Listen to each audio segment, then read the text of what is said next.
The Power of Your Subconscious Mind by Dr. Joseph Murphy.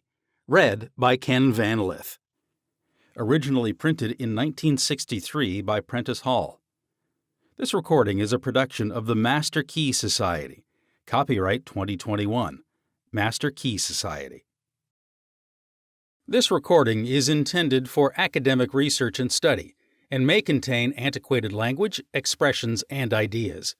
The views and opinions contained in this book do not necessarily reflect those of Master Key Society and its affiliates. How this book can work miracles in your life. I've seen miracles happen to men and women in all walks of life all over the world. Miracles will happen to you too when you begin using the magic power of your subconscious mind. This book is designed to teach you that your habitual thinking and imagery mold, fashion, and create your destiny. For as a man thinketh in his subconscious mind, so is he. Do you know the answers? Why is one man sad and another man happy? Why is one man joyous and prosperous, and another man poor and miserable? Why is one man fearful and anxious, and another full of faith and confidence? Why does one man have a beautiful, luxurious home, while another man lives out a meager existence in a slum? Why is one man a great success and another an abject failure? Why is one speaker outstanding and immensely popular, and another mediocre and unpopular? Why is one man a genius in his work or profession, while the other man toils and moils all his life without doing or accomplishing anything worthwhile? Why is one man healed of a so-called incurable disease and another isn't? Why is it so many good, kind, religious people suffer the tortures of the damned in their mind and body? Why is it many immoral and irreligious people succeed and prosper and enjoy radiant health? Why is one woman happily married and her sister very unhappy and frustrated? Is there an answer to these questions in the workings of your conscious and subconscious minds? There most certainly is. Reason for writing this book. It is for the express purpose of answering and clarifying the above questions and many others of a similar nature that motivated me to write this book. I have endeavored to explain the great fundamental truths of your mind in the simplest language possible. I believe that it's perfectly possible to explain the basic, foundational, and fundamental laws of life and of your mind in ordinary, everyday language. You'll find that the language of this book is that used in your daily papers, current periodicals, in your business offices, in your home, and in the daily workshop. I urge you to study this book and apply the techniques outlined therein, and as you do, I feel absolutely convinced that you will lay hold of a miracle-working power that will lift you up from confusion, misery, melancholy, and failure, and guide you to your true place, solve your difficulties, sever you from emotional and physical bondage, and place you on the royal road to freedom, happiness, and peace of mind. This miracle-working power of your subconscious mind can heal you of your sickness, make you vital and strong again. In learning how to use your inner powers, you will open the prison door of your fear and enter into a life described by Paul as the glorious liberty of the sons of God. Releasing the miracle-working power. A personal healing will ever be the most convincing evidence of our subconscious powers. Over 42 years ago, I resolved a malignancy. In medical terminology, it was called a sarcoma. By using the healing power of my subconscious mind, which created me and still maintains and governs all my vital functions. The technique I applied is elaborated on in this book, and I feel sure that it will help others to trust the same infinite healing presence lodged in the subconscious depths of all men. Through the kindly offices of my doctor friend, I suddenly realized that it was natural to assume that the creative intelligence which made all of my organs, fashioned my body, and started my heart could heal its own handiwork. The ancient proverb says, quote, "The doctor dresses the wound, and God heals it." Unquote. Wonders happen when you pray effectively. Scientific prayer is the harmonious interaction of the conscious and subconscious levels of mind, scientifically directed for a specific purpose. This book will teach you the scientific way to tap the realm of infinite power within you, enabling you to get what you really want in life. You desire a happier, fuller, and richer life. Begin to use this miracle-working power and smooth your way in daily affairs, solve business problems, and bring harmony in family relationships. Be sure that you read this book several times. The many chapters will show you how this wonderful power works and how you can draw out the hidden inspiration and wisdom that is within you. Learn the simple techniques of impressing the subconscious mind. Follow the new scientific way in tapping the infinite storehouse. Read this book carefully, earnestly, and lovingly. Prove to yourself the amazing way it can help you. It could be, and I believe it will be, the turning point of your life. Everybody prays. Do you know how to pray effectively? How long is it since you prayed as part of your everyday activities? In an emergency, in time of danger or trouble, in illness, and when death lurks, prayers pour forth, your own and friends. Just read your daily newspaper. It is reported that prayers are being offered up all over the nation for a child stricken with a so-called incurable ailment, for peace among nations, for a group of miners trapped in a flooded mine. Later, it's reported that when rescued, the miners said that they prayed while waiting for rescue. An airplane pilot says that he prayed as he made a successful emergency landing. Certainly, prayer is an ever-present help in time of trouble. But you do not have to wait for trouble to make prayer an integral and constructive part of your life. The dramatic answers to prayer make headlines and are the subject of testimonies to the effectiveness of prayer. What of the many humble prayers of children, the simple thanksgiving of grace at the table daily, the faithful devotions wherein the individual seeks only communion with God? My work with people has made it necessary for me to study the various approaches to prayer. I have experienced the power of prayer in my own life, and I have talked and worked with many people who also enjoyed the help of prayer. The problem usually is how to tell others how to pray. People who are in trouble have difficulty in thinking and acting reasonably. They need an easy formula to follow, an obviously workable pattern that is simple and specific. Often, they must be led to approach the emergency. Unique feature of this book. The unique feature of this book is its down-to-earth practicality. Here, you're presented with simple, usable techniques and formulas, which you can easily apply in your workaday world. I've taught these simple processes to men and women all over the world, and recently, over 1,000 men and women of all religious affiliations attended a special class in Los Angeles, where I presented the highlights of what is offered in the pages of this book. Many came from distances of 200 miles for each class lesson. The special features of this book will appeal to you because they show you why oftentimes you get the opposite of what you prayed for and reveal to you the reasons why. People have asked me in all parts of the world and thousands of times, why is it that I have prayed and got no answer? In this book, you'll find the reasons for this common complaint. The many ways of impressing the subconscious mind and getting the right answers make this an extraordinarily valuable book and an ever-present help in time of trouble. What do you believe? It is not the thing believed in that brings an answer to man's prayer. The answer to prayer results when the individual's subconscious mind responds to the mental picture or thought in his mind. This law of belief is operating in all religions of the world and is the reason why they are psychologically true.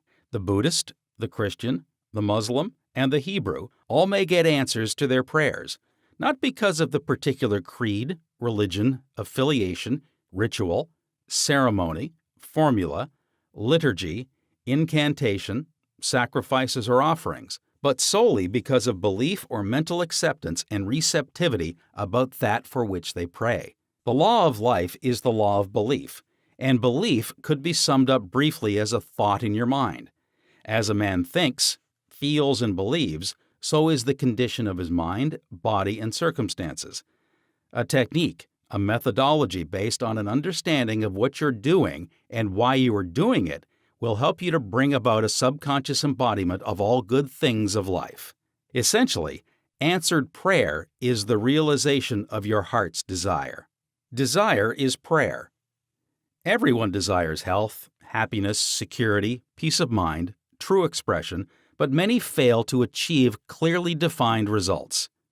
A university professor admitted to me recently, "I know that if I changed my mental pattern and redirected my emotional life, my ulcers would not recur, but I do not have any technique, process, or modus operandi.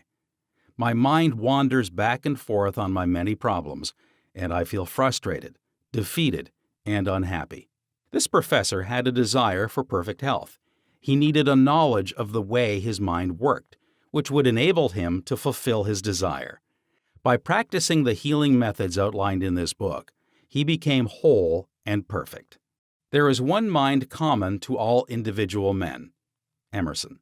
The miracle-working powers of your subconscious mind existed before you and I were born, before any church or world existed. The great eternal truths and principles of life antedate all religions. It is with these thoughts in mind that I urge you in the following chapters to lay hold of this wonderful, magical, transforming power, which will bind up mental and physical wounds, proclaim liberty to the fear-ridden mind, and liberate you completely from the limitations of poverty, failure, misery, lack, and frustration. All you have to do is unite mentally and emotionally with the good you wish to embody, and the creative powers of your subconscious will respond accordingly. Begin now, today. Let wonders happen in your life. Keep on keeping on until the day breaks and the shadows flee away. Chapter 1. The Treasure House Within You. Infinite riches are all around you, if you will open up your mental eyes and behold the treasure house of infinity within you. There's a gold mine within you from which you can extract everything you need to live life gloriously, joyously, and abundantly. Many are sound asleep because they do not know about this gold mine of infinite intelligence and boundless love within themselves. Whatever you want, you can draw forth.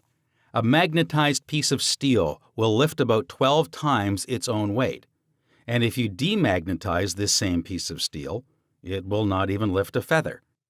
Similarly, there are two types of men. There is the magnetized man who is full of confidence and faith. He knows that he is born to win and to succeed. Then, there is the type of man who is demagnetized. He is full of fears and doubts.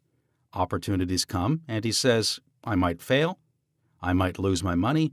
People will laugh at me." This type of man will not get very far in life, because if he is afraid to go forward, he will simply stay where he is. Become a magnetized man and discover the master secret of the ages. The master secret of the ages. What, in your opinion, is the master secret of the ages? The secret of atomic energy? Thermonuclear energy?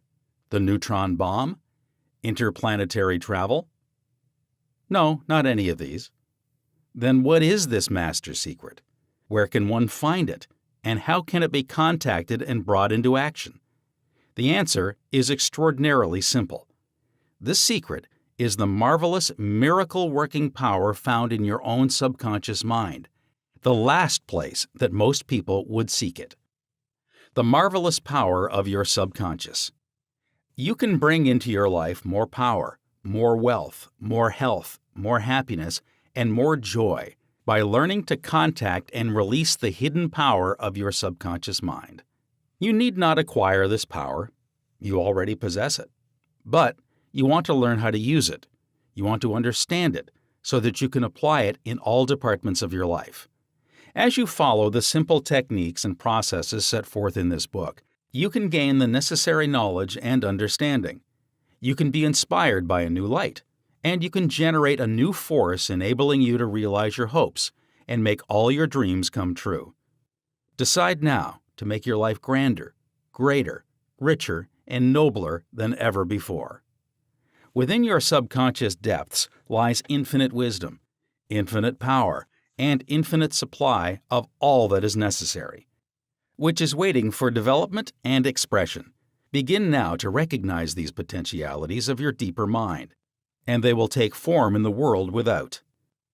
The infinite intelligence within your subconscious mind can reveal to you everything you need to know at every moment of time and point of space provided you are open-minded and receptive. You can receive new thoughts and ideas, enabling you to bring forth new inventions, make new discoveries, or write books and plays. Moreover, the infinite intelligence in your subconscious mind can impart to you wonderful kinds of knowledge of an original nature. It can reveal to you and open the way for perfect expression and true place in your life. Through the wisdom of your subconscious mind, you can attract the ideal companion, as well as the right business associate or partner. It can find the right buyer for your home and provide you with all the money you need and the financial freedom to be, to do, and to go as your heart desires. It is your right to discover this inner world of thought, feeling, and power, of light, love, and beauty. Though invisible, its forces are mighty. Within your subconscious mind, you will find the solution for every problem and the cause for every effect. Because you can draw out the hidden powers, you come into actual possession of the power and wisdom necessary to move forward in abundance, security, joy, and dominion. I have seen the power of the subconscious lift people up out of crippled states, making them whole, vital, and strong once more, and free to go out into the world to experience happiness, health, and joyous expression. There is a miraculous healing power in your subconscious that can heal the troubled mind and the broken heart. It can open the prison door of the mind and liberate you. It can free you from all kinds of material and physical bondage. Necessity of a working basis. Substantial progress in any field of endeavor is impossible in the absence of a working basis, which is universal in its application. You can become skilled in the operation of your subconscious mind. You can practice its powers with a certainty of results in exact proportion to your knowledge of its principles and to your application of them for definite specific purposes and goals you wish to achieve. Being a former chemist, I would like to point out that if you combine hydrogen and oxygen in the proportions of 2 atoms of the former to 1 of the latter, water will be the result. You are very familiar with the fact that 1 atom of oxygen and 1 atom of carbon will produce carbon monoxide, a poisonous gas. But if you add another atom of oxygen, you will get carbon dioxide, a harmless gas, and so on throughout the vast realm of chemical compounds. You must not think that the principles of chemistry, physics, and mathematics differ from the principles of your subconscious mind. Let us consider a generally accepted principle. Water seeks its own level. This is a universal principle, which is applicable to water everywhere. Consider another principle. Matter expands when heated. This is true anywhere, at any time, and under all circumstances. You can heat a piece of steel, and it will expand regardless whether the steel is found in China, England, or India. It is a universal truth that matter expands when heated. It is also a universal truth that whatever you impress on your subconscious mind is expressed on the screen of space as condition, experience, and event. Your prayer is answered because your subconscious mind is principle, and by principle, I mean the way a thing works. For example, the principle of electricity is that it works from a higher to a lower potential. You do not change the principle of electricity when you use it, but by cooperating with nature, you bring forth marvelous inventions and discoveries, which bless humanity in countless ways. Your subconscious mind is principle and works according to the law of belief. You must know what belief is, why it works, and how it works. Your Bible says in a simple, clear, and beautiful way, "Whoever shall say unto this mountain, Be thou removed, and be thou cast into the sea, and shall not doubt in his heart, but shall believe that those things which he saith shall come to pass, he shall have whatsoever he saith." Mark 11:23. The law of your mind is the law of belief. This means to believe in the way your mind works, to believe in belief itself. The belief of your mind is the thought of your mind. That is simple. Just that and nothing else. All your experiences, events, conditions, and acts are the reactions of your subconscious mind to your thoughts. Remember, it is not the thing believed in, but the belief in your own mind which brings about the result. Cease believing in the false beliefs, opinions, superstitions, and fears of mankind. Begin to believe in the eternal verities and truths of life, which never change. Then you will move onward, upward, and Godward. Whoever reads this book and applies the principles of the subconscious mind herein set forth will be able to pray scientifically and effectively for himself and for others. Your prayer is answered according to the universal law of action and reaction. Thought is incipient action. The reaction is the response from your subconscious mind, which corresponds with the nature of your thought. Busy your mind with the concepts of harmony, health, peace, and goodwill, and wonders will happen in your life. The duality of mind. You have only one mind, but your mind possesses two distinctive characteristics. The line of demarcation between the two is well known to all thinking men and women today. The two functions of your mind are essentially unlike. Each is endowed with separate and distinct attributes and powers. The nomenclature generally used to distinguish the two functions of your mind is as follows: the objective and subjective mind, the conscious and subconscious mind, the waking and sleeping mind, the surface self and the deep self, the voluntary mind and the involuntary mind, the male and the female, and many other terms. You will find the terms conscious and subconscious used to represent the dual nature of your mind throughout this book. The conscious and subconscious minds. An excellent way to get acquainted with the two functions of your mind is to look upon your own mind as a garden. You are a gardener, and you're planting seeds, thoughts, in your subconscious mind all day long, based on your habitual thinking. As you sow in your subconscious mind, so shall you reap in your body and environment. Begin now to sow thoughts of peace, happiness, right action, goodwill, and prosperity. Think quietly and with interest on these qualities and accept them fully in your subconscious reasoning mind. Continue to plant these wonderful seeds, thoughts, in the garden of your mind, and you will reap a glorious harvest. Your subconscious mind may be likened to the soil, which will grow all kinds of seeds, good or bad. Do men gather grapes of thorns or figs of thistles?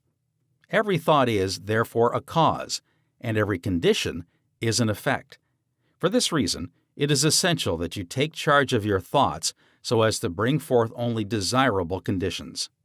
When your mind thinks correctly, when you understand the truth, when the thoughts deposited in your subconscious mind are constructive, harmonious, and peaceful, the magic working power of your subconscious will respond and bring about harmonious conditions, agreeable surroundings, and the best of everything. When you begin to control your thought processes, you can apply the powers of your subconscious to any problem or difficulty. In other words, you will actually be consciously cooperating with the infinite power and omnipotent law which governs all things. Look around you wherever you live, and you will notice that the vast majority of mankind lives in the world without. The more enlightened men are intensely interested in the world within. Remember, it is the world within, namely your thoughts, feelings, and imagery, that makes your world without. It is, therefore, the only creative power, and everything that you find in your world of expression has been created by you in the inner world of your mind, consciously or unconsciously. A knowledge of the interaction of your conscious and subconscious minds will enable you to transform your whole life. In order to change external conditions, you must change the cause. Most men try to change conditions and circumstances by working with conditions and circumstances to remove discord, confusion, lack, and limitation. You must remove the cause, and the cause is the way you are using your conscious mind. In other words, the way you are thinking and picturing in your mind. You are living in a fathomless sea of infinite riches. Your subconscious is very sensitive to your thoughts. Your thoughts form the mold or matrix through which the infinite intelligence, wisdom, vital forces, and energies of your subconscious flow. The practical application of the laws of your mind, as illustrated in each chapter of this book, will cause you to experience abundance for poverty, wisdom for superstition and ignorance, peace for pain, joy for sadness, light for darkness, harmony for discord, faith and confidence for fear. success for failure, and freedom from the law of averages. Certainly, there can be no more wonderful blessing than these from a mental, emotional, and material standpoint. Most of the great scientists, artists, poets, singers, writers, and inventors have a deep understanding of the workings of the conscious and subconscious minds. One time Caruso, the great operatic tenor, was struck with stage fright. He said his throat was paralyzed due to spasms caused by intense fear, which constricted the muscles of his throat. Perspiration poured copiously down his face. He was ashamed because in a few minutes he had to go out on stage. Yet he was shaking with fear and trepidation. He said, "They will laugh at me. I can't sing." Then he shouted in the presence of those behind the stage, "The little me wants to strangle the big me within." He said to the little me, "Get out of here. The big me wants to sing through me." By the big me, he meant the limitless power and wisdom of his subconscious mind. And he began to shout, "Get out! Get out! The big me is going to sing." His subconscious mind responded, releasing the vital forces within him. When the call came, he walked out on the stage and sang gloriously and majestically, enthralling the audience. It is obvious to you now that Caruso must have understood the two levels of mind, the conscious or rational, and the subconscious or irrational level. Your subconscious mind is reactive and responds to the nature of your thoughts. When your conscious mind, the little me, is full of fear, worry, and anxiety, the negative emotions engendered in your subconscious mind, the big me, are released and flood the conscious mind with a sense of panic, foreboding, and despair. When this happens, you can, like Caruso, speak affirmatively and with a deep sense of authority to the irrational emotions generated in your deeper mind as follows: Be still. Be quiet. I am in control. You must obey me. You are subject to my command. You cannot intrude where you do not belong. It is fascinating and intensely interesting to observe how you can speak authoritatively and with conviction to the irrational movement of your deeper self, bringing silence, harmony, and peace to your mind. The subconscious is subject to the conscious mind, and that is why it is called subconscious or subjective.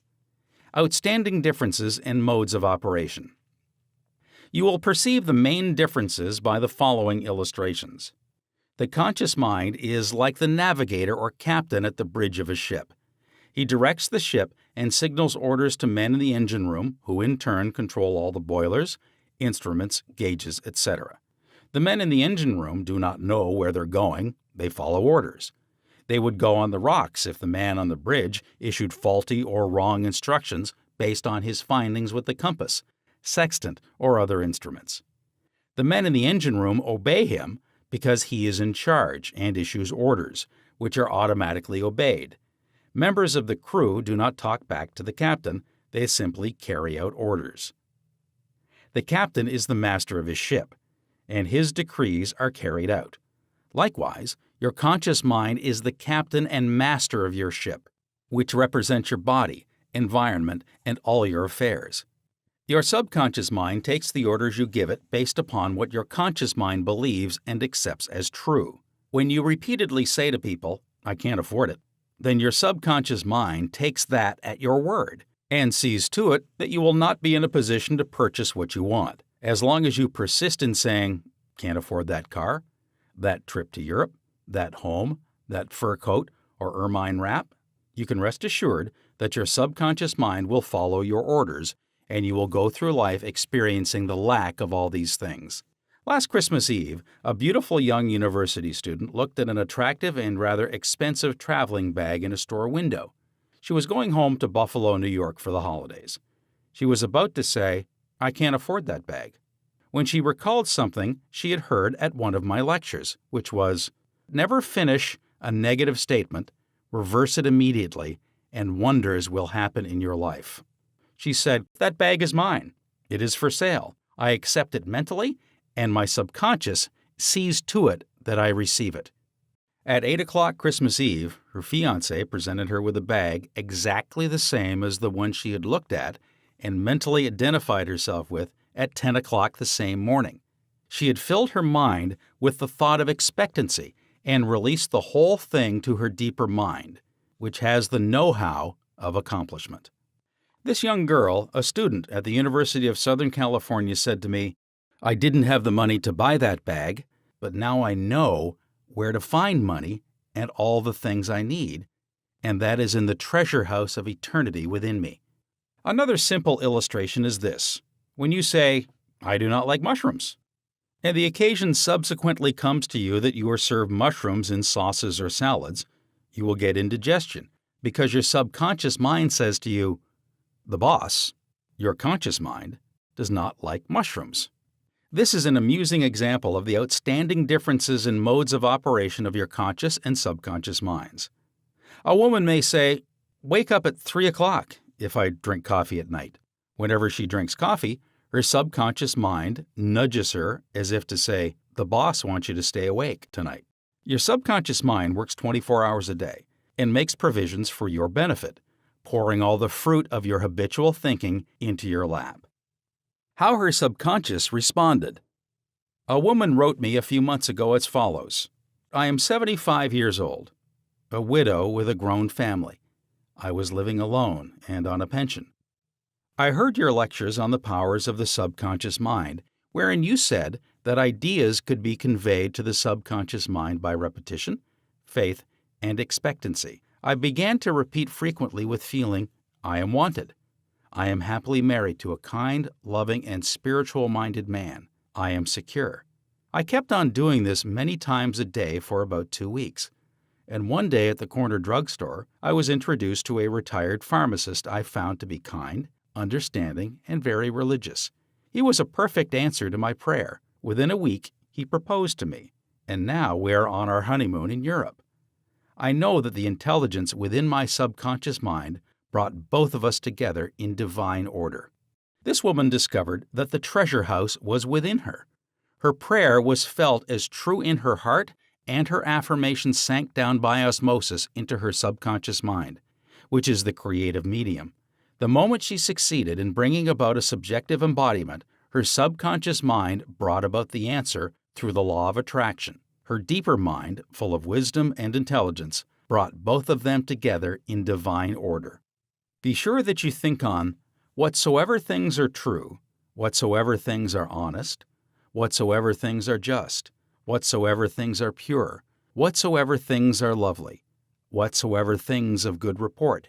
If there be any virtue, and if there be any praise, think on these things. Philippians 4:8. Brief summary of ideas worth remembering. 1. The treasure house is within you. Look within for the answer to your heart's desire. 2. The great secret possessed by the great men of all ages was their ability to contact and release the powers of their subconscious mind. You can do the same. 3. Your subconscious has the answer to all problems. If you suggest to your subconscious prior to sleep, "I want to get up at 6 a.m., it will awaken you at that exact time. 4. Your subconscious mind is the builder of your body and can heal you. Lull yourself to sleep every night with the idea of perfect health, and your subconscious, being your faithful servant, will obey you. 5.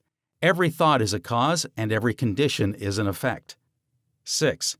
If you want to write a book, write a wonderful play, give a talk to your audience, then convey the idea lovingly and feelingly to your subconscious mind, and it will respond accordingly. 7. You are like a captain navigating a ship. He must give the right orders, and likewise, you must give the right orders, thoughts and images, to your subconscious mind, which controls and governs all your experiences. 8. Never use the terms, "I can't afford it," or "I can't do this."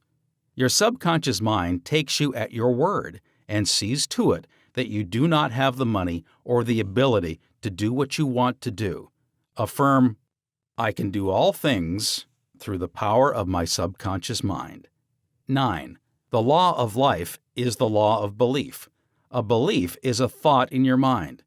Do not believe in things to harm or hurt you.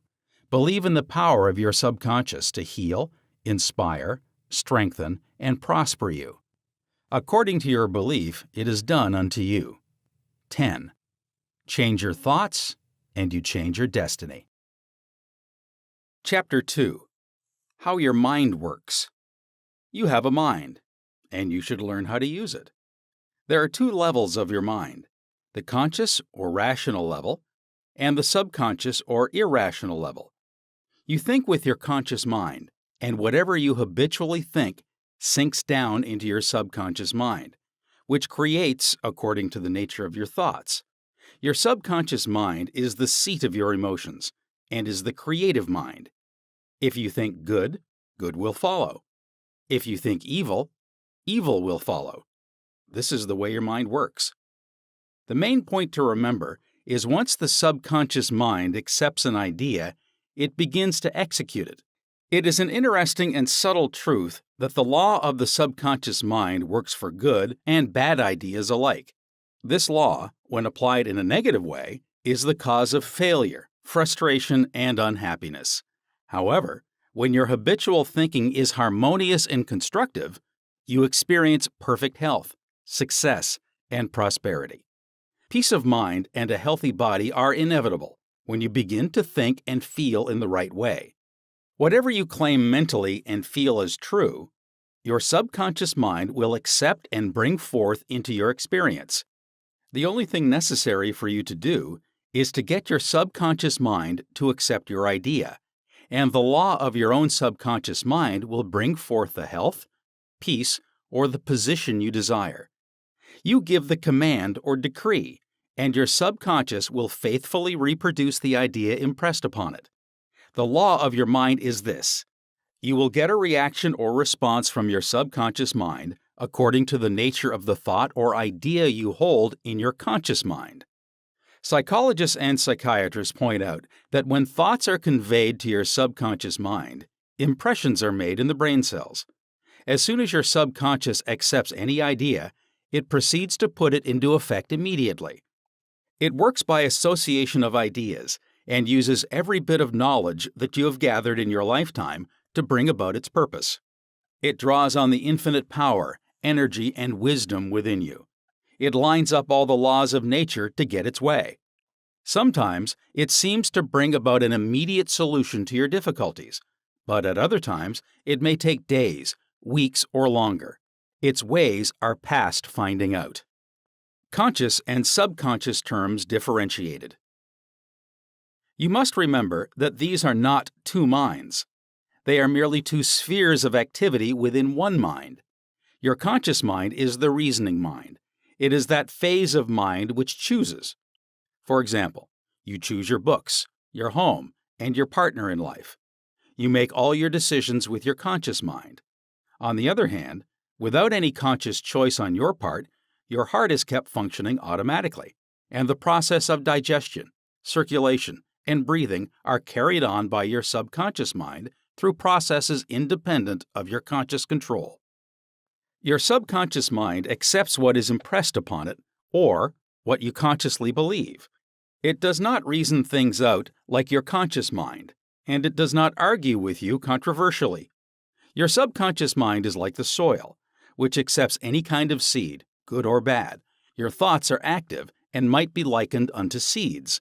Negative, destructive thoughts continue to work negatively in your subconscious mind, and in due time will come forth into outer experience, which corresponds with them.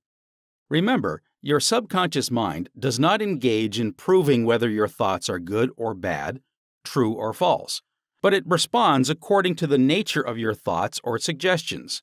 For example, if you consciously assume something as true, even though it may be false, your subconscious mind will accept it as true and proceed to bring about results, which must necessarily follow, because you consciously assumed it to be true. Experiments by psychologists. Innumerable experiments by psychologists and others on persons in the hypnotic state have shown that the subconscious mind is incapable of making selections and comparisons, which are necessary for a reasoning process. They have shown repeatedly that your subconscious mind will accept any suggestions, however false. Having once accepted any suggestion, it responds according to the nature of the suggestion given.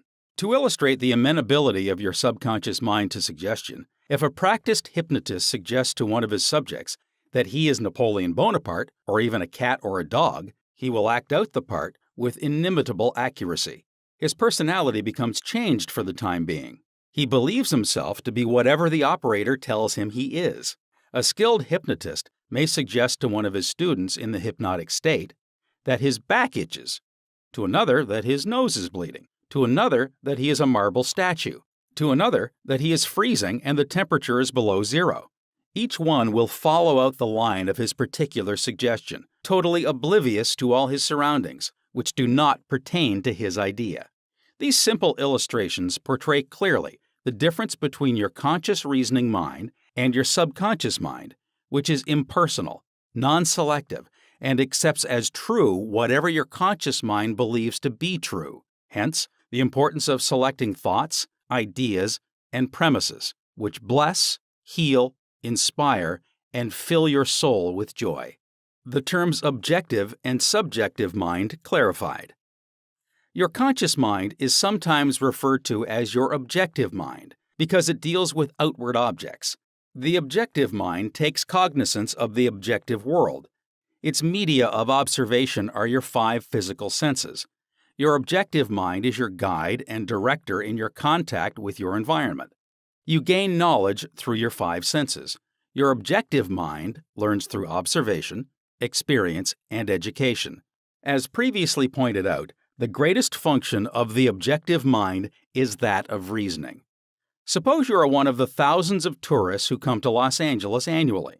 You would come to the conclusion that it is a beautiful city based upon your observation of the parks, pretty gardens, majestic buildings, and lovely homes.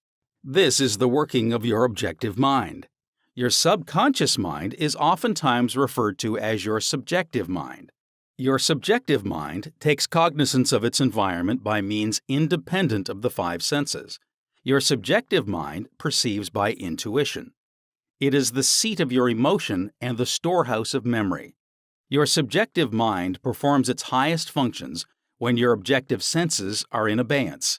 In a word, it is that intelligence which makes itself manifest when the objective mind is suspended or in a sleepy, drowsy state. Your subjective mind sees without the use of the natural organs of vision. It has the capacity of clairvoyance and clairaudience. Your subjective mind can leave your body, travel to distant lands, and bring back information oftentimes of the most exact and truthful character. Through your subjective mind, you can read the thoughts of others, read the contents of sealed envelopes and closed safes.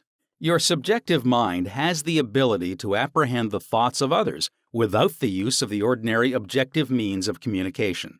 It is of the greatest importance that we understand the interaction of the objective and subjective mind in order to learn the true art of prayer. The subconscious cannot reason like your conscious mind. Your subconscious mind cannot argue controversially. Hence, if you give it wrong suggestions, it will accept them as true and will proceed to bring them to pass as conditions, experiences, and events. All things that have happened to you are based on thoughts impressed on your subconscious mind through belief. If you have conveyed erroneous concepts to your subconscious mind, the sure method of overcoming them is by the repetition of constructive, harmonious thoughts frequently repeated, which your subconscious mind accepts, thus forming new and healthy habits of thought and life, for your subconscious mind is the seat of habit. The habitual thinking of your conscious mind establishes deep grooves in your subconscious mind. This is very favorable for you if your habitual thoughts are harmonious, peaceful, and constructive.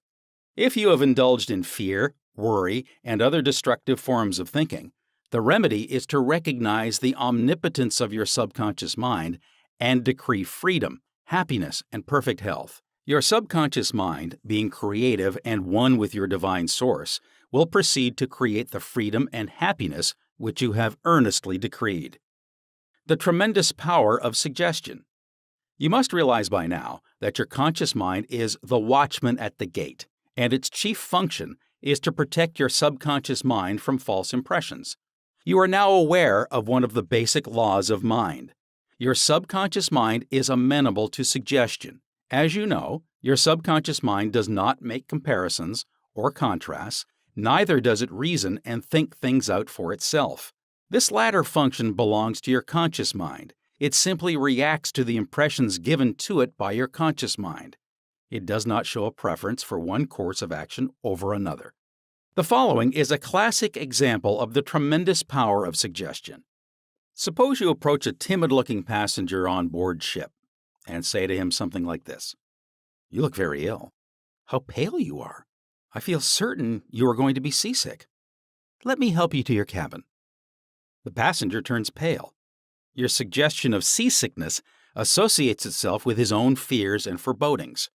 He accepts your aid down to the berth, and there your negative suggestion, which was accepted by him, is realized. Different reactions to the same suggestion. It is true that different people will react in different ways to the same suggestion because of their subconscious conditioning or belief. For example, if you go to a sailor on the ship and say to him sympathetically, "My dear fellow, you're looking very ill. Aren't you feeling sick? You look to me as if you were going to be seasick." According to his temperament, he either laughs at your joke or expresses a mild irritation. Your suggestion fell on deaf ears in this instance because your suggestion of seasickness was associated in his mind with his own immunity from it. Therefore, it called up not fear or worry, but self-confidence. The dictionary says that a suggestion is the act or instance of putting something into one's mind, the mental process by which the thought or idea suggested is entertained, accepted, or put into effect. You must remember that a suggestion cannot impose something on the subconscious mind against the will of the conscious mind. In other words, your conscious mind has the power to reject the suggestion given. In the case of the sailor, he had no fear of seasickness. He had convinced himself of his immunity, and the negative suggestion had absolutely no power to evoke fear. The suggestion of seasickness to the other passenger called forth his indwelling fear of seasickness. Each of us has his own inner fears, beliefs, opinions, and these inner assumptions rule and govern our lives. A suggestion has no power in and of itself, except it is accepted mentally by you. This causes your subconscious powers to flow in a limited and restricted way according to the nature of the suggestion. How he lost his arm. Every 2 or 3 years, I give a series of lectures at the London Truth Forum in Caxton Hall. This is a forum I founded a number of years ago. Dr. Evelyn Fleet, the director, told me about an article which appeared in the English newspapers dealing with the power of suggestion. This is the suggestion a man gave to his subconscious mind over a period of about 2 years. Quote, "I would give my right arm to see my daughter cured." Unquote. It appeared that his daughter had a crippling form of arthritis, together with a so-called incurable form of skin disease. Medical treatment had failed to alleviate the condition, and the father had an intense longing for his daughter's healing, and expressed his desire in the words just quoted. Dr. Evelyn Fleet said that the newspaper article pointed out that one day the family was out riding when their car collided with another. The father's right arm was torn off at the shoulder, and immediately the daughter's arthritis and skin condition vanished. You must make certain to give your subconscious only suggestions which heal, bless, elevate, and inspire you in all your ways. Remember that your subconscious mind cannot take a joke. It takes you at your word. How autosuggestion banishes fear. Illustrations of autosuggestion.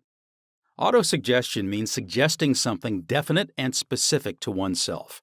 Herbert Parkin, in his excellent manual of autosuggestion, records the following incident. It has its amusing side so that one remembers it. Quote, "A New York visitor in Chicago looks at his watch, which is set an hour ahead of Chicago time, and tells a Chicago friend that it's 12 o'clock. The Chicago friend, not considering the difference in time between Chicago and New York, tells the New Yorker that he is hungry and that he must go to lunch." Unquote. Autosuggestion may be used to banish various fears and other negative conditions. A young singer was invited to give an audition. She had been looking forward to the interview, but on 3 previous occasions she had failed miserably due to the fear of failure. This young lady had a very good voice, but she had been saying to herself, "When the time comes for me to sing, maybe they won't like me. I will try, but I'm full of fear and anxiety." Her subconscious mind accepted these negative autosuggestions as a request and proceeded to manifest them and bring them into her experience. The cause was an involuntary autosuggestion.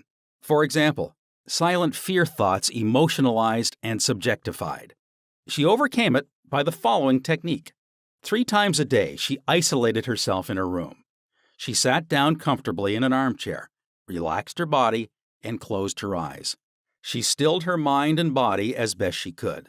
Physical inertia favors mental passivity and renders the mind more receptive to suggestion. She counteracted the fear suggestion by saying to herself, "I sing beautifully. I am poised, serene, confident, and calm." She repeated this statement slowly, quietly, and with feeling from 5 to 10 times at each sitting. She had 3 such sittings every day and one immediately prior to sleep. At the end of a week, she was completely poised and confident. When the invitation to audition came, she gave a remarkable, wonderful audition. How she restored her memory. A woman aged 75 was in the habit of saying to herself, "I'm losing my memory." She reversed the procedure and practiced induced autosuggestion several times a day as follows. "My memory from today on is improving in every department. I shall always remember whatever I need to know at every moment of time and point of space. The impressions received will be clearer and more definite. I shall retain them automatically and with ease. Whatever I wish to recall will immediately present itself in the correct form in my mind. I am improving rapidly every day, and very soon my memory will be better than it has ever been before." At the end of 3 weeks, her memory was back to normal, and she was delighted. How he overcame a nasty temper. Many men who complained of irritability and bad temper proved to be very susceptible to autosuggestion and obtained marvelous results by using the following statements 3 or 4 times a day, morning, noon, and at night prior to sleep for about a month. Quote, "Henceforth, I shall grow more good-humored. Joy, happiness, and cheerfulness are now becoming my normal states of mind. Every day I am becoming more and more lovable and understanding. I am now becoming the center of good cheer and goodwill to all those about me, infecting them with good humor. This happy, joyous, and cheerful mood is now becoming my normal, natural state of mind. I am grateful." Unquote. The constructive and destructive power of suggestion. Some illustrations and comments on heterosuggestion. Heterosuggestion means suggestions from another person. In all ages, the power of suggestion has played a part in the life and thought of man in every period of time and in each country of the earth. In many parts of the world, it is the controlling power in religion. Suggestion may be used to discipline and control ourselves, but it can also be used to take control and command over others who do not know the laws of mind. In its constructive form, it is wonderful and magnificent. In its negative aspects, it is one of the most destructive of all the response patterns of the mind, resulting in patterns of misery, failure, suffering, sickness, and disaster. Have you accepted any of these? From infancy on, the majority of us have been given many negative suggestions. Not knowing how to thwart them, we unconsciously accept them. Here are some of the negative suggestions. You can't. You'll never amount to anything. You mustn't. You'll fail. You haven't got a chance. You're all wrong. It's no use. It's not what you know, but who you know. The world is going to the dogs. What's the use? Nobody cares. It's no use trying so hard. You're too old now. Things are getting worse and worse. Life is an endless grind. Love is for the birds. You just can't win. Pretty soon you'll be bankrupt. Watch out, you'll get the virus. You can't trust a soul, etc. Unless as an adult you use constructive autosuggestion, which is a reconditioning therapy, the impressions made on you in the past can cause behavior patterns that cause failure in your personal and social life. Autosuggestion is a means releasing you from the mass of negative verbal conditioning that might otherwise distort your life pattern, making the development of good habits difficult. You can counteract negative suggestions. Pick up the paper any day, and you can read dozens of items that could sow the seeds of futility, fear, worry, anxiety, and impending doom. If accepted by you, these thoughts of fear could cause you to lose the will for life. Knowing that you can reject all of these negative suggestions by giving your subconscious mind constructive autosuggestions, you counteract all of these destructive ideas. Check regularly on the negative suggestions that people make to you. You do not have to be influenced by destructive heterosuggestion. All of us have suffered from it in our childhood and in our teens. If you look back, you can easily recall how parents, friends, relatives, teachers, and associates contributed in a campaign of negative suggestions. Study the things said to you, and you will discover much of it was in the form of propaganda. The purpose of much of what was said was to control you or instill fear into you. This heterosuggestion process goes on in every home, office, factory, and club. You will find that many of these suggestions are for the purpose of making you think, feel, and act as others want you to, and in ways that are to their advantage. How suggestion killed a man. Here is an illustration of heterosuggestion. A relative of mine went to a crystal gazer in India who told him that he had a bad heart and predicted that he would die in the next new moon. He began to tell all members of his family about this prediction, and he arranged his will. This powerful suggestion entered into his subconscious mind because he accepted it completely. My relative also told me that his crystal gazer was believed to have some strange occult powers, and he could do harm or good to a person. He died as predicted, not knowing that he was the cause of his own death. I suppose many of us have heard similar, stupid, ridiculous, superstitious stories. Let us look at what happened in the light of our knowledge of the way the subconscious mind works. Whatever the conscious, reasoning mind of man believes, the subconscious mind will accept and act upon. My relative was happy, healthy, vigorous, and robust when he went to see the fortune teller. She gave him a very negative suggestion, which he accepted. He became terrified and constantly dwelt upon the fact that he was going to die at the next new moon. He proceeded to tell everyone about it, and he prepared for the end. The activity took place in his own mind, and his own thought was the cause. He brought about his own so-called death, or rather destruction of the physical body, by his fear and expectation of the end. The woman who predicted his death had no more power than the stones and sticks in the field. Her suggestion had no power to create or bring about the end she suggested. If he had known the laws of his mind, he would have completely rejected the negative suggestion and refused to give her words any attention, knowing in his heart that he was governed and controlled by his own thought and feeling. Like tin arrows aimed at a battleship, her prophecy could have been completely neutralized and dissipated without hurting him.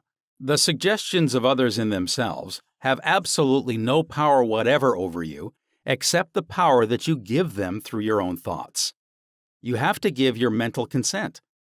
You have to entertain the thought. Then it becomes your thought, and you do the thinking. Remember, you have the capacity to choose. Choose life. Choose love. Choose health. Choose abundance. The power of an assumed major premise. Your mind works like a syllogism. This means that whatever major premise your conscious mind assumes to be true determines the conclusion your subconscious mind comes to in regard to any particular question or problem in your mind. If your premise is true, the conclusion must be true, as in the following example. Every virtue is laudable. Kindness is a virtue. Therefore, kindness is laudable. Another example is as follows. All formed things change and pass away. The pyramids of Egypt are formed things. Therefore, someday, the pyramids will pass away. The first statement is referred to as a major premise, and the right conclusion must necessarily follow the right premise. A college professor who attended some of my Science of Mind lectures in May 1962 at Town Hall, New York, said to me, "Everything in my life is topsy-turvy, and I have lost health, wealth, and friends. Everything I touch turns out wrong." I explained to him that he should establish a major premise in his thinking, that the infinite intelligence of his subconscious mind was guiding, directing, and prospering him spiritually, mentally, and materially. Then, his subconscious mind would automatically direct him wisely in his investments, decisions, and also heal his body and restore his mind to peace and tranquility. The professor formulated an overall picture of the way he wanted his life to be, and this was his major premise. Quote, "Infinite intelligence leads and guides me in all my ways. Perfect health is mine, and the law of harmony operates in my mind and body. Beauty, love, peace, and abundance are mine. The principle of right action and divine order govern my entire life.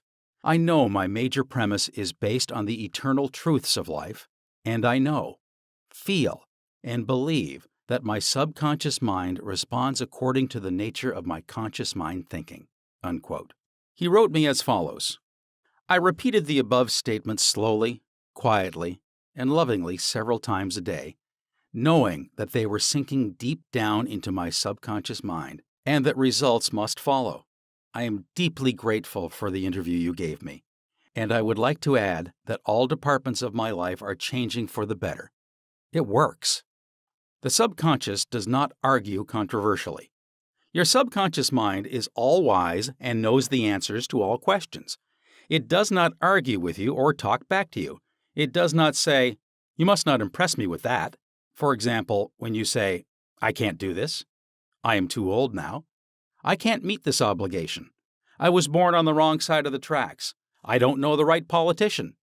You are impregnating your subconscious with these negative thoughts, and it responds accordingly. You are actually blocking your own good, thereby bringing lack, limitation, and frustration into your life. When you set up obstacles, impediments, and delays in your conscious mind, you are denying the wisdom and intelligence resident in your subconscious mind. You are actually saying, in effect, that your subconscious mind cannot solve your problem. This leads to mental and emotional congestion, followed by sickness and neurotic tendencies. To realize your desire and overcome your frustration, affirm boldly several times a day, "The infinite intelligence which gave me this desire leads, guides, and reveals to me the perfect plan for the unfolding of my desire. I know the deeper wisdom of my subconscious is now responding, and what I feel and claim within is expressed in the without. There is a balance, equilibrium, and equanimity. If you say, 'There's no way out,' I'm lost. There is no way out of this dilemma. I am stymied and blocked. You will get no answer or response from your subconscious mind.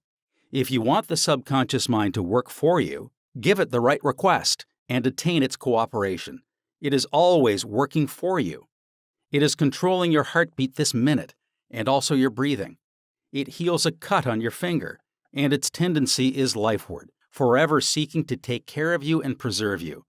Your subconscious has a mind of its own, but it accepts your patterns of thought and imagery. When you are seeking an answer to a problem, your subconscious will respond, but it expects you to come to a decision and to a true judgment in your conscious mind. You must acknowledge the answer is in your subconscious mind. However, if you say, "I don't think there is any way out. I am all mixed up and confused. Why don't I get an answer?" you are neutralizing your prayer. Like the soldier marking time, you do not get anywhere. Still, the wheels of your mind relax, let go, and quietly affirm, "My subconscious knows the answer. It is responding to me now. I give thanks because I know the infinite intelligence of my subconscious knows all things and is revealing the perfect answer to me now. My real conviction is now setting free the majesty and glory of my subconscious mind. I rejoice that it is so." Review of highlights. 1. Think good, and good follows. Think evil, and evil follows. You are what you think all day long. 2. Your subconscious mind does not argue with you. It accepts what your conscious mind decrees. If you say, "I can't afford it," it may be true, but do not say it. Select a better thought decree. "I'll buy it. I accept it in my mind." 3. You have the power to choose. Choose health and happiness. You can choose to be friendly or you can choose to be unfriendly. Choose to be cooperative, joyous, friendly, lovable, and the whole world will respond. This is the best way to develop a wonderful personality. 4. Your conscious mind is the watchman at the gate. Its chief function is to protect your subconscious mind from false impressions. Choose to believe that something good can happen and is happening now. Your greatest power is your capacity to choose. Choose happiness and abundance. 5. The suggestions and statements of others have no power to hurt you. The only power is the movement of your own thought. You can choose to reject the thoughts or statements of others and affirm the good. You have the power to choose how you will react. 6. Watch what you say. You have to account for every idle word. Never say, "I will fail. I will lose my job. I can't pay the rent." Your subconscious cannot take a joke. It brings all these things to pass. 7. Your mind is not evil.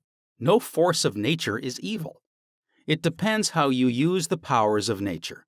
Use your mind to bless, heal, and inspire all people everywhere. 8. Never say, "I can't."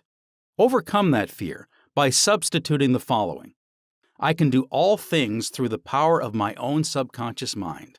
9. Begin to think from the standpoint of the eternal truths and principles of life, and not from the standpoint of fear, ignorance, and superstition. Do not let others do your thinking for you. Choose your own thoughts and make your own decisions. 10.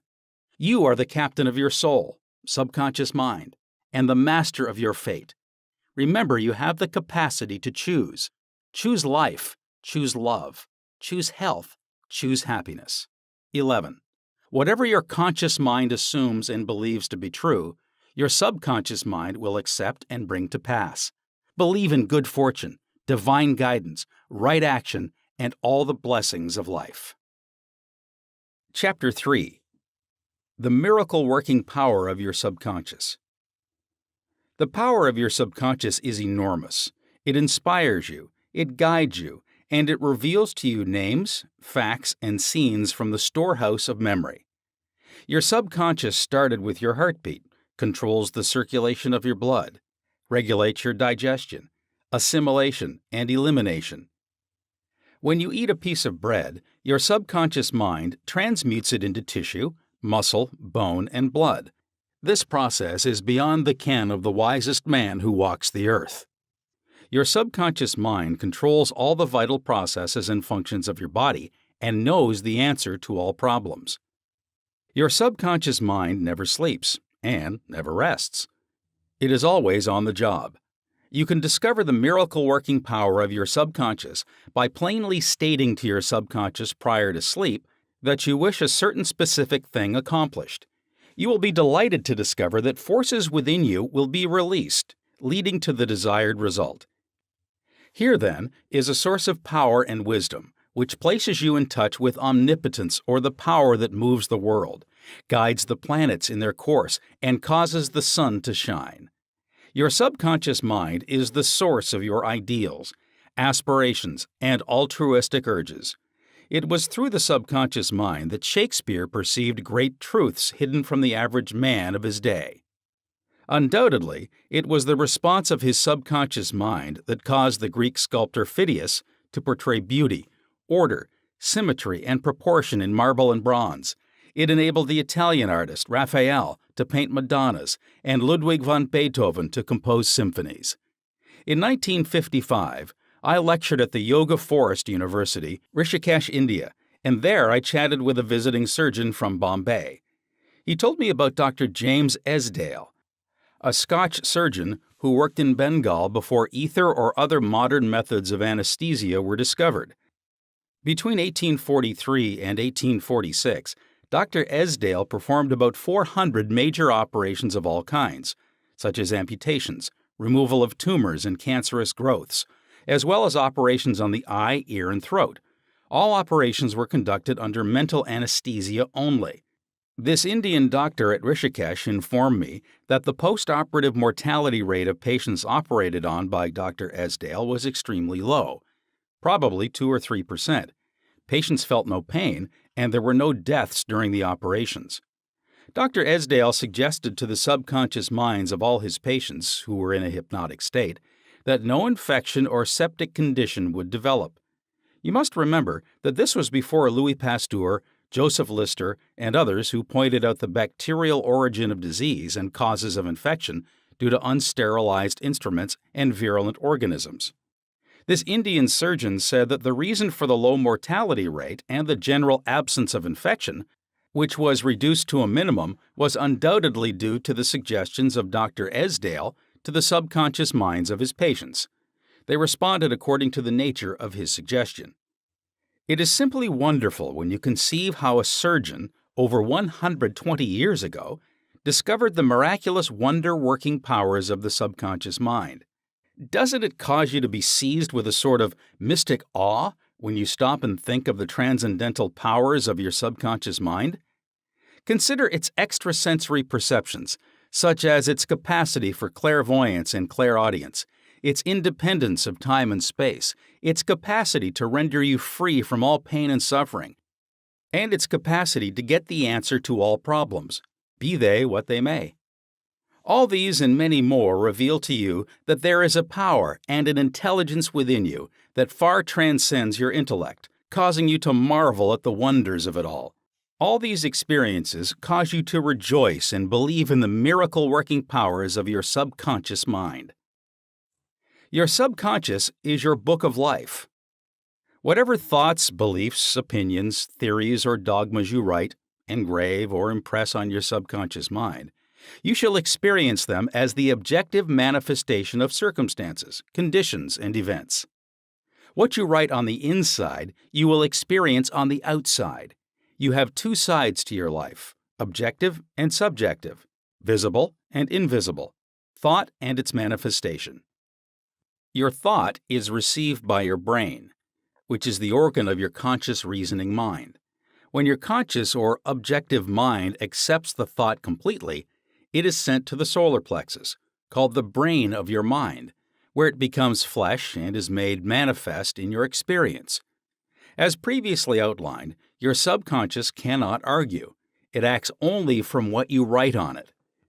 It accepts your verdict or the conclusions of your conscious mind as final. This is why you are always writing on the book of life, because your thoughts become your experiences. The American essayist Ralph Waldo Emerson said, quote, "Man is what he thinks all day long." Unquote. What is impressed in the subconscious is expressed. William James, the father of American psychology, said that the power to move the world is in your subconscious mind. Your subconscious mind is one with infinite intelligence and boundless wisdom. It is fed by hidden springs and is called the law of life. Whatever you impress upon your subconscious mind, the latter will move heaven and earth to bring it to pass. You must, therefore, impress it with right ideas and constructive thoughts. The reason there is so much chaos and misery in the world is because people do not understand the interaction of their conscious and subconscious minds. When these two principles work in accord, in concord, in peace, and synchronously together, you will have health, happiness, peace, and joy. There is no sickness or discord when the conscious and subconscious work together harmoniously and peacefully. The tomb of Hermes was opened with great expectancy and a sense of wonder, because people believed that the greatest secret of the ages was contained therein. The secret was, as within, so without, as above, so below. In other words, whatever is impressed in your subconscious mind is expressed on the screen of space. The same truth was proclaimed by Moses, Isaiah, Jesus, Buddha, Zoroaster, Lao Tse, and all the illuminated seers of the ages. Whatever you feel as true subjectively is expressed as conditions, experiences, and events. Motion and emotion must balance. As in heaven, your own mind, so on earth, in your own body and environment. This is the great law of life. You will find throughout all nature the law of action and reaction, of rest and motion. These two must balance, then there will be harmony and equilibrium. You are here to let the life principle flow through you rhythmically and harmoniously. The intake and the outgo must be equal. The impression and the expression must be equal. All your frustration is due to unfulfilled desire. If you think negatively, destructively, and viciously, these thoughts generate destructive emotions, which must be expressed and find an outlet. These emotions, being of a negative nature, are frequently expressed as ulcers, heart trouble, tension, and anxieties. What is your idea or feeling about yourself now? Every part of your being expresses that idea. Your vitality, body, financial status, friends, and social status represent a perfect reflection of the idea you have of yourself. This is the real meaning of what is impressed in your subconscious mind, and which is expressed in all phases of your life. We injure ourselves by the negative ideas which we entertain. How often have you wounded yourself by getting angry, fearful, jealous, or vengeful? These are the poisons that enter your subconscious mind. You were not born with negative attitudes. Feed your subconscious mind life-giving thoughts, and you will wipe out all the negative patterns lodged therein. As you continue to do this, all the past will be wiped out and remembered no more. The subconscious heals a malignancy of the skin. A personal healing will ever be the most convincing evidence of the healing power of the subconscious mind. Over 40 years ago, I resolved a malignancy of the skin through prayer. Medical therapy had failed to check the growth, and it was getting progressively worse. A clergyman with a deep psychological knowledge explained to me the inner meaning of the 139th Psalm, wherein it says, "In thy book all my members were written which in continuance were fashioned, when as yet there were none of them." He explained that the term book meant my subconscious mind, which fashioned and molded all my organs from an invisible cell. He also pointed out that inasmuch as my subconscious mind made my body, it could also recreate it and heal it according to the perfect pattern within it. The clergyman showed me his watch and said, "This had a maker, and the watchmaker had to have the idea first in mind before the watch became an objective reality. And if the watch was out of order, the watchmaker could fix it." My friend reminded me that the subconscious intelligence which created my body was like a watchmaker, and it also knew exactly how to heal, restore, and direct all the vital functions and processes of my body. But that I had to give it the perfect idea of health. This would act as cause, and the effect would be a healing. I prayed in a very simple way as follows.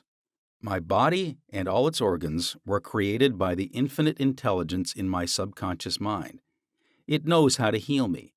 Its wisdom fashioned all my organs, tissues, muscles, and bones. This infinite healing presence within me is now transforming every atom of my being, making me whole and perfect now. I give thanks for the healing I know is taking place now.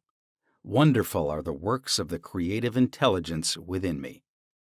I prayed aloud for about 5 minutes 2 or 3 times a day, repeating the above simple prayer. In about 3 months, my skin was whole and perfect. As you can see, all I did was give life-giving patterns of wholeness, beauty, and perfection to my subconscious mind, thereby obliterating the negative images and patterns of thought lodged in my subconscious mind, which were the cause of all my trouble.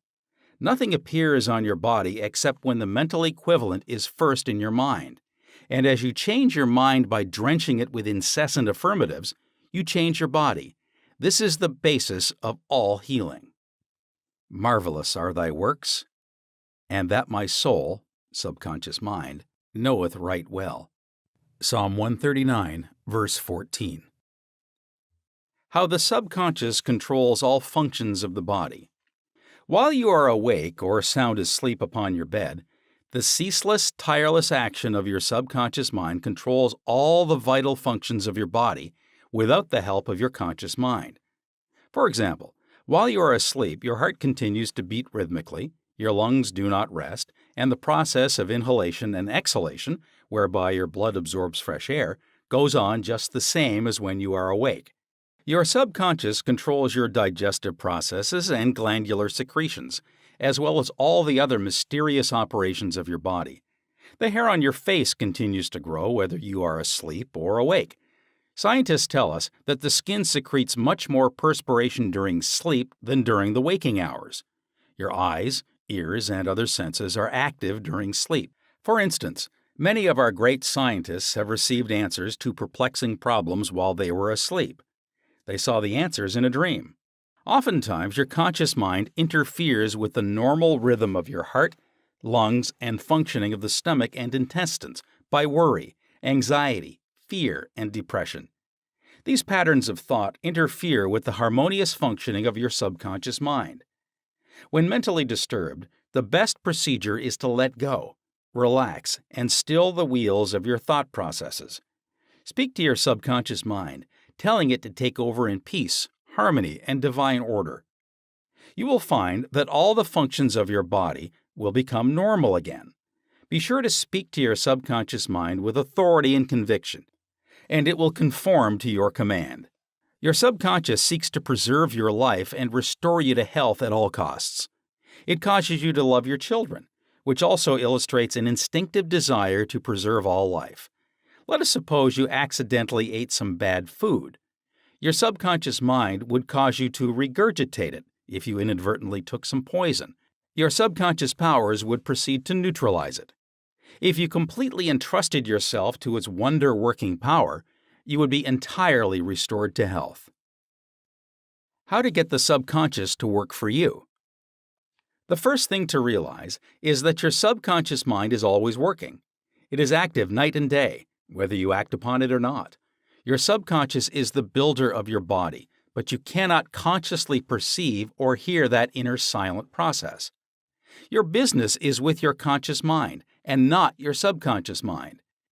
Just keep your conscious mind busy with the expectation of the best, and make sure the thoughts you habitually think are based on whatsoever things are lovely, true, just, and of good report. Begin now to take care of your conscious mind, knowing in your heart and soul that your subconscious mind is always expressing, reproducing, and manifesting according to your habitual thinking. Remember, just as water takes the shape of the pipe it flows through, the life principle in you flows through you according to the nature of your thoughts. Claim that the healing presence in your subconscious is flowing through you as harmony, health, peace, joy, and abundance. Think of it as a living intelligence, a lovely companion on the way. Firmly believe it is continually flowing through you, vivifying, inspiring, and prospering you. It will respond exactly this way. It is done unto you as you believe. Healing principle of the subconscious restores atrophied optic nerves. There is the well-known, duly authenticated case of Madame Biret of France, recorded in the archives of the medical department of Lourdes, France. She was blind. The optic nerves were atrophied and useless. She visited Lourdes and had what she termed a miraculous healing. Ruth Cranston, a Protestant young lady who investigated and wrote about healings at Lourdes in McCall's magazine, November 1955, writes about Madame Biret as follows, quote, "At Lourdes, she regained her sight incredibly, with the optic nerves still lifeless and useless, as several doctors could testify after repeated examinations. A month later, upon re-examination, it was found that the seeing mechanism had been restored to normal.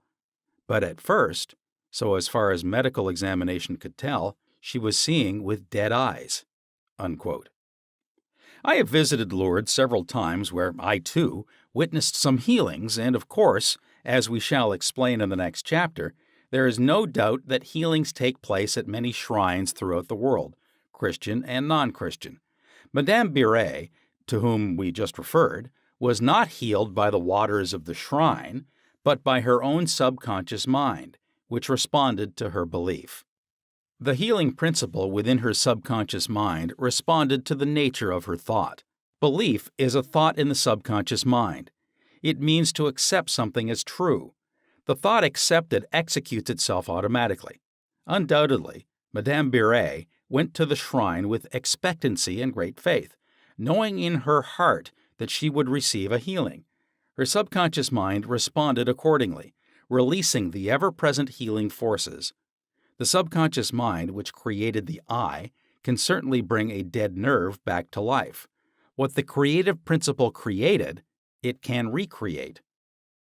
According to your belief, it is done unto you.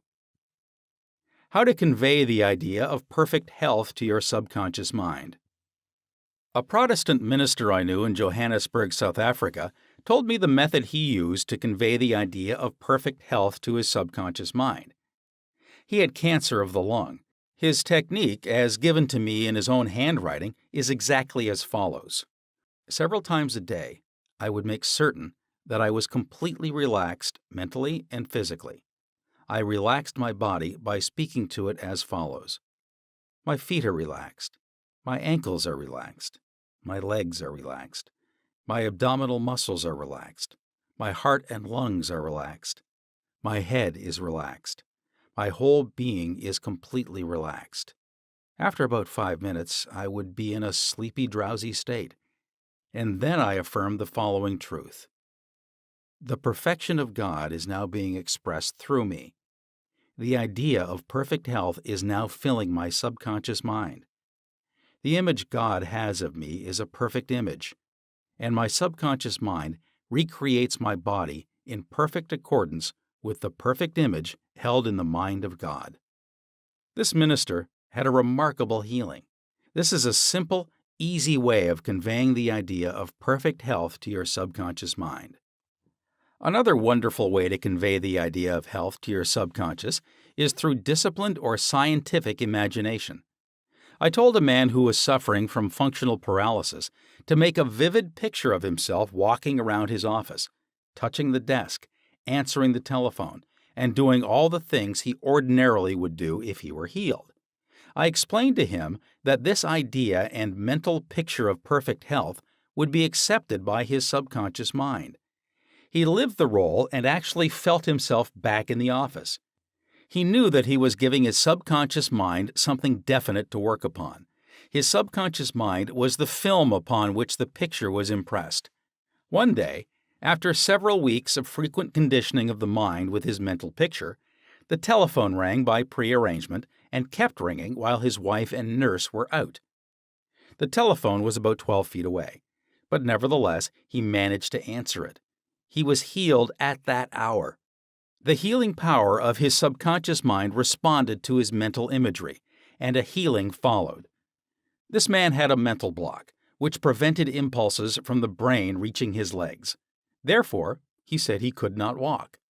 When he shifted his attention to the healing power within him, the power flowed through his focused attention, enabling him to walk.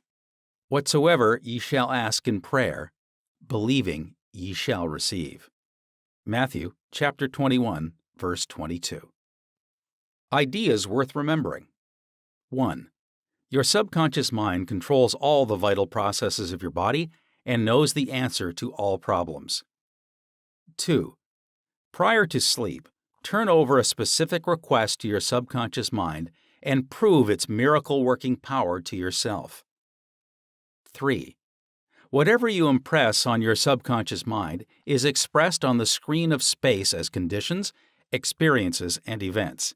Therefore, you should carefully watch all ideas and thoughts entertained in your conscious mind. 4. The law of action and reaction is universal. Your thought is action, and the reaction is the automatic response of your subconscious mind to your thought. Watch your thoughts. 5. All frustration is due to unfulfilled desires.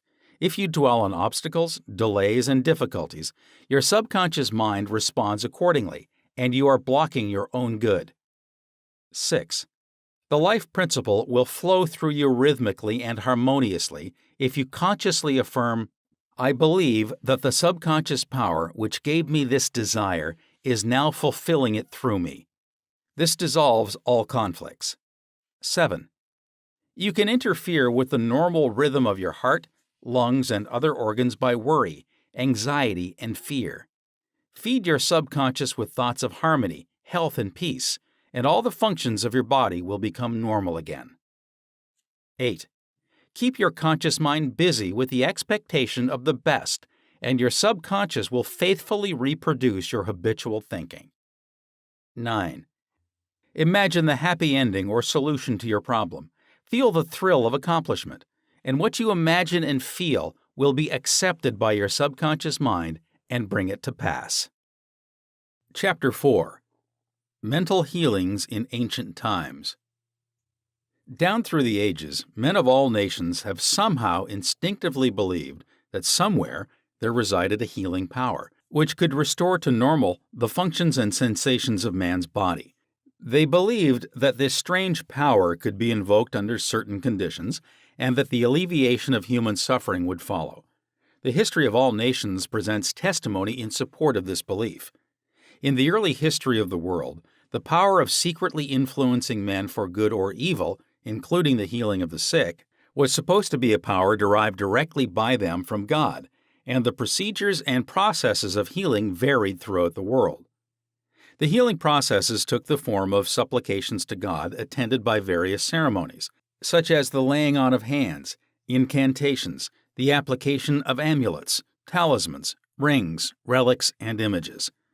For example, in the religions of antiquity, priests in the ancient temples gave drugs to the patient and practiced hypnotic suggestions prior to the patient's sleep, telling him that the gods would visit him in his sleep and heal him.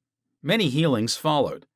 Obviously, all this was the work of potent suggestions to the subconscious mind.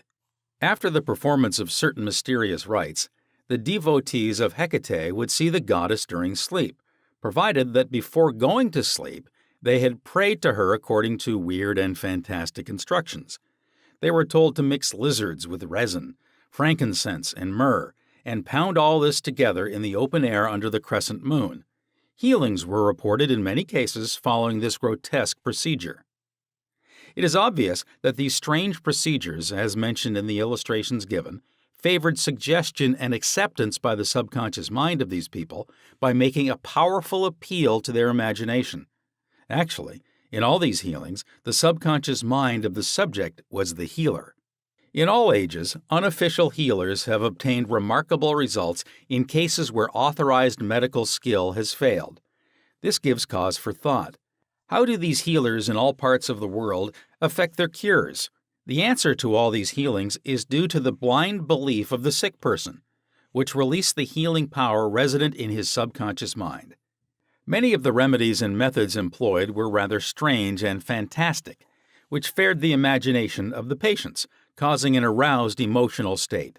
This state of mind facilitated the suggestion of health and was accepted by both the conscious and subconscious mind of the sick. This will be elaborated on further in the next chapter. Biblical accounts of the use of the subconscious powers. What things soever ye desire, when ye pray, believe that ye receive them, and ye shall have them. Mark chapter 11, verse 24. Note the difference in tenses. The inspired writer tells us to believe and accept as true the fact that our desire has already been accomplished and fulfilled, that it is already completed, and that its realization will follow as a thing in the future. The success of this technique depends on the confident conviction that the thought, the idea, the picture is already a fact in mind. In order for anything to have substance in the realm of mind, it must be thought of as actually existing there. Here in a few cryptic words is a concise and specific direction for making use of the creative power of thought by impressing upon the subconscious the particular thing which you desire. Your thought, idea, plan, or purpose is as real on its own plane as your hand or your heart. In following the biblical technique, you completely eliminate from your mind all consideration of conditions, circumstances, or anything which might imply adverse contingencies. You are planting a seed, concept, in the mind, which, if you leave it undisturbed, will infallibly germinate into external fruition. The prime condition which Jesus insisted upon was faith. Over and over again you read in the Bible, "According to your faith it is done unto you." If you plant certain types of seeds in the ground, you have faith they will grow after their kind. This is the way of seeds, and trusting the laws of growth and agriculture, you know that the seeds will come forth after their kind. Faith, as mentioned in the Bible, is a way of thinking, an attitude of mind, an inner certitude, knowing that the idea you fully accept in your conscious mind will be embodied in your subconscious mind and made manifest. Faith is, in a sense, accepting as true what your reason and senses deny. For example, a shutting out of the little rational, analytical conscious mind, and embracing an attitude of complete reliance on the inner power of your subconscious mind. A classical instance of Bible technique is recorded in Matthew, chapter 9, verses 28 to 30. And when he was come into the house, the blind men came to him. And Jesus saith unto them, Believe ye that I am able to do this? They said unto him, Yea, Lord. Then touched he their eyes, saying, According to your faith, be it unto you. And their eyes were opened. And Jesus straitly charged them, saying, See that no man know it. In the words, according to your faith, be it unto you, you can see that Jesus was actually appealing to the cooperation of the subconscious mind of the blind men. Their faith was their great expectancy, their inner feeling, their inner conviction that something miraculous would happen, and that their prayer would be answered. And it was. This is the time-honored technique of healing, utilized alike by all healing groups throughout the world, regardless of their religious affiliation. In the words, see that no man know it, Jesus enjoins the newly healed patients not to discuss their healing because they might be subjected to the skeptical and derogatory criticisms of the unbelieving. This might tend to undo the benefits they had received at the hand of Jesus by depositing thoughts of fear, doubt, and anxiety in the subconscious mind. For with authority and power he commandeth the unclean spirits, and they came out. Luke chapter 4, verse 36. When the sick came to Jesus to be healed, they were healed by their faith, together with his faith and understanding of the healing power of the subconscious mind. Whatever he decreed, he felt inwardly to be true. He and the people needing help were in the one universal subjective mind, and his silent inner knowing and conviction of the healing power changed the negative destructive patterns in the patient's subconscious. The resultant healings were the automatic response to the internal mental change. His command was his appeal to the subconscious mind of the patients, plus his awareness, feeling, and absolute trust in the response of the subconscious mind to the words, which he spoke with authority. Miracles at various shrines throughout the world. It is an established fact that cures have taken place at various shrines throughout the world, such as in Japan, India, Europe, and America. I have visited several of the famous shrines in Japan. At the world-famous shrine called Daibutsu is a gigantic divinity of bronze, where Buddha is seated with folded hands, and the head is inclined in an attitude of profound contemplative ecstasy. It is 42 feet in height and is called the Great Buddha. Here I saw young and old making offerings at its feet. Money, fruit, rice, and oranges were offered. Candles were lit, incense was burned, and prayers of petition recited. The guide explained the chant of a young girl as she murmured a prayer, bowed low, and placed 2 oranges as an offering. She also lit a candle. He said she had lost her voice, and it was restored at the shrine. She was thanking Buddha for restoring her voice.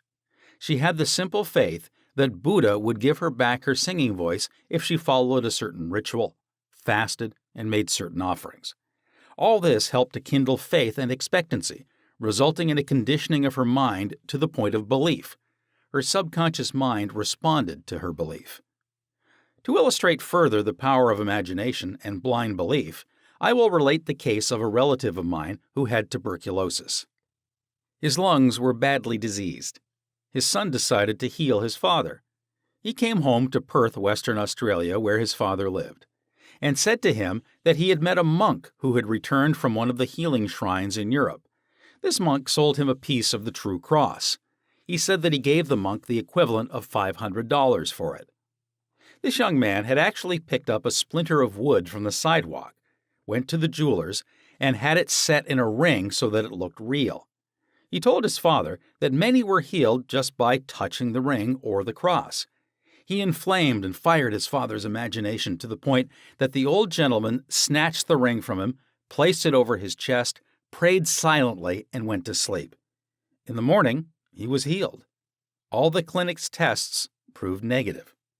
You know, of course, it was not the splinter of wood from the sidewalk that healed him. It was his imagination aroused to an intense degree plus the confident expectancy of a perfect healing. Imagination was joined to faith or subjective feeling, and the union of the two brought about a healing. The father never learned of the trick that had been played upon him. If he had, he probably would have had a relapse. He remained completely cured and passed away 15 years later at the age of 89. One universal healing principle. It is a well-known fact that all of the various schools of healing effect cures of the most wonderful character.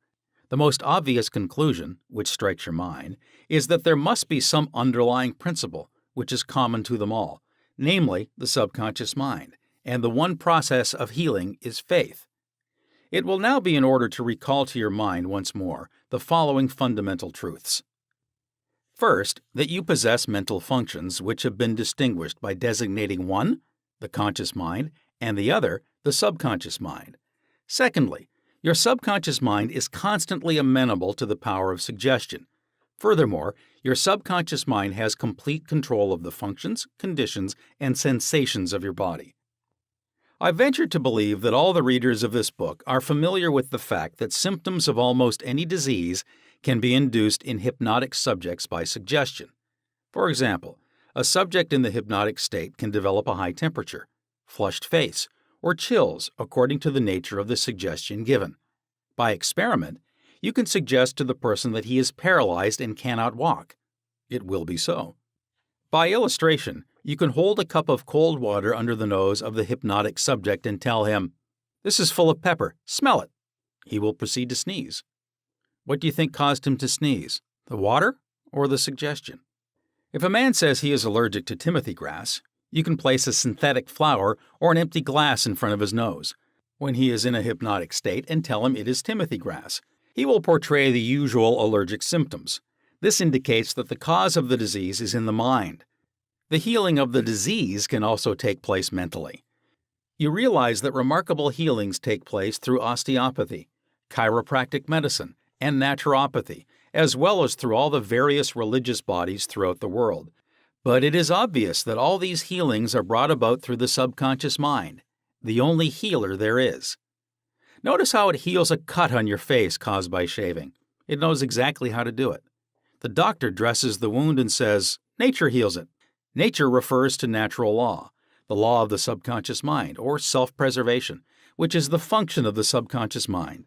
The instinct of self-preservation is the first law of nature. Your strongest instinct is the most potent of all autosuggestions. Widely different theories.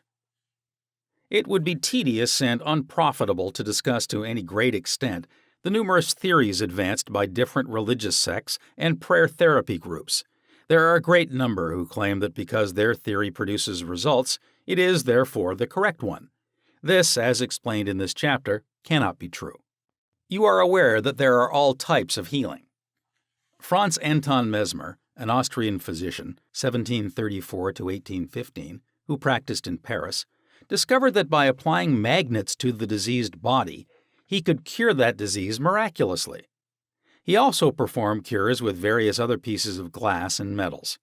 He discontinued this form of healing and claimed that his cures were due to animal magnetism, theorizing that this substance was projected from the healer to the patient. His method of treating disease from then on was by hypnotism, which was called mesmerism in his day. Other physicians said that all his healings were due to suggestion and nothing else. All of these groups, such as psychiatrists, psychologists, osteopaths, chiropractors, physicians, and all the churches are using the one universal power resident in the subconscious mind. Each may proclaim the healings are due to their theory. The process of all healing is a definite, positive, mental attitude, an inner attitude, or a way of thinking called faith. Healing is due to a confident expectancy, which acts as a powerful suggestion to the subconscious mind, releasing its healing potency. One man does not heal by a different power than another. It is true, he may have his own theory or method.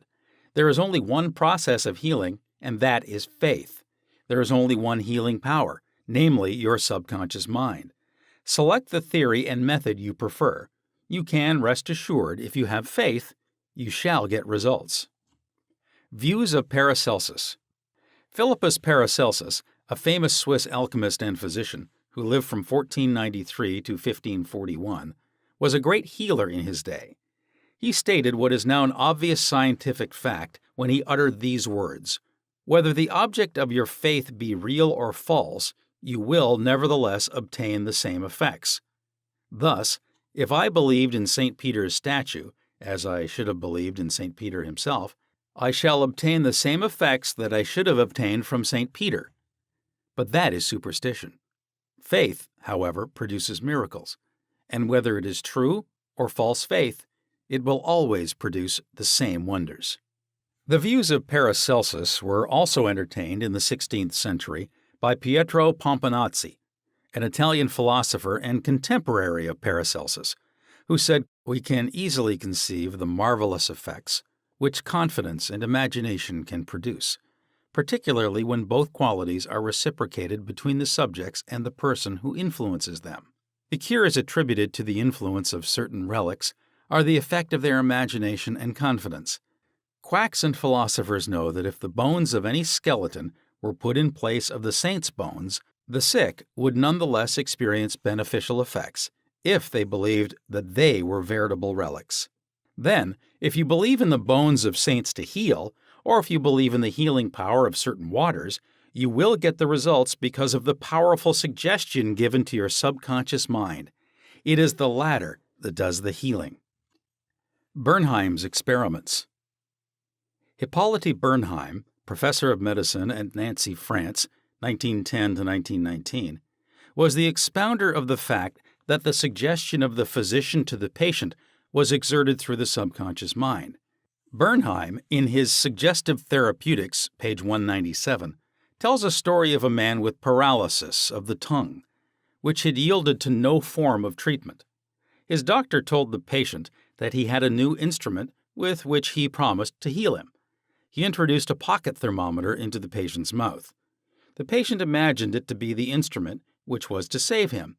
In a few moments, he cried out joyfully that he could once more move his tongue freely. "Among our cases," continues Bernheim, "facts of the same sort will be found.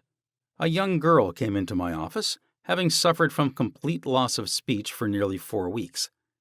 After making sure of the diagnosis, I told my students that loss of speech sometimes yielded instantly to electricity, which might act simply by its suggestive influence. I sent for the induction apparatus.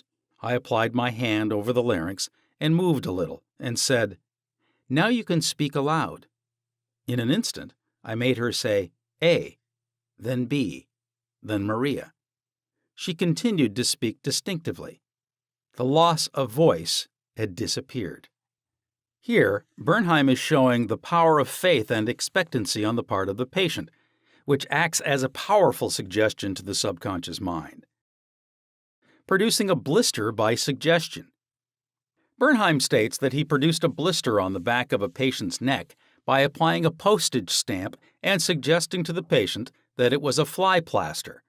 This has been confirmed by the experiments and experiences of many doctors in many parts of the world, which leave no doubt that the structural changes are a possible result of oral suggestion to patients. The cause of bloody stigmata. In Hudson's Law of Physic Phenomena, page 153, he states, "Hemorrhages and bloody stigmata may be induced in certain subjects by means of suggestion." Dr. M. Bourou put a subject into the somnambulistic condition and gave him the following suggestion. "At 4 o'clock this afternoon, after the hypnosis, you will come into my office, sit down in the armchair, cross your arms upon your breast, and your nose will begin to bleed." At the hour appointed, the young man did as directed. Several drops of blood came from the left nostril. On another occasion, the same investigator traced the patient's name on both his forearms with the dull point of an instrument. Then, when the patient was in the somnambulistic condition, he said, "At 4 o'clock this afternoon, you will go to sleep, and your arms will bleed along the lines which I have traced, and your name will appear written on your arms in letters of blood." He was watched at 4 o'clock and seen to fall asleep. On the left arm, the letters stood out in bright relief, and in several places there were drops of blood. The letters were still visible 3 months afterward, although they had gradually grown faint. These facts demonstrate at once the correctness of the two fundamental propositions previously stated, namely, the constant amenability of the subconscious mind to the power of suggestion and the perfect control, which the subconscious mind exercises over the functions, sensations, and conditions of the body. All the foregoing phenomena dramatize vividly abnormal conditions induced by suggestion, and are conclusive proof that as a man thinketh in his heart, subconscious mind, so is he. Healing points in review. 1. Remind yourself frequently that the healing power is in your subconscious mind. 2. Know that faith is like a seed planted in the ground. It grows after its kind. Plant the idea, seed, in your mind, water and fertilize it with expectancy, and it will manifest. 3. The idea you have for a book, new invention, or play is real in your mind. This is why you can believe you have it now. Believe in the reality of your idea, plan, or invention, and as you do, it will become manifest.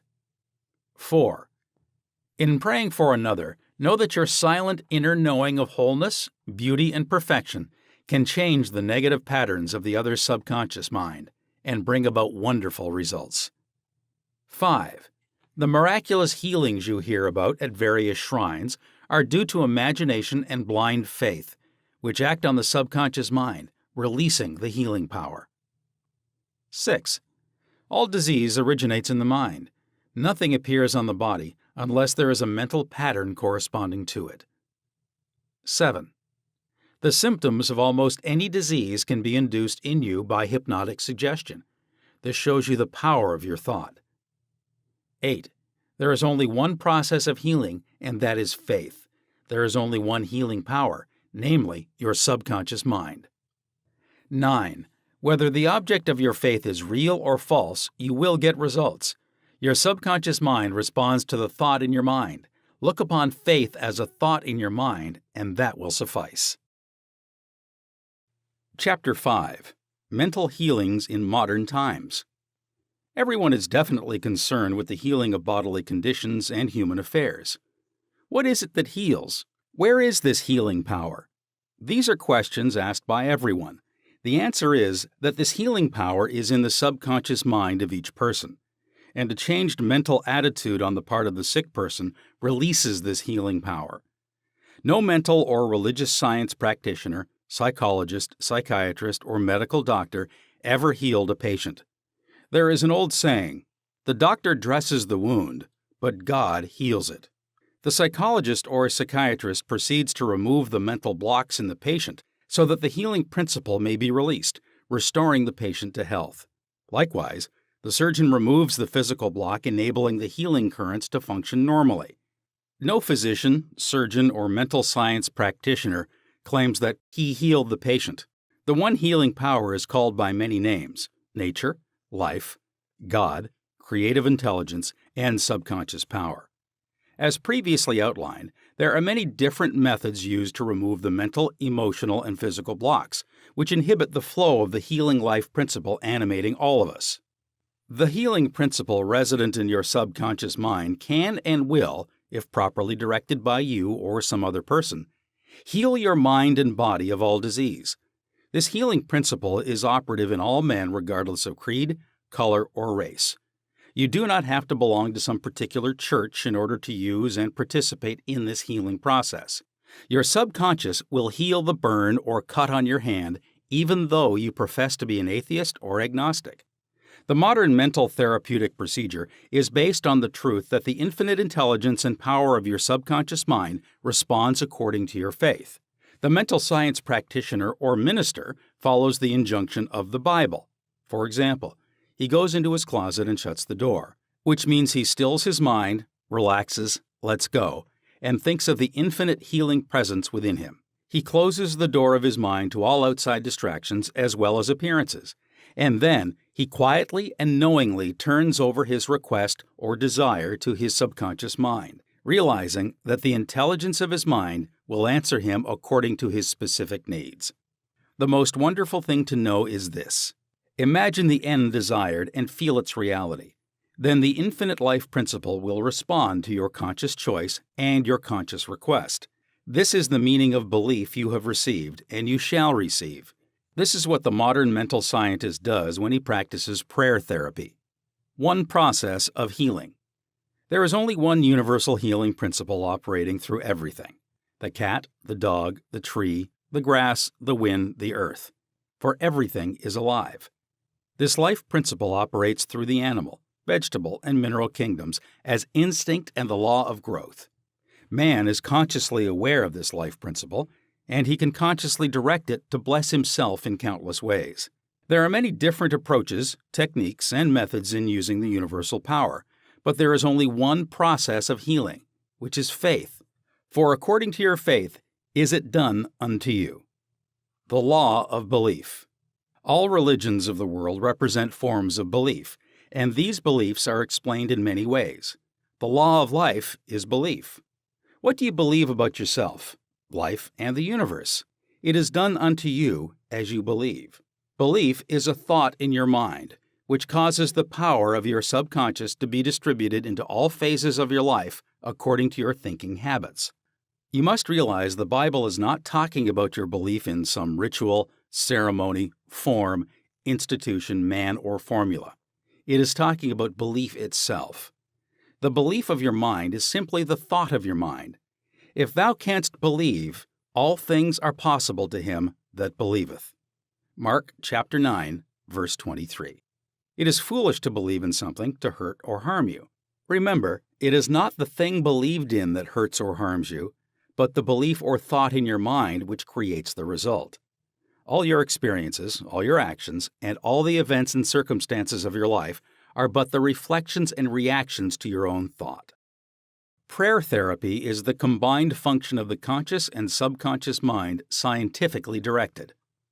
Prayer therapy is the synchronized, harmonious, and intelligent function of the conscious and subconscious levels of mind, specifically directed for a definite purpose.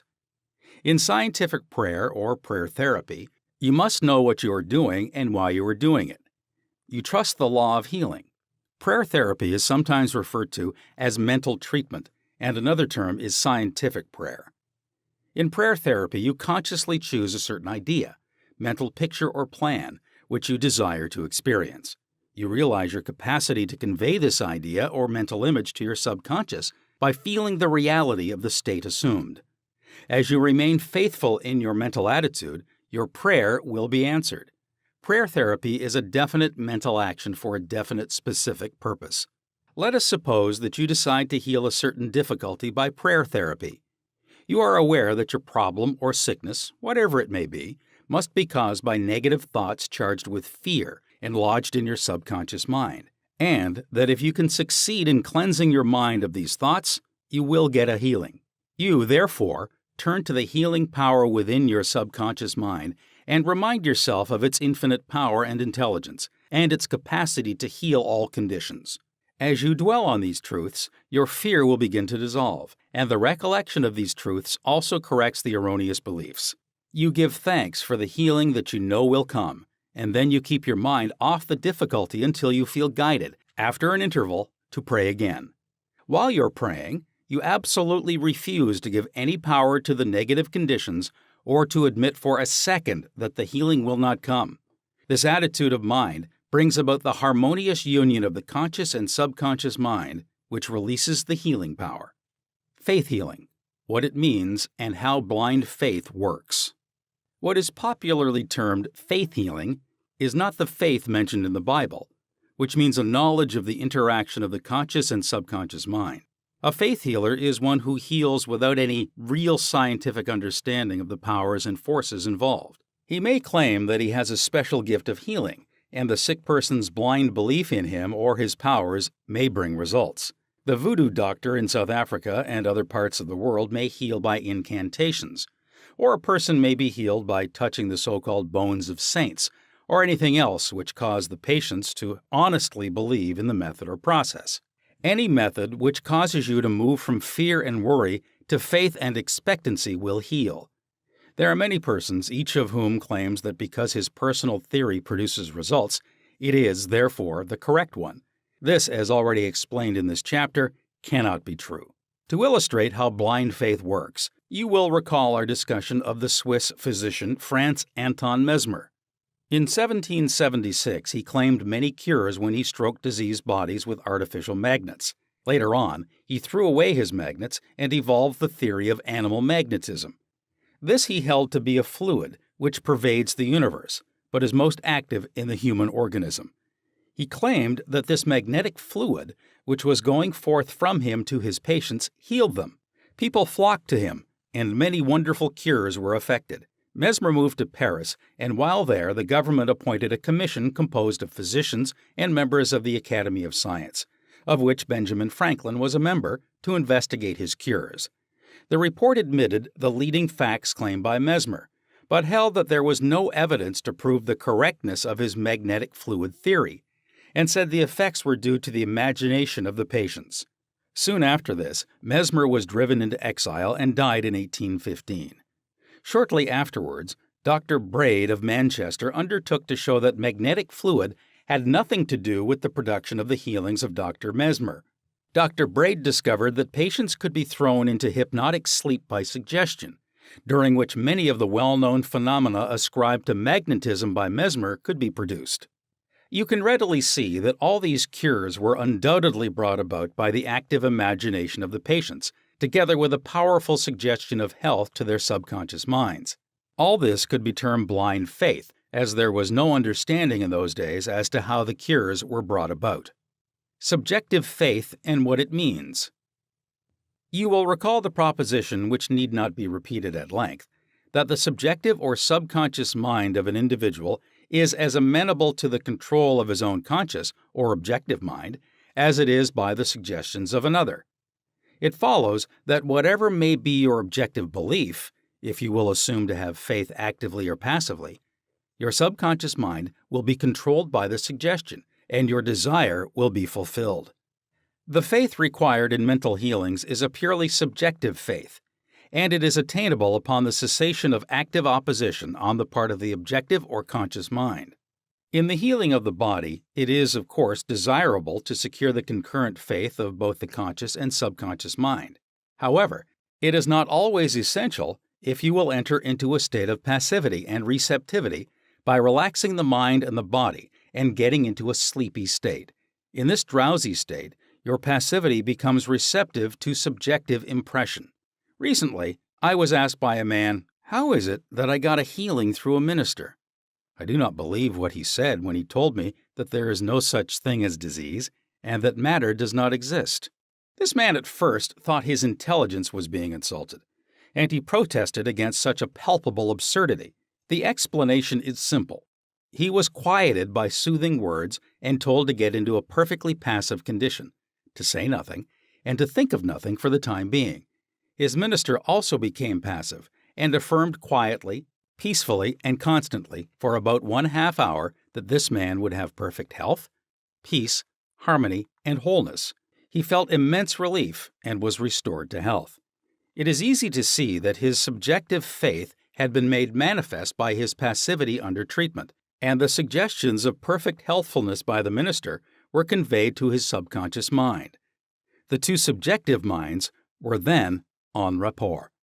The minister was not handicapped by antagonistic autosuggestions of the patient arising from objective doubt of the power of the healer or the correctness of the theory. In this sleepy, drowsy state, the conscious mind resistance is reduced to a minimum and results followed. The subconscious mind of the patient, being necessarily controlled by such suggestion, exercised its functions in accordance therewith, and a healing followed. The meaning of absent treatment. Suppose you learned that your mother was sick in New York City and you lived in Los Angeles. Your mother would not be physically present where you are, but you could pray for her. It is the Father within which doeth the work. The creative law of mind, subconscious mind, serves you and will do the work. Its response to you is automatic.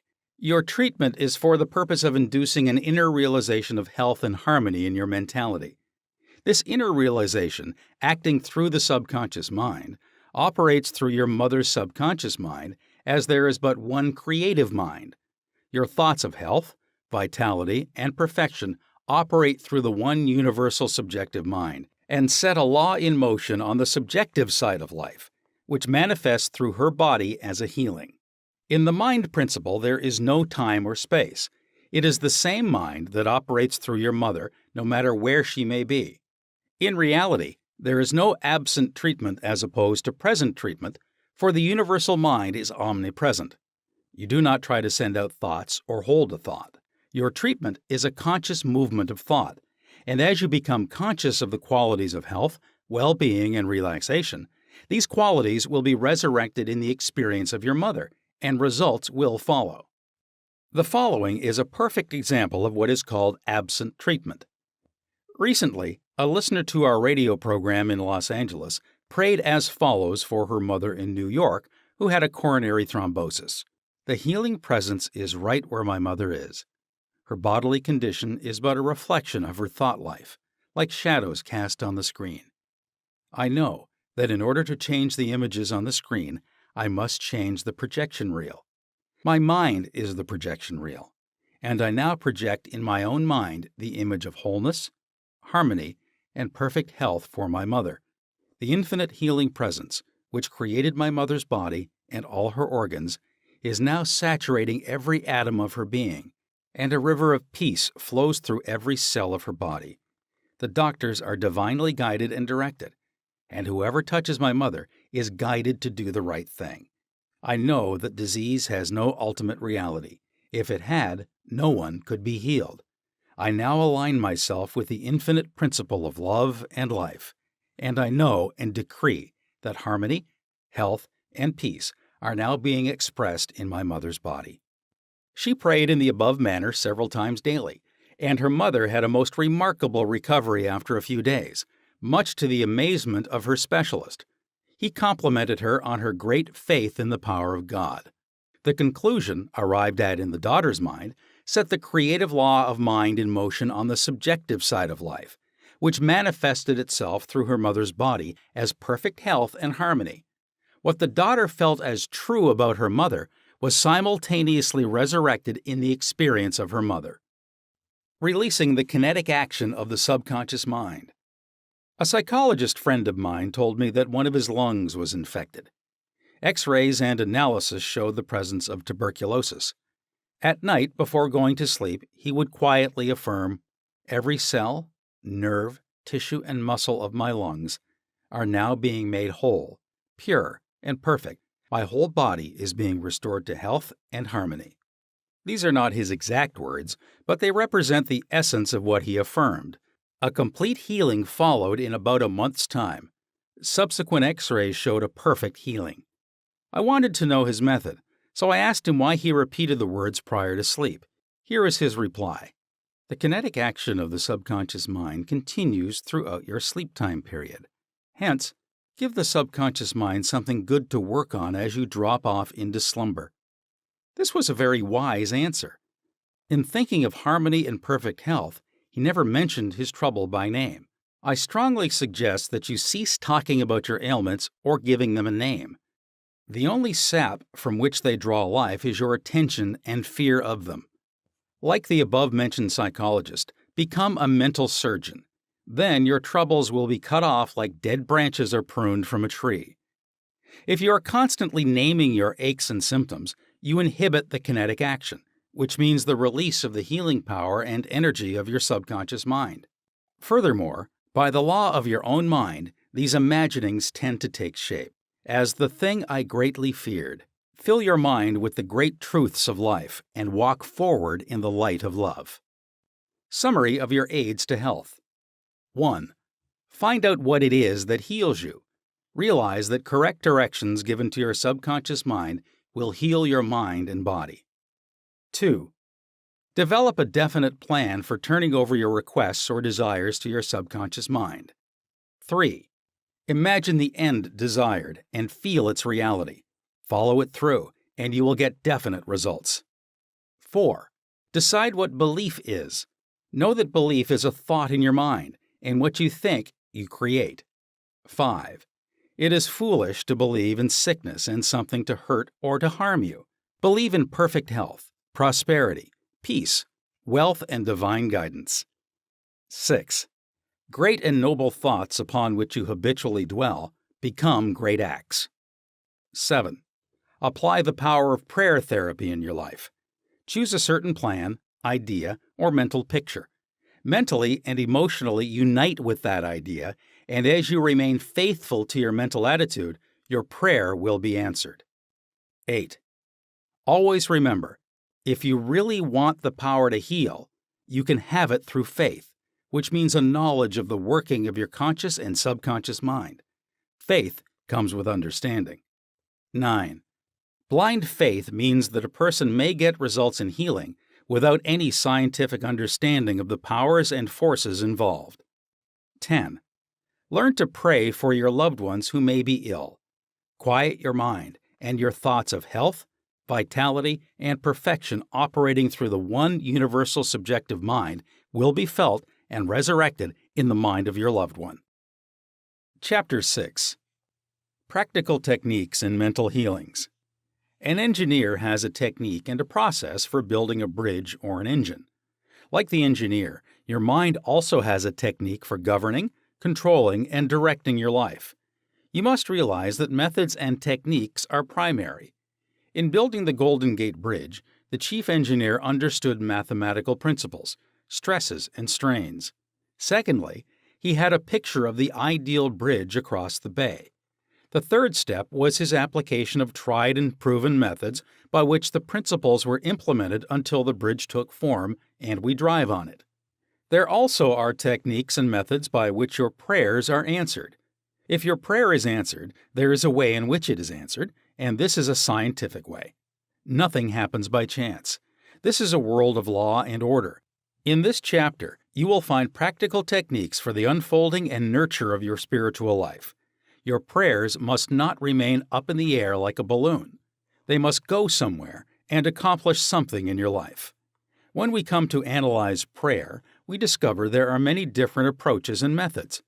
We will not consider in this book the formal, ritual prayers used in religious services. These have an important place in group worship. We are immediately concerned with the methods of personal prayer as it is applied to your daily life and as it is used to help others. Prayer is the formulation of an idea concerning something we wish to accomplish. Prayer is the soul's sincere desire. Your desire is your prayer.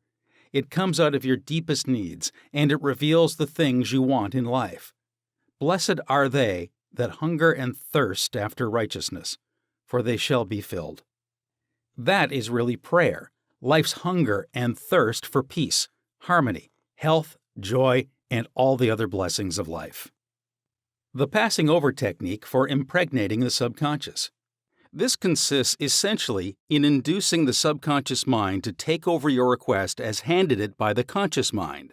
This passing over is best accomplished in the reverie-like state.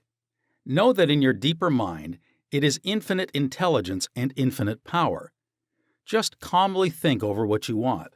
See it coming into fuller fruition from this moment forward. Be like the little girl who had a very bad cough and a sore throat. She declared firmly and repeatedly, "It is passing away now. It is passing away now." It passed away in about an hour. Use this technique with complete simplicity and naivete. Your subconscious will accept your blueprint. If you were building a new home for yourself and family, you know that you would be intensely interested in regard to the blueprint for your home. You would see to it that the builders conform to the blueprint. You would watch the material and select only the best wood, steel, in fact, the best of everything. What about your mental home and your mental blueprint for happiness and abundance?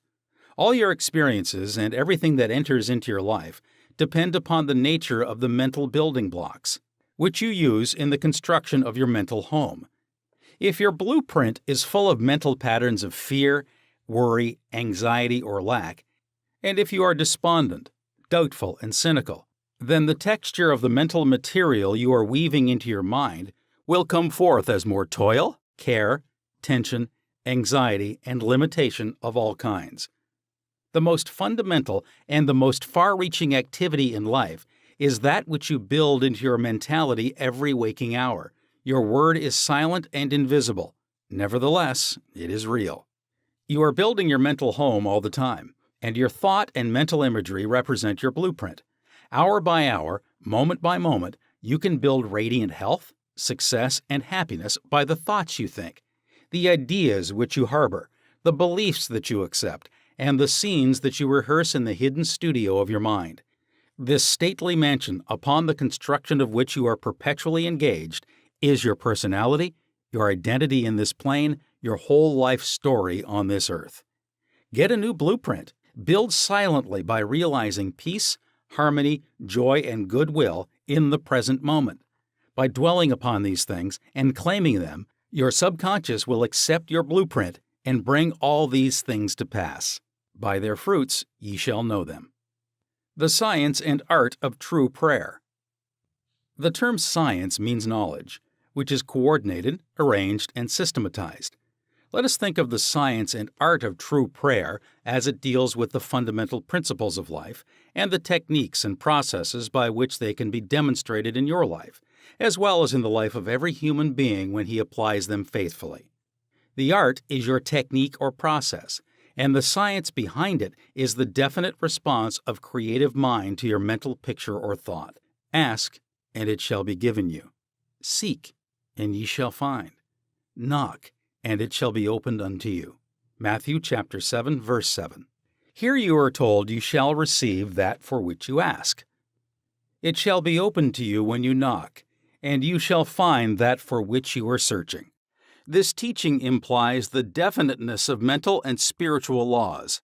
There's always a direct response from the infinite intelligence of your subconscious mind to your conscious thinking. If you ask for bread, you will not receive a stone. You must ask believing, if you are to receive. Your mind moves from the thought to the thing. Unless there is first an image in the mind, it cannot move, for there would be nothing for it to move toward. Your prayer, which is your mental act, must be accepted as an image in your mind before the power from your subconscious will play upon it and make it productive. You must reach a point of acceptance in your mind, an unqualified and undisputed state of agreement. This contemplation should be accompanied by a feeling of joy and restfulness in foreseeing the certain accomplishment of your desire. The sound basis for the art and science of true prayer is your knowledge and complete confidence that the movement of your conscious mind will gain a definite response from your subconscious mind, which is one with boundless wisdom and infinite power. By following this procedure, your prayers will be answered. The visualization technique. The easiest and most obvious way to formulate an idea is to visualize it, to see it in your mind's eye as vividly as if it were alive. You can see with the naked eye only what already exists in the external world. In a similar way, that which you can visualize in your mind's eye already exists in the invisible realms of your mind. Any picture, which you have in your mind, is the substance of things hoped for and the evidence of things not seen. What you form in your imagination is as real as any part of your body. The idea and thought are real and will one day appear in your objective world if you are faithful to your mental image. This process of thinking forms impressions in your mind. These impressions, in turn, become manifested as facts and experiences in your life. The builder visualizes the type of building he wants. He sees it as he desires it to be completed. His imagery and thought processes become a plastic mold from which the building will emerge, a beautiful or an ugly one, a skyscraper or a very low one. His mental imagery is projected as it is drawn on paper. Eventually, the contractor and his workers gather the essential materials, and the building progresses until it stands finished, conforming perfectly to the mental patterns of the architect. I use the visualization technique prior to speaking from the platform. I quiet the wheels of my mind in order that I may present to the subconscious mind my images of thought. Then, I picture the entire auditorium and the seats filled with men and women, and each one of them illuminated and inspired by the infinite healing presence within each one. I see them as radiant, happy, and free. Having first built up the idea in my imagination, I quietly sustain it there as a mental picture while I imagine I hear men and women saying, "I am healed. I feel wonderful. I've had an instantaneous healing. I am transformed." I keep this up for about 10 minutes or more, knowing and feeling that each person's mind and body are saturated with love, wholeness, beauty, and perfection. My awareness grows to the point where in my mind I can actually hear the voices of the multitude proclaiming their health and happiness. Then I release the whole picture and go onto the platform. Almost every Sunday, people stop and say that their prayers were answered. Mental movie method. The Chinese say, quote, "A picture is worth 1,000 words," unquote. William James, the father of American psychology, stressed the fact that the subconscious mind will bring to pass any picture held in the mind and backed by faith. Act as though I am, and I will be. A number of years ago, I was in the Middle West lecturing in several states, and I desired to have a permanent location in the general area from which I could serve those who desired help. I traveled far, but the desire did not leave my mind. One evening, while in a hotel in Spokane, Washington, I relaxed completely on a couch, immobilized my attention, and in a quiet, passive manner, imagined that I was talking to a large audience, saying in effect, "I am glad to be here. I have prayed for the ideal opportunity." I saw in my mind's eye the imaginary audience, and I felt the reality of it all. I played the role of the actor, dramatized this mental movie, and felt satisfied that this picture was being conveyed to my subconscious mind, which would bring it to pass in its own way. The next morning, on awakening, I felt a great sense of peace and satisfaction, and in a few days' time, I received a telegram asking me to take over an organization in the Midwest, which I did, and I enjoyed it immensely for several years. The method outlined here appeals to many who have described it as the mental movie method. I have received numerous letters from people who listen to my radio talks and weekly public lectures, telling me of the wonderful results they get using this technique in the sale of their property.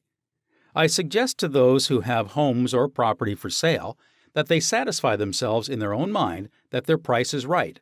Then, I claim that the infinite intelligence is attracting to them the buyer who really wants to have the property and who will love it and prosper in it. After having done this, I suggest that they quiet their mind, relax, let go, and get into a drowsy, sleepy state, which reduces all mental effort to a minimum. Then, they are to picture the check in their hands, rejoice in the check, give thanks for the check, and go off to sleep feeling the naturalness of the whole mental movie created in their own mind. They must act as though it were an objective reality, and the subconscious mind will take it as an impression, and through the deeper currents of the mind, the buyer and the seller are brought together. A mental picture held in the mind, backed by faith, will come to pass. The Baudouin Technique. Charles Baudouin was a professor at the Rousseau Institute in France.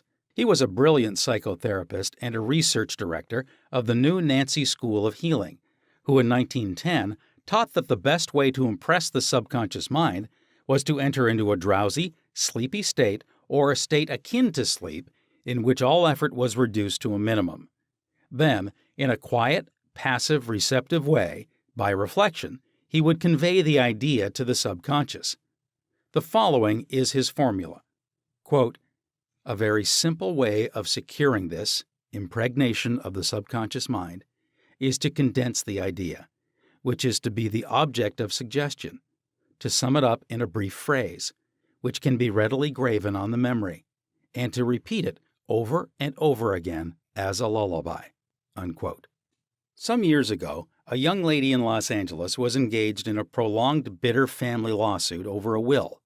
Her husband had bequeathed his entire estate to her, and his sons and daughters by a previous marriage were bitterly fighting to break the will. The Baudouin technique was outlined to her, and this is what she did.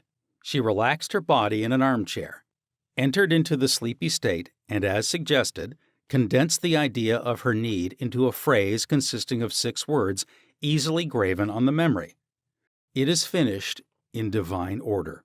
The significance to her of these words meant that infinite intelligence operating through the laws of her subconscious mind would bring about a harmonious adjustment through the principle of harmony.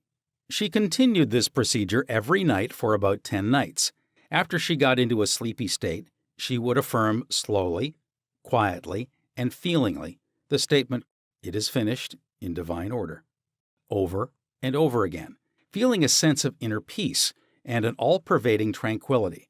Then she went off into her deep, normal sleep.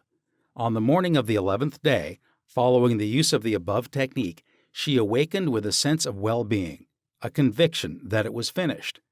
Her attorney called her the same day, saying that the opposing attorney and his clients were willing to settle. A harmonious agreement was reached, and litigation was discontinued. The sleeping technique. By entering into a sleepy, drowsy state, effort is reduced to a minimum. The conscious mind is submerged to a great extent when in a sleepy state. The reason for this is that the highest degree of outcropping of the subconscious occurs prior to sleep and just after we awaken. In this state, the negative thoughts, which tend to neutralize your desire and so prevent acceptance by your subconscious mind, are no longer present. Suppose you want to get rid of a destructive habit. Assume a comfortable posture, relax your body, and be still. Get into a sleepy state, and in that sleepy state, say quietly, over and over again as a lullaby, "I am completely free from this habit. Harmony and peace of mind reign supreme." Repeat the above slowly, quietly, and lovingly for 5 or 10 minutes, night and morning. Each time you repeat the words, the emotional value becomes greater. When the urge comes to repeat the negative habit, repeat the above formula out loud by yourself. By this means, you induce the subconscious to accept the idea, and a healing follows. The thank you technique. In the Bible, Paul recommends that we make known our requests with praise and thanksgiving. Some extraordinary results follow this simple method of prayer. The thankful heart is always close to the creative forces of the universe, causing countless blessings to flow toward it by the law of reciprocal relationship, based on a cosmic law of action and reaction. For instance, a father promises his son a car for graduation. The boy has not yet received the car, but he is very thankful and happy, and is as joyous as though he had actually received the car. He knows his father will fulfill his promise, and he is full of gratitude and joy, even though he has not yet received the car, objectively speaking. He has, however, received it with joy and thankfulness in his mind. I shall illustrate how Mr. Broke applied this technique with excellent results. He said, "Bills are piling up. I am out of work. I have 3 children and no money. What shall I do?" Regularly, every night and morning, for a period of about 3 weeks, he repeated the words, "Thank you, Father, for my wealth," in a relaxed, peaceful manner until the feeling or mood of thankfulness dominated his mind. He imagined he was addressing the infinite power and intelligence within him, knowing, of course, that he could not see the creative intelligence or infinite mind. He was seeing with the inner eye of spiritual perception, realizing that his thought image of wealth was the first cause. Relative to the money, position, and food he needed, his thought feeling was the substance of wealth untrammeled by antecedent conditions of any kind. By repeating, "Thank you, Father," over and over again, his mind and heart were lifted up to the point of acceptance, and when fear, thoughts of lack, poverty, and distress came into his mind, he would say, "Thank you, Father," as often as necessary. He knew that as he kept up the thankful attitude, he would recondition his mind to the idea of wealth, which is what happened. The sequel to his prayer is very interesting. After praying in the above-mentioned manner, he met a former employer of his on the street whom he had not seen for 20 years. The man offered him a very lucrative position and advanced him $500 on a temporary loan. Today, Mr. Broke is vice president of the company for which he works. His recent remark to me was, "I shall never forget the wonders of Thank You, Father. It has worked wonders for me." The affirmative method. The effectiveness of an affirmation is determined largely by your understanding of the truth and the meaning back of the words, "In praying, use not vain repetition." Therefore, the power of your affirmation lies in the intelligent application of definite and specific positives. For example, a boy adds 3 and 3 and puts down 7 on the blackboard. The teacher affirms with mathematical certainty that 3 and 3 are 6. Therefore, the boy changes his figures accordingly. The teacher's statement did not make 3 and 3 equal 6 because the latter was already a mathematical truth. The mathematical truth caused the boy to rearrange the figures on the blackboard. It is abnormal to be sick. It is normal to be healthy. Health is the truth of your being. When you affirm health, harmony, and peace for yourself or another, and when you realize these are universal principles of your own being, you will rearrange the negative patterns of your subconscious mind based on your faith and understanding of that which you affirm. The result of the affirmative process of prayer depends on your conforming to the principles of life, regardless of appearances. Consider for the moment that there is a principle of mathematics and none of error. There is a principle of truth, but none of dishonesty. There is a principle of intelligence, but none of ignorance. There is a principle of harmony and none of discord. There is a principle of health, but none of disease, and there is a principle of abundance, but none of poverty. The affirmative method was chosen by the author for use on his sister, who was to be operated on for the removal of gallstones in a hospital in England. The condition described was based on the diagnosis of hospital tests and the usual X-ray procedures. She asked me to pray for her. We were separated geographically about 6,500 miles, but there is no time or space in the mind principle. Infinite mind or intelligence is present in its entirety at every point simultaneously. I withdrew all thought from the contemplation of symptoms and from the corporeal personality altogether. I affirmed as follows: "This prayer is for my sister Catherine. She is relaxed and at peace, poised, balanced, serene, and calm. The healing intelligence of her subconscious mind, which created her body, is now transforming every cell, nerve, tissue, muscle, and bone of her being, according to the perfect pattern of all organs lodged in her subconscious mind. Silently, quietly, all distorted thought patterns in her subconscious mind are removed and dissolved, and the vitality, wholeness, and beauty of the life principle are made manifest in every atom of her being. She is now open and receptive to the healing currents, which are flowing through her like a river, restoring her to perfect health, harmony, and peace. All distortions and ugly images are now washed away by the infinite ocean of love and peace flowing through her, and it is so." I affirmed the above several times a day, and at the end of 2 weeks my sister had an examination which showed a remarkable healing, and the X-ray proved negative. To affirm is to state that it is so, and as you maintain this attitude of mind as true, regardless of all evidence to the contrary, you will receive an answer to your prayer. Your thought can only affirm, for even if you deny something, you are actually affirming the presence of what you deny. Repeating an affirmation, knowing what you are saying and why you are saying it, leads the mind to the state of consciousness where it accepts that which you state as true. Keep on affirming the truths of life until you get the subconscious reaction, which satisfies. The argumentative method. This method is just what the word implies. It stems from the procedure of Dr. Phineas Parkhurst Quimby of Maine. Dr. Quimby, a pioneer in mental and spiritual healing, lived and practiced in Belfast, Maine, about 100 years ago. A book called The Quimby Manuscripts, published in 1921 by Thomas Y. Crowell Company, New York City, and edited by Horatio Dresser, is available in your library. This book gives newspaper accounts of this man's remarkable results in prayer treatment of the sick. Quimby duplicated many of the healing miracles recorded in the Bible. In brief, the argumentative method employed, according to Quimby, consists of spiritual reasoning where you convince the patient and yourself that his sickness is due to his false belief, groundless fears, and negative patterns lodged in his subconscious mind. You reason it out clearly in your mind and convince your patient that the disease or ailment is due only to a distorted, twisted pattern of thought which has taken form in his body. This wrong belief in some external power and external causes has now externalized itself as sickness and can be changed by changing the thought patterns. You explain to the sick person that the basis of all healing is a change of belief. You also point out that the subconscious mind created the body and all its organs.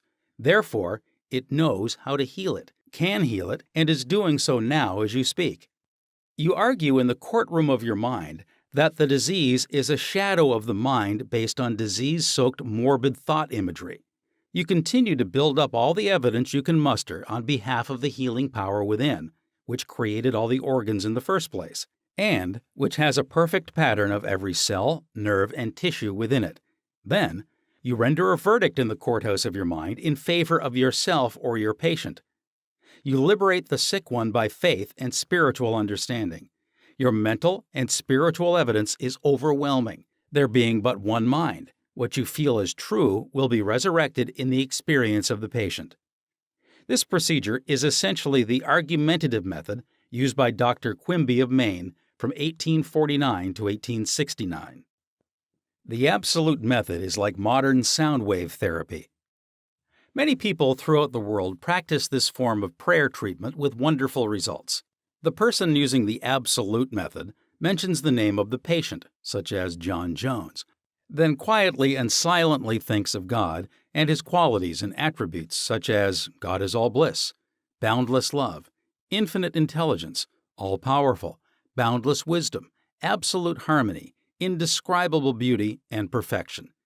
As he quietly thinks along these lines, he is lifted up in consciousness into a new spiritual wavelength, at which time he feels the infinite ocean of God's love is now dissolving everything unlike itself in the mind and body of John Jones for whom he is praying.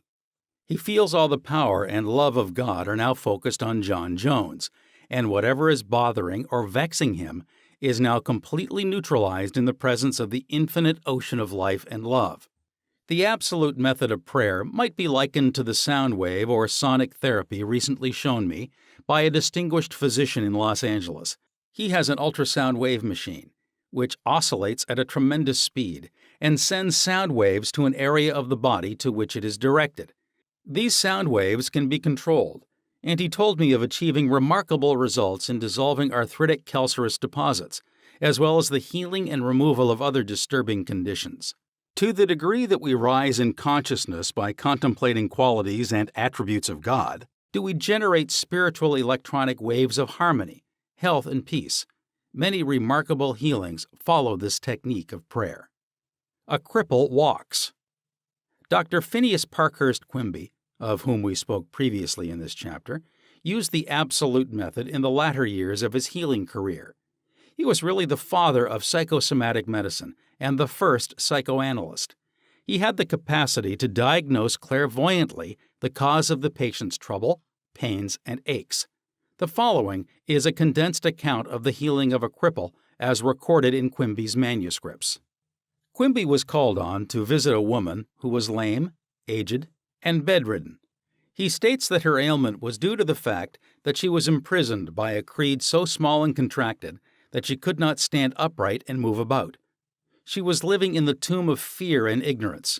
Furthermore, she was taking the Bible literally, and it frightened her. In this tomb, Quimby said, was the presence and power of God trying to burst the bands, break through the bonds, and rise from the dead. When she would ask others for an explanation of some passage of the Bible, the answer would be a stone. Then she would hunger for the bread of life. Dr. Quimby diagnosed her case as a mind cloudy and stagnated due to excitation and fear, caused by the inability to see clearly the meaning of the passage of the Bible which she had been reading. This showed itself in the body by her heavy and sluggish feeling, which would terminate as paralysis. At this point, Quimby asked her what was meant in the Bible verses, "Yet a little while am I with you, and then I go unto him that sent me. Ye shall seek me, and shall not find me, and where I am, thither ye cannot come." John chapter 7, verses 33 to 34. She replied that it meant Jesus went to heaven. Quimby explained what it really meant by telling her that being with her a little while meant his expression of her symptoms, feelings, and their causes. For example, he had compassion and sympathy for her momentarily, but he could not remain in that mental state.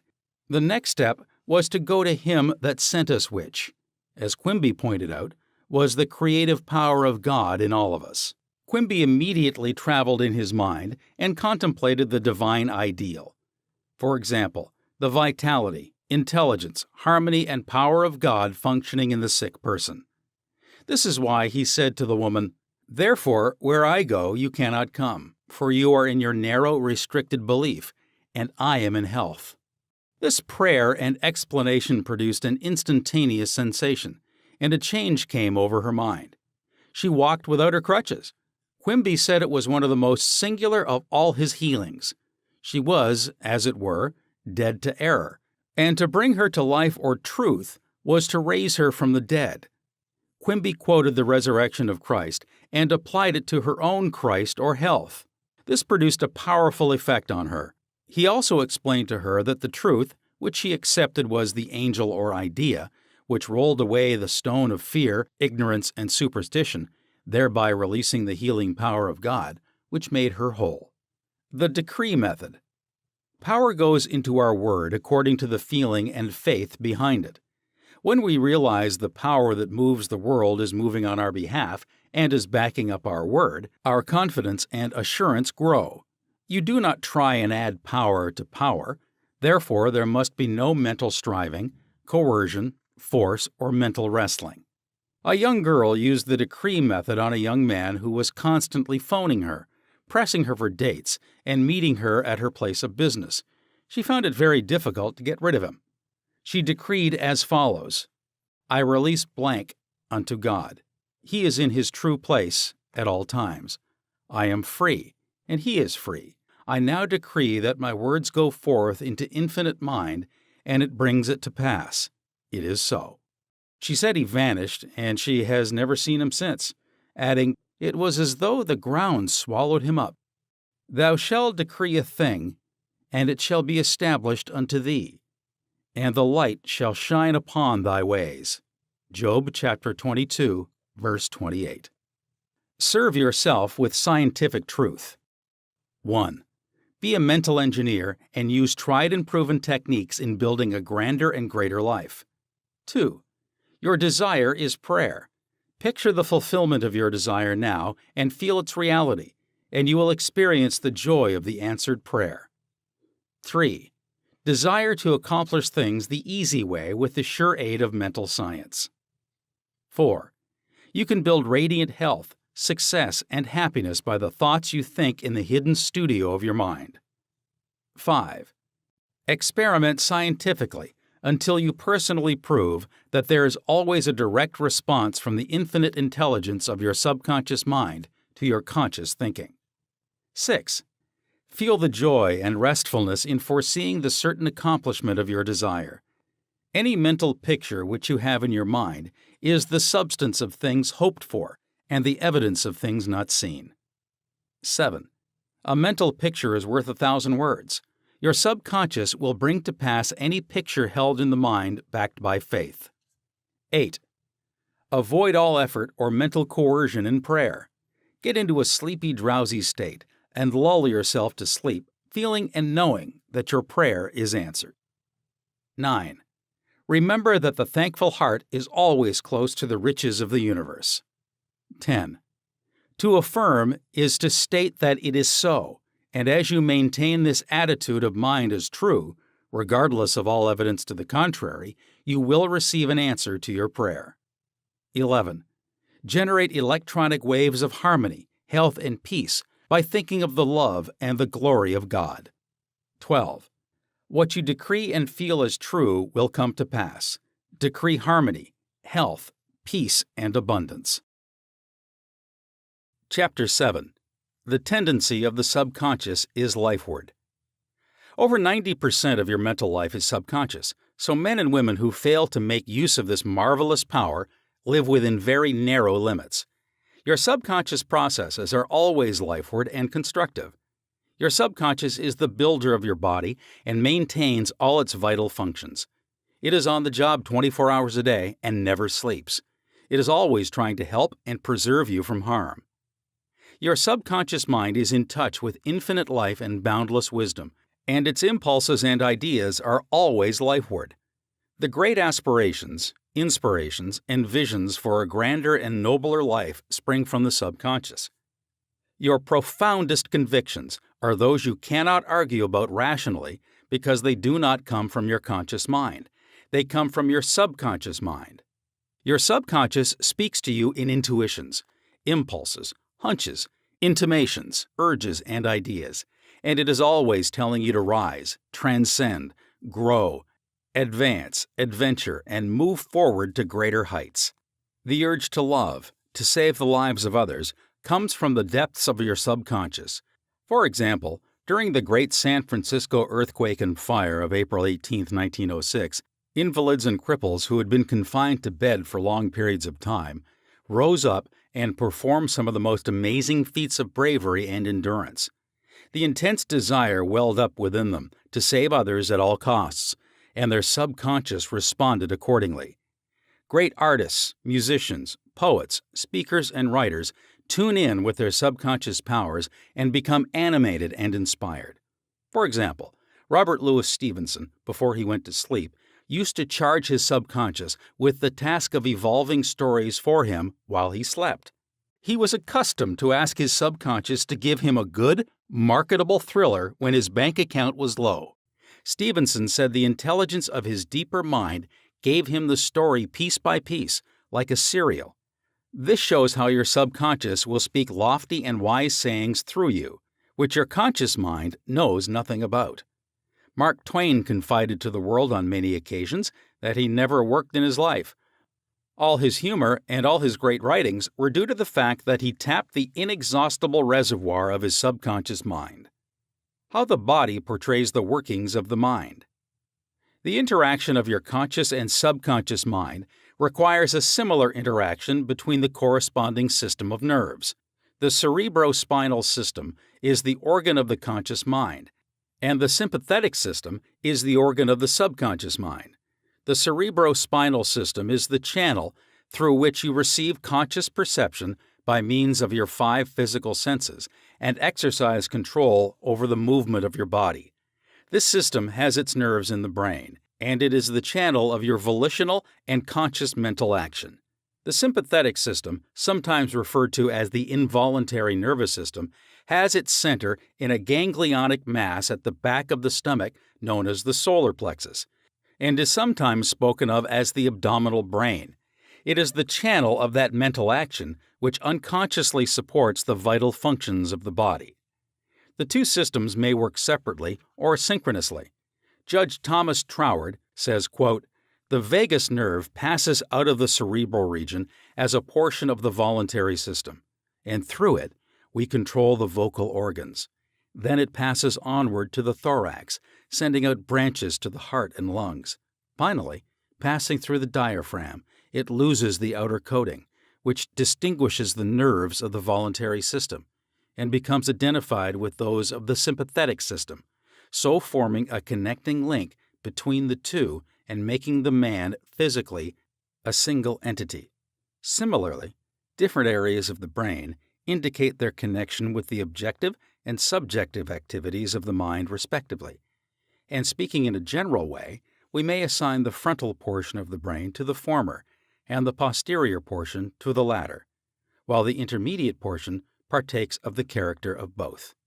A rather simple way of looking at the mental and physical interaction is to realize that your conscious mind grasps an idea, which induces a corresponding vibration in your voluntary system of nerves. This in turn causes a similar current to be generated in your involuntary system of nerves, thus handing the idea over to your subconscious mind, which is the creative medium.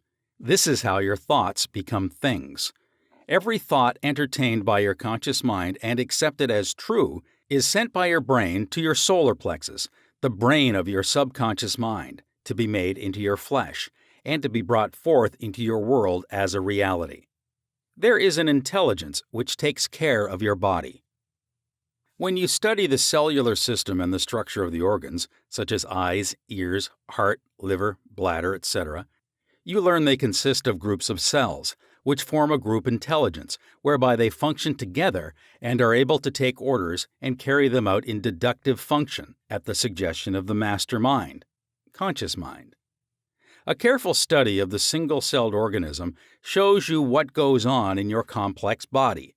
Though the monocellular organism has no organs, it still gives evidence of mind action and reaction performing the basic functions of movement, alimentation, assimilation, and elimination. Many say there is an intelligence which will take care of your body if you let it alone. That is true, But the difficulty is that the conscious mind always interferes with its five sense evidence based on outer appearances, leading to the sway of false beliefs, fears, and mere opinion. When fear, false beliefs, and negative patterns are made to register in your subconscious mind through psychological, emotional conditioning, there is no other course open to the subconscious mind except to act on the blueprint specifications offered it. The subconscious mind works continually for the common good. The subjective self within you works continuously for the general good, reflecting an innate principle of harmony behind all things. Your subconscious mind has its own will, and it is a very real something in itself. It acts night and day whether you act upon it or not. It is the builder of your body, but you cannot see, hear, or feel it building, as all this is a silent process. Your subconscious has a life of its own, which is always moving toward harmony, health, and peace. This is the divine norm within it seeking expression through you at all times. How man interferes with the innate principle of harmony. To think correctly, scientifically, we must know the truth. To know the truth is to be in harmony with the infinite intelligence and power of your subconscious mind, which is always moving lifeward. Every thought or action which is not harmonious, whether through ignorance or design, will result in discord and limitation of all kinds. Scientists inform us that you build a new body every 11 months, so you are really only 11 months old from a physical standpoint. If you build defects back into your body by thoughts of fear, anger, jealousy, and ill will, you have no one to blame but yourself. You are the sum total of your own thoughts. You can keep from entertaining negative thought and imagery. The way to get rid of darkness is with light. The way to overcome cold is with heat. The way to overcome the negative thought is to substitute the good thought, affirm the good, and the bad will vanish. Why it's normal to be healthy, vital, and strong. It's abnormal to be sick. The average child born into the world is perfectly healthy with all its organs functioning perfectly. This is the normal state, and we should remain healthy, vital, and strong. The instinct of self-preservation is the strongest instinct of your nature, and it constitutes a most potent, ever-present, and constantly operative truth, inherent in your nature. It is, therefore, obvious that all your thoughts, ideas, and beliefs must operate with greater potentiality when they are in harmony with the innate life principle in you, which is forever seeking to preserve and protect you along all lines. It follows from this that normal conditions can be restored with greater ease and certainty than abnormal conditions can be induced. It is abnormal to be sick. It simply means you're going against the stream of life and thinking negatively. The law of life is the law of growth. All nature testifies to the operation of this law by silently, constantly expressing itself in the law of growth. Where there is growth and expression, there must be life. Where there is life, there must be harmony. And where there is harmony, there is perfect health. If your thought is in harmony with the creative principle of your subconscious mind, you are in tune with the innate principle of harmony. If you entertain thoughts which are not in accordance with the principle of harmony, these thoughts cling to you, harass you, worry you, and finally bring about disease, and if persisted in, possibly death. In the healing of disease, you must increase the inflow and distribution of the vital forces of your subconscious mind throughout your system. This can be done by eliminating thoughts of fear, worry, anxiety, jealousy, hatred, and every other destructive thought which tends to tear down and destroy your nerves and glands, body tissue which controls the elimination of all waste material. Pott's disease cured. In the Nautilus magazine of March 1917, there appears an article about a boy suffering from Pott's disease, or tuberculosis of the spine, who had a remarkable healing. His name was Frederick Elias Andrews of Indianapolis, now minister of Unity School of Christianity, Kansas City, Missouri. His physician pronounced him incurable. He began to pray, and from a crooked, twisted cripple going about on hands and knees, he became a strong, straight, well-formed man. He created his own affirmation, mentally absorbing the qualities he needed. He affirmed over and over again many times a day, "I am whole, perfect, strong, powerful, loving, harmonious, and happy. He persevered and said that this prayer was the last utterance on his lips at night and the first in the morning. He prayed for others also by sending out thoughts of love and health. This attitude of mind and way of prayer returned to him multiplied many times. His faith and perseverance paid off with big dividends. When thoughts of fear, anger, jealousy, or envy drew his attention, he would immediately start his counteracting force of affirmation going in his mind. His subconscious mind responded according to the nature of his habitual thinking. This is the meaning of the statement in the Bible, "Go thy way, thy faith hath made thee whole." Mark chapter 10, verse 52. How faith in your subconscious powers makes you whole. A young man who came to my lectures on the healing power of the subconscious mind had severe eye trouble, which his doctor said necessitated an operation. He said to himself, "My subconscious made my eyes, and it can heal me." Each night, as he went to sleep, he entered into a drowsy meditative state, the condition akin to sleep. His attention was immobilized and focused on the eye doctor. He imagined the doctor was in front of him, and he plainly heard or imagined he heard the doctor saying to him, "A miracle has happened." He heard this over and over again every night, or perhaps 5 minutes or so before going to sleep. At the end of 3 weeks, he again went to the ophthalmologist who had previously examined his eyes, and the physician said to this man, "This is a miracle. What happened?" This man impressed his subconscious mind using the doctor as an instrument or means of convincing it or conveying the idea. Through repetition, faith, and expectancy, he impregnated his subconscious mind. His subconscious mind made his eye. Within it was the perfect pattern, and immediately it proceeded to heal the eye. This is another example of how faith in the healing power of your subconscious can make you whole. Pointers to review. 1. Your subconscious is the builder of your body and is on the job 24 hours a day. You interfere with its life-giving patterns by negative thinking. 2. Charge your subconscious with the task of evolving an answer to any problem prior to sleep, and it will answer you. 3. Watch your thoughts. Every thought accepted as true is sent by your brain to your solar plexus, your abdominal brain, and is brought into your world as a reality. 4. Know that you can remake yourself by giving a new blueprint to your subconscious mind. 5. The tendency of your subconscious is always lifeward. Your job is with your subconscious mind. Feed your subconscious mind with premises which are true. Your subconscious is always reproducing according to your habitual mental patterns. 6. You build a new body every 11 months. Change your body by changing your thoughts and keeping them changed. 7. It is normal to be healthy. It is abnormal to be ill. There is within the innate principle of harmony. 8. Thoughts of jealousy, fear, worry, and anxiety tear down and destroy your nerves and glands, bringing about mental and physical diseases of all kinds. 9. What you affirm consciously and feel as true will be made manifest in your mind, body, and affairs. Affirm the good and enter into the joy of living. Chapter 8.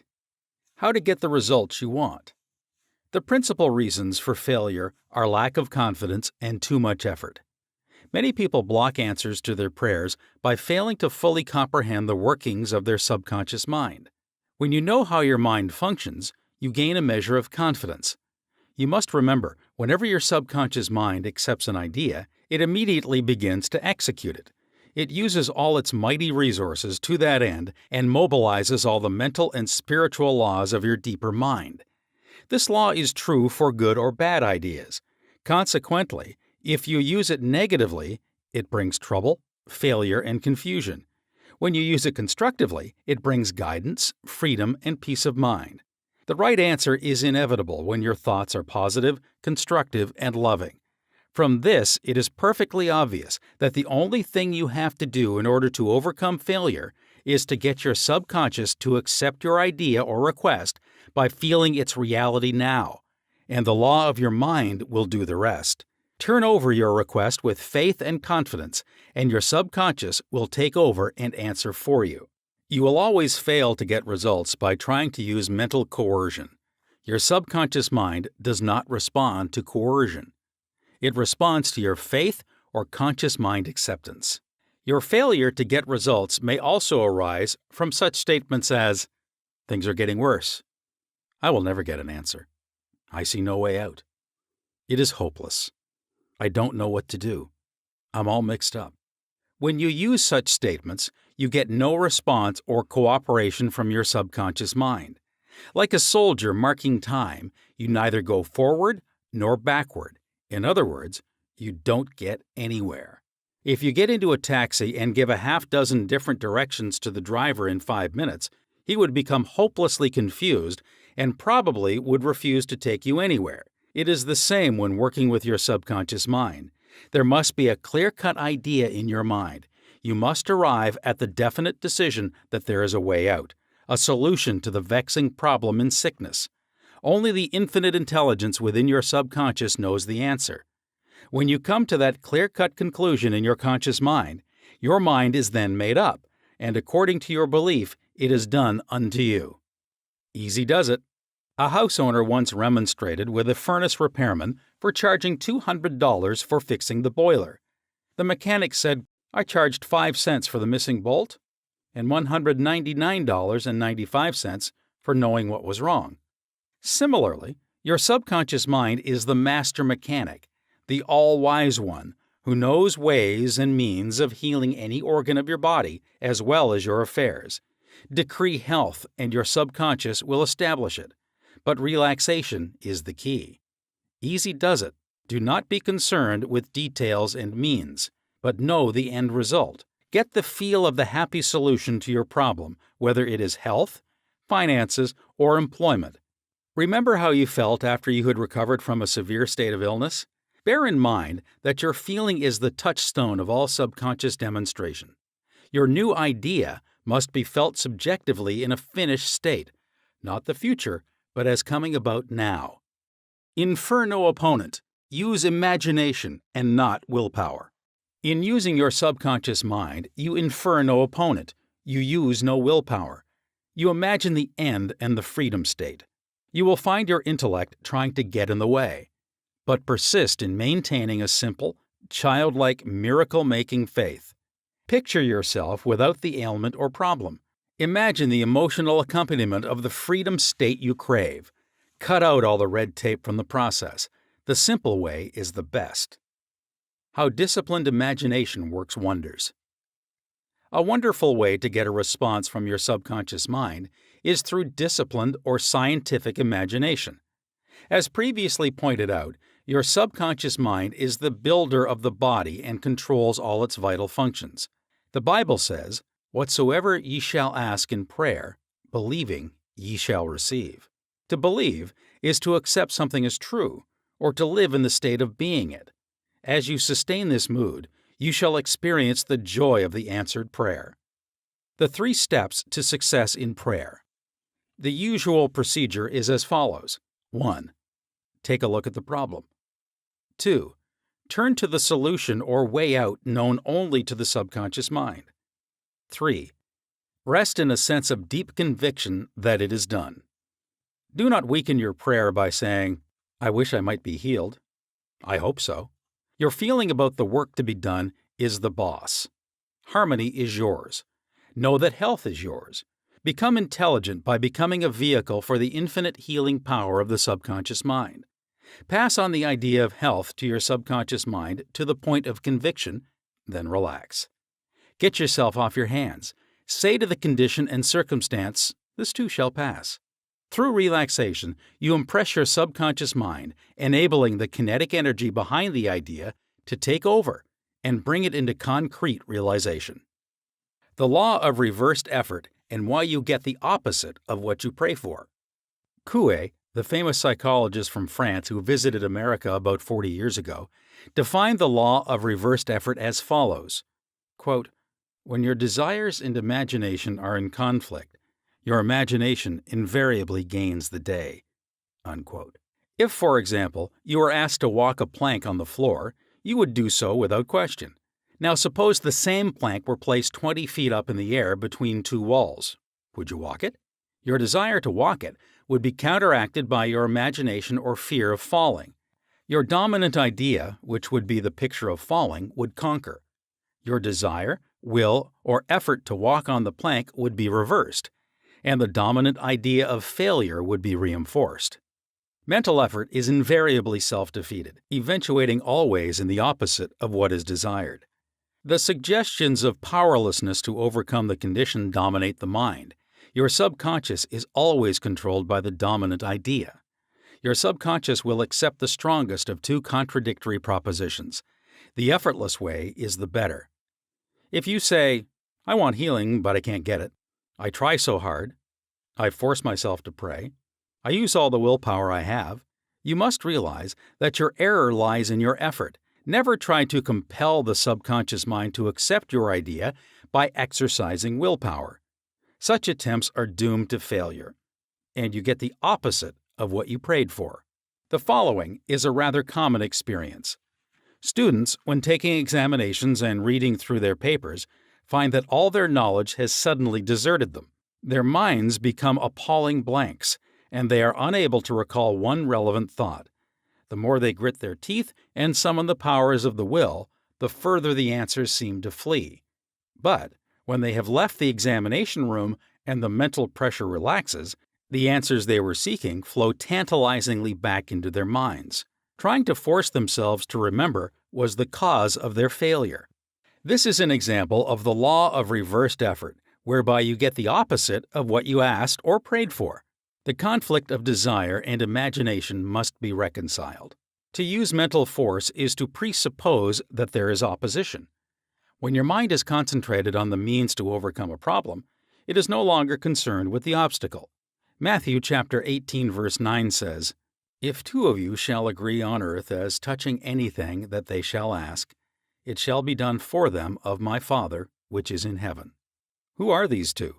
It means the harmonious union or agreement between your conscious and subconscious on any idea, desire, or mental image. When there is no longer any quarrel in either part of your mind, your prayer will be answered. The two agreeing may also be represented as you and your desire, your thought and feeling, your idea and emotion, your desire and imagination. You avoid all conflict between your desires and imagination by entering into a drowsy, sleepy state which brings all effort to a minimum. The conscious mind is submerged to a great extent when in a sleepy state. The best time to impregnate your subconscious is prior to sleep. The reason for this is that the highest degree of outcropping of the subconscious occurs prior to sleep and just after we awaken.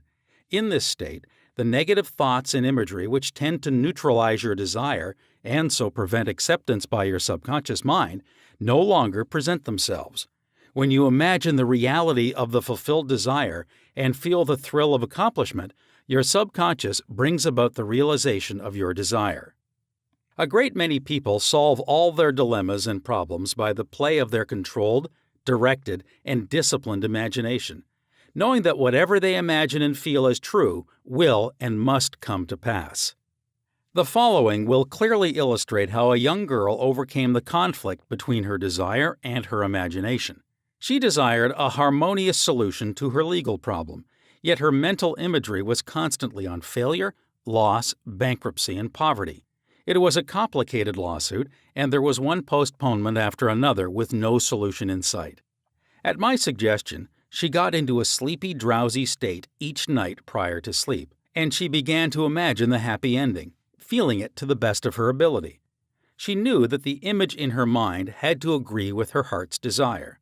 Prior to sleep, she began to dramatize as vividly as possible her lawyer having an animated discussion with her regarding the outcome.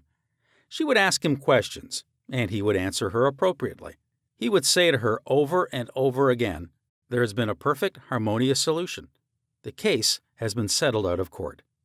During the day, when fear thoughts came into her mind, she would run her mental movie with gestures, voice, and sound equipment. She could easily imagine the sound of his voice, smile, and mannerism. She ran this mental picture so often, It became a subjective pattern, a regular train track. At the end of a few weeks, her attorney called her and confirmed objectively what she had been imagining and feeling as true subjectively. This is really what the psalmist meant when he wrote, "Let the words of my mouth," your thoughts, mental images, good, "and the meditations of my heart," your feeling, nature, emotion, "be acceptable in thy sight, O Lord," the law of your subconscious mind. "My strength and my Redeemer," the power and wisdom of your subconscious mind can redeem you from sickness, bondage, and misery. Psalm 19, verse 14. Ideas worth recalling. 1. Mental coercion or too much effort shows anxiety and fear which block your answer. Easy does it. 2. When your mind is relaxed and you accept an idea, your subconscious goes to work to execute the idea. 3. Think and plan independently of traditional methods. Know that there is always an answer and a solution to every problem. 4. Do not be overly concerned with the beating of your heart, with the breathing of your lungs, or the functions of any part of your anatomy. Lean heavily upon your subconscious and proclaim frequently that divine right action is taking place. 5. The feeling of health produces health. The feeling of wealth produces wealth. How do you feel? 6. Imagination is your most powerful faculty.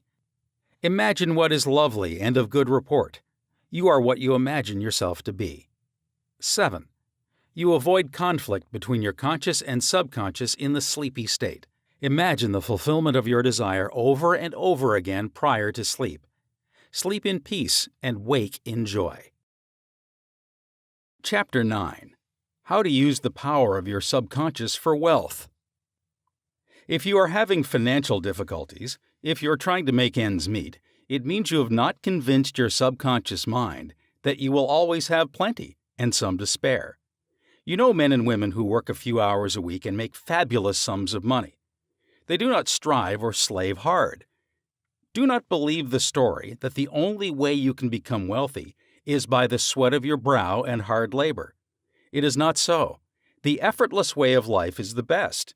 Do the thing you love to do, and do it for the joy and thrill of it. I know an executive in Los Angeles who receives a salary of $75,000 yearly. Last year, he went on a 9-month cruise seeing the world and its beauty spots. He said to me that he had succeeded in convincing his subconscious mind that he is worth that much money.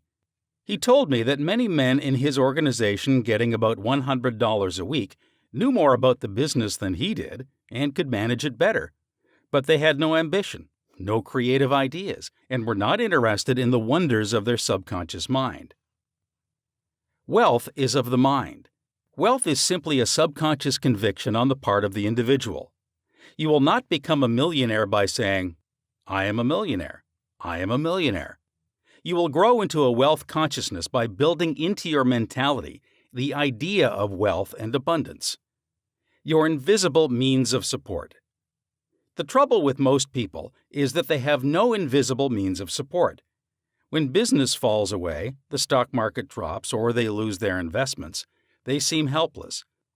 The reason for such insecurity is that they do not know how to tap the subconscious mind. They are unacquainted with the inexhaustible storehouse within. A man with a poverty-type mind finds himself in poverty-stricken conditions. Another man with a mind filled with ideas of wealth is surrounded with everything he needs. It was never intended that man should lead a life of indigence. You can have wealth, everything you need, and plenty to spare. Your words have power to cleanse your mind of wrong ideas and to instill right ideas in their place. The ideal method for building wealth consciousness. Perhaps you are saying as you read this chapter, "I need wealth and success." This is what you do. Repeat for about 5 minutes to yourself 3 or 4 times a day, "wealth, success." These words have tremendous power. They represent the inner power of the subconscious mind. Anchor your mind on this substantial power within you. Then conditions and circumstances corresponding to their nature and quality will be manifested in your life. You are not saying, "I am wealthy." You are dwelling on real powers within you. There is no conflict in the mind when you say, wealth. Furthermore, the feeling of wealth will well up within you as you dwell on the idea of wealth. The feeling of wealth produces wealth. Keep this in mind at all times. Your subconscious mind is like a bank, a sort of universal financial institution. It magnifies whatever you deposit or impress upon it, whether it is the idea of wealth or of poverty. Choose wealth. Why your affirmations for wealth fail. I have talked to many people during the past 35 years whose usual complaint is, I have said for weeks and weeks I am wealthy, I am prosperous, and nothing has happened. I discovered that when they said, I am prosperous, I am wealthy, they felt within that they were lying to themselves. One man told me, I have affirmed that I am prosperous until I'm tired. Things are now worse. I knew when I made the statement that it was obviously not true. His statements were rejected by the conscious mind, and the very opposite of what he outwardly affirmed and claimed was made manifest. Your affirmation succeeds best when it is specific and when it does not produce a mental conflict or argument. Hence, the statements made by this man made matters worse because they suggested his lack. Your subconscious accepts what you really feel to be true, not just idle words or statements. The dominant idea or belief is always accepted by the subconscious mind. How to avoid mental conflict. The following is the ideal way to overcome this conflict for those who have this difficulty. Make this practical statement frequently, particularly prior to sleep. By day and by night, I am being prospered in all of my interests. This affirmation will not arouse any argument because it does not contradict your subconscious mind's impression of financial lack. I suggested to one businessman whose sales and finances were very low and who was greatly worried that he sit down in his office, become quiet, and repeat this statement over and over again. My sales are improving every day. This statement engaged the cooperation of the conscious and subconscious mind. Results followed. Don't sign blank checks. You sign blank checks when you make such statements as, there's not enough to go around. There is a shortage. I will lose the house because of the mortgage, etc. If you are full of fear about the future, you are also writing a blank check and attracting negative conditions to you. Your subconscious mind takes your fear and negative statement as your request and proceeds in its own way to bring obstacles, delays, lack, and limitation into your life. Your subconscious gives you compound interest. To him that hath the feeling of wealth, more wealth shall be added. To him that hath the feeling of lack, more lack shall be added. Your subconscious multiplies and magnifies whatever you deposit in it. Every morning as you awaken, deposit thoughts of prosperity, success, wealth, and peace. Dwell upon these concepts. Busy your mind with them as often as possible. These constructive thoughts will find their way as deposits in your subconscious mind and bring forth abundance and prosperity. Why nothing happened? I can hear you saying, "Oh, I did that, nothing happened." You did not get results because you indulged in fear thoughts, perhaps 10 minutes later, and neutralized the good you had affirmed. When you place a seed in the ground, you do not dig it up. You let it take root and grow. Suppose, for example, you say, I shall not be able to make that payment.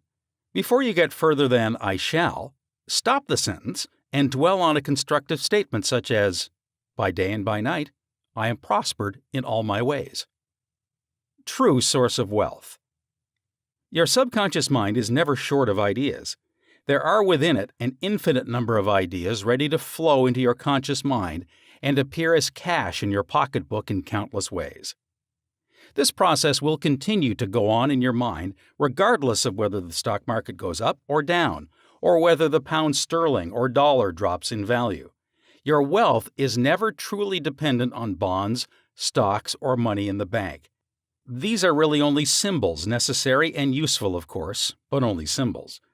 The point I wish to emphasize is that if you convince your subconscious mind that wealth is yours and that it is always circulating in your life, you will always and inevitably have it, regardless of the form it takes. Trying to make ends meet and the real cause. There are people who claim that they are always trying to make ends meet. They seem to have a great struggle to meet their obligations. Have you listened to their conversation? In many instances, their conversation runs along this vein. They are constantly condemning those who have succeeded in life and who have raised their heads above the crowd. Perhaps they are saying, "Oh, that fellow has a racket. He is ruthless. He's a crook. This is why they lack." They are condemning the thing that they desire and want. The reason they speak critically of their more prosperous associates is because they are envious and covetous of the other's prosperity. The quickest way to cause wealth to take wings and fly away is to criticize and condemn others who have more wealth than you. A common stumbling block to wealth. There is one emotion which is the cause of the lack of wealth in the lives of many. Most people learn this the hard way. It is envy. For example, if you see a competitor depositing large sums of money in the bank and you have only a meager amount of deposit, does it make you envious? The way to overcome this emotion is to say to yourself, "Isn't it wonderful? I rejoice in that man's prosperity. I wish for him greater and greater wealth." To entertain envious thoughts is devastating because it places you in a very negative position. Therefore, wealth flows from you instead of to you. If you are ever annoyed or irritated by the prosperity or great wealth of another, claim immediately that you truly wish for him greater wealth in every possible way. This will neutralize the negative thoughts in your mind and cause an ever greater measure of wealth to flow to you by the law of your own subconscious mind. Rubbing out a great mental block to wealth. If you're worried and critical about someone who you claim is making money dishonestly, cease worrying about him. You know such a person is using the law of mind negatively. The law of mind takes care of him. Be careful not to criticize him for the reasons previously indicated. Remember, the block or obstacle to wealth is in your own mind. You can now destroy that mental block. This you may do by getting on mental good terms with everyone. Sleep and grow rich. As you go to sleep at night, practice the following technique. Repeat the word wealth, quietly, easily, and feelingly. Do this over and over again, just like a lullaby. Lull yourself to sleep with the one word, wealth. You should be amazed at the result. Wealth should flow to you in avalanches of abundance. This is another example of the magic power of your subconscious mind. Serve yourself with the powers of your mind. 1. Decide to be wealthy the easy way, with the infallible aid of your subconscious mind. 2.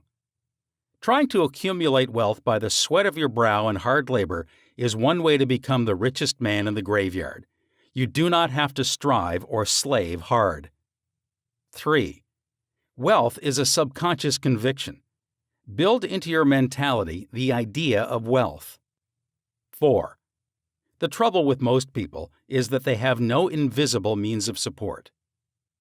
5.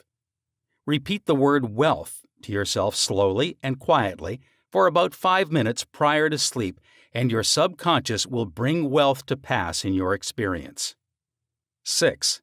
The feeling of wealth produces wealth. Keep this in mind at all times. 7.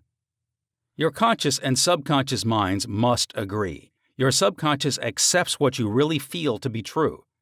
The dominant idea is always accepted by your subconscious mind. The dominant idea should be wealth, not poverty. 8.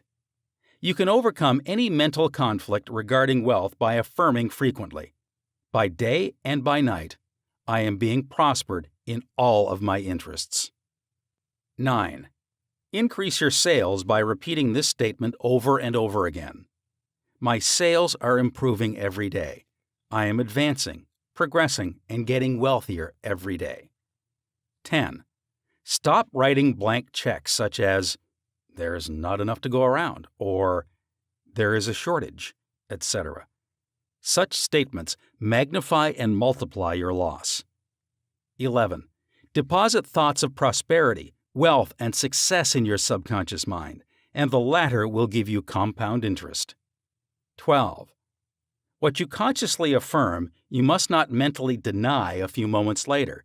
This will neutralize the good you have affirmed. 13. Your true source of wealth consists of the ideas in your mind. You can have an idea worth millions of dollars. Your subconscious will give you the idea you seek. 14. Envy and jealousy are stumbling blocks to the flow of wealth. Rejoice in the prosperity of others. 15. The block to wealth is in your own mind. Destroy that block now by getting on good mental terms with everyone. Chapter 10.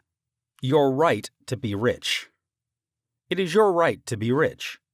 You are here to lead the abundant life and be happy, radiant, and free. You should, therefore, have all the money you need to lead a full, happy, and prosperous life. You are here to grow, expand, and unfold spiritually, mentally, and materially. You have the inalienable right to fully develop and express yourself along all lines. You should surround yourself with beauty and luxury. Why be satisfied with just enough to go around when you can enjoy the riches of your subconscious mind? In this chapter, you can learn to make friends with money, and you should always have a surplus. Your desire to be rich is a desire for a fuller, happier, more wonderful life. It is a cosmic urge. It is not only good, but very good. Money is a symbol. Money is a symbol of exchange. It means to you not only freedom from want, but beauty, luxury, abundance, and refinement. It is merely a symbol of the economic health of the nation. When your blood is circulating freely in your body, you are healthy. When money is circulating freely in your life, you are economically healthy. When people begin to hoard money, to put it away in tin boxes, and become charged with fear, there is economic illness. Money has taken many forms as a medium of exchange down through the centuries, such as salt, beads, and trinkets of various kinds. In early times, a man's wealth was determined by the number of sheep and oxen he had. Now, we use currency and other negotiable instruments, as it is much more convenient to write a check than carry some sheep around with you to pay bills. How to walk the royal road to riches. Knowledge of the powers of your subconscious mind is the means to the royal road to riches of all kinds, spiritual, mental, or financial. The student of the laws of mind believes and knows definitely that regardless of economic situations, stock market fluctuation, depression, strikes, war, other conditions or circumstances, he will always be amply supplied, regardless of what form money takes.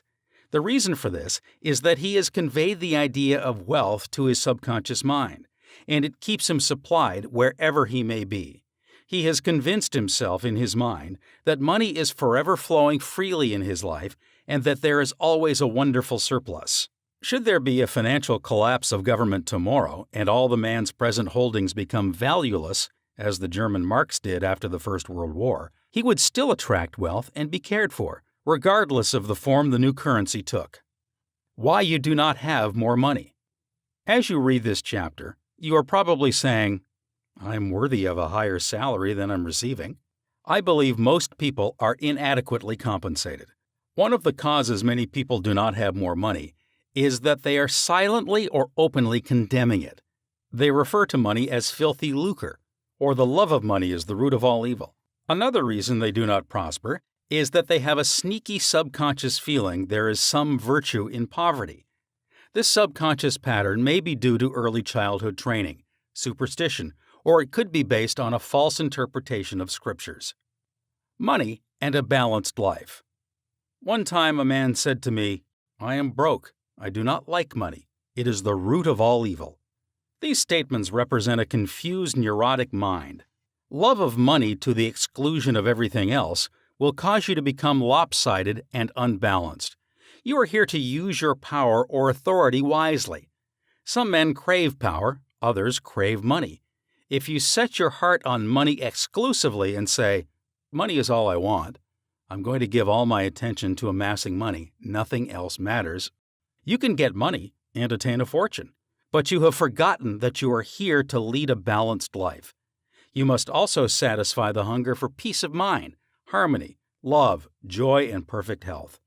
By making money your sole aim, you simply made a wrong choice. You thought that was all you wanted, but you found after all your efforts that it was not only the money you needed.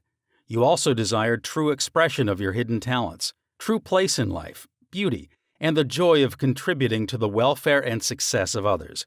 By learning the laws of your subconscious mind, you could have $1 million or many millions if you wanted them, and still have peace of mind, harmony, perfect health, and perfect expression. Poverty is a mental disease. There is no virtue in poverty. It is a disease like any other mental disease. If you were physically ill, you would think there was something wrong with you.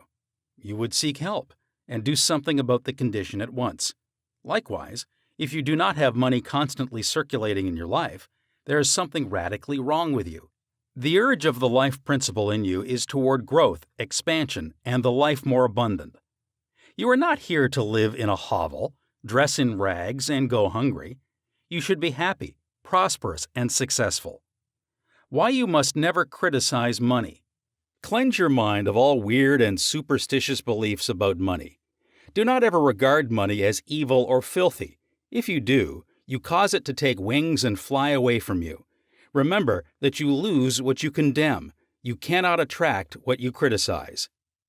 Getting the right attitude toward money. Here is a simple technique you may use to multiply money in your experience. Use the following statements several times a day. I like money. I love it. I use it wisely, constructively, and judiciously. Money is constantly circulating in my life. I release it with joy, and it returns to me multiplied in a wonderful way.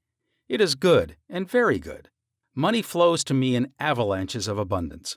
I use it for good only, and I am grateful for my good and for the riches of my mind.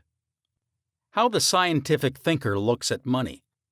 Suppose, for example, you found gold, silver, lead, copper, or iron in the ground.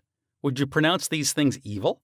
All evil comes from man's darkened understanding, from his ignorance, from his false interpretation of life, and from his misuse of his subconscious mind. Uranium, lead, or some other metal could have been used as a medium of exchange. We use paper bills, checks, nickel, and silver. Surely these are not evil. Physicists and chemists know today that the only difference between one metal and another is the number and rate of motion of electrons revolving around a central nucleus. They can now change one metal into another through a bombardment of the atoms in the powerful cyclotron. Gold, under certain conditions, becomes mercury. I believe that our modern scientists in the near future will be able to make gold, silver, and other metals synthetically in the chemical laboratory. The cost may be prohibitive now, but it can be done. I cannot imagine any intelligent person seeing anything evil in electrons, neutrons, protons, and isotopes. The piece of paper in your pocket is composed of atoms and molecules, with their electrons and protons arranged differently. Their number and rate of motion are different. That is the only way the paper differs from the silver in your pocket. How to attract the money you need. Many years ago, I met a young boy in Australia who wanted to become a physician and surgeon, but he had no money. I explained to him how a seed deposited in the soil attracts to itself everything necessary for its unfolding, and that all he had to do was to take a lesson from the seed and deposit the required idea in his subconscious mind. For expenses, this young, brilliant boy used to clean out doctors' offices, wash windows, and do odd repair jobs.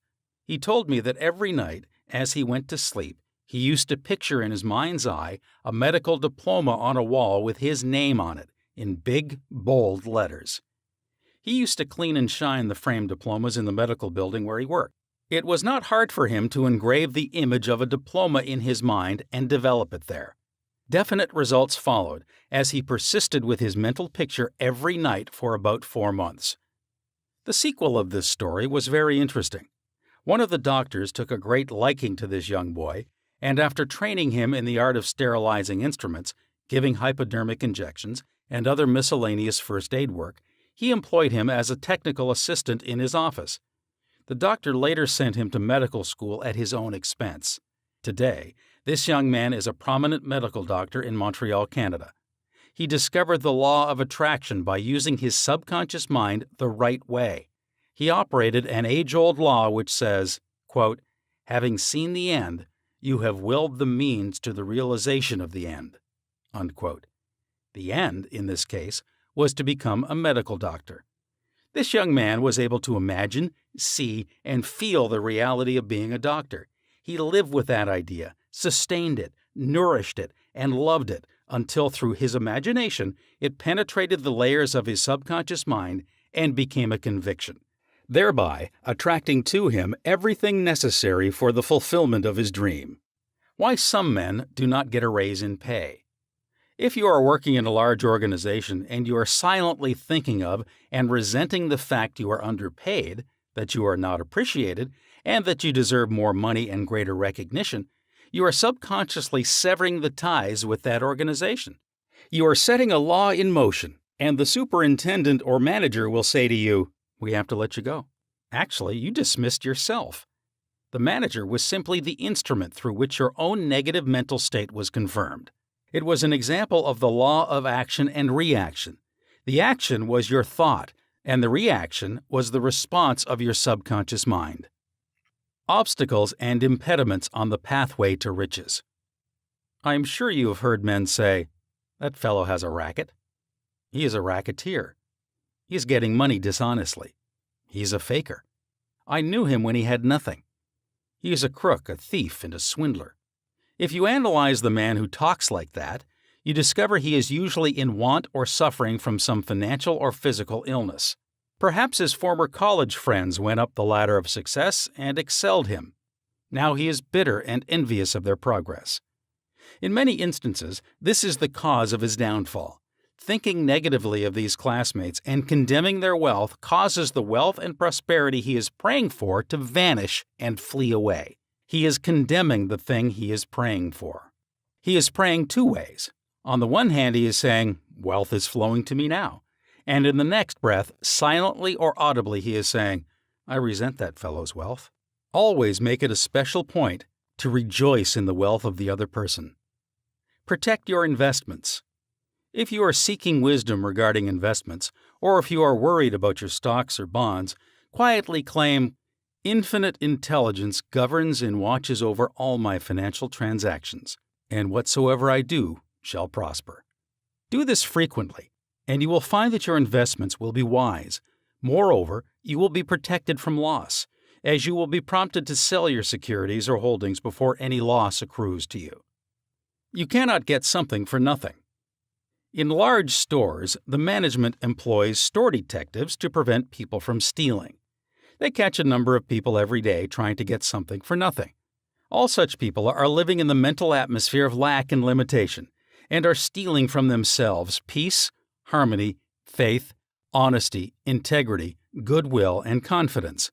Furthermore, they are attracting to themselves all manner of loss, such as loss of character, prestige, social status, and peace of mind. These people lack faith in the source of supply and the understanding of how their minds work. If they would mentally call on the powers of their subconscious mind and claim that they are guided to their true expression, they would find work and constant supply.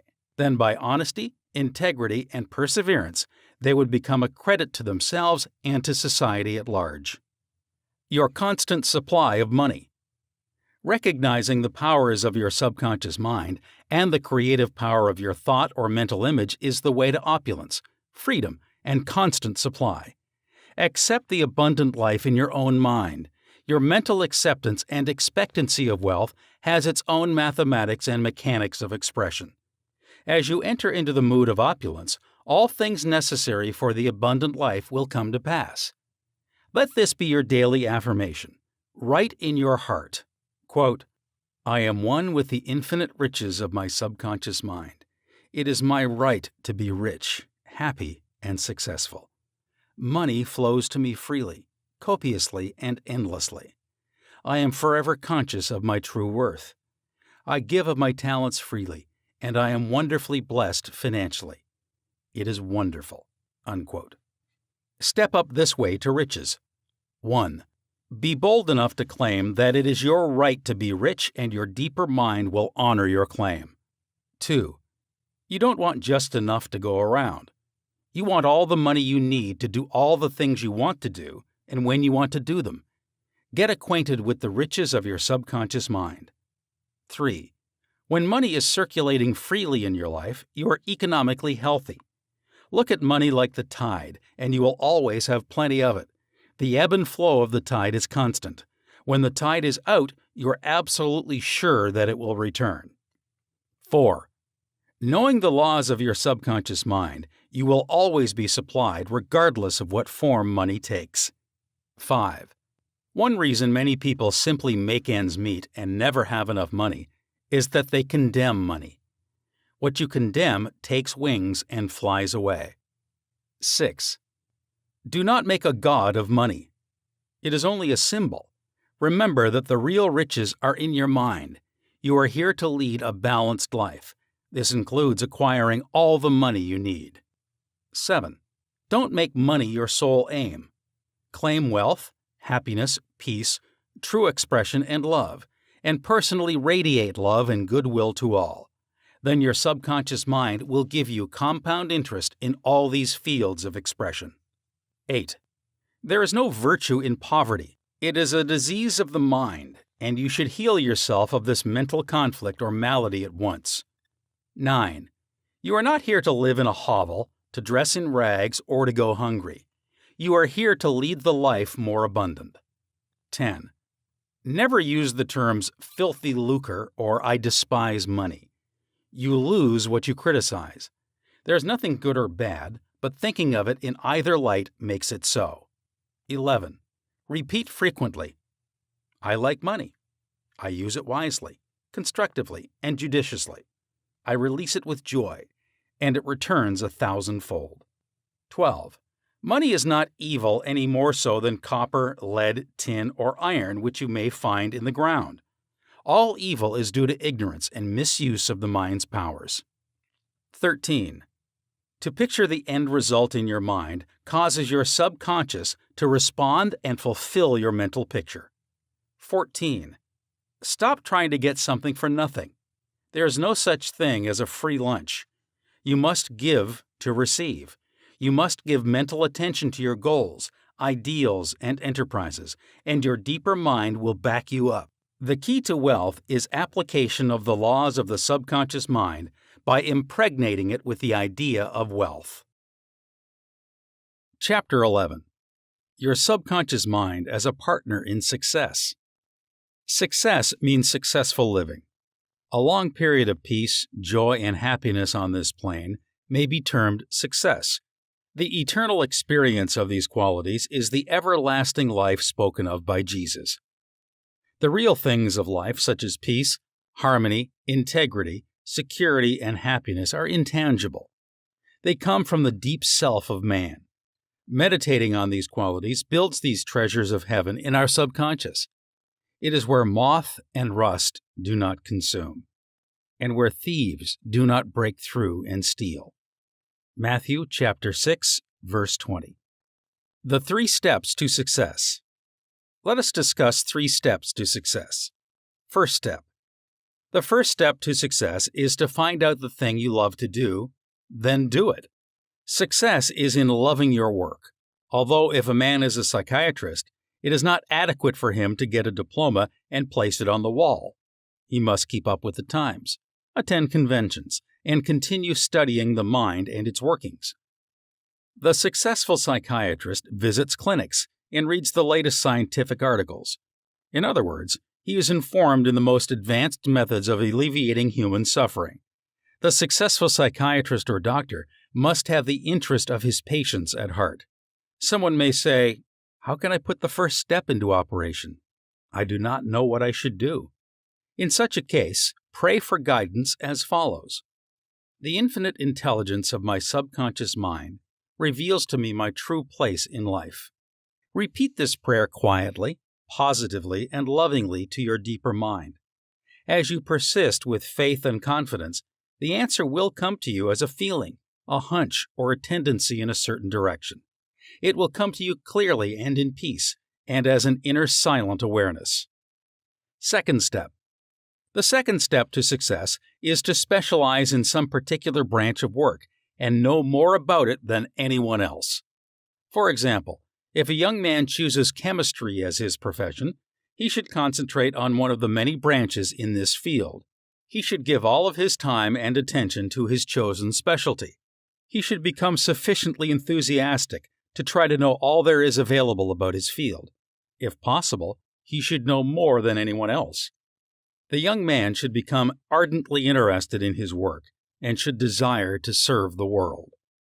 He that is greatest among you, let him become your servant.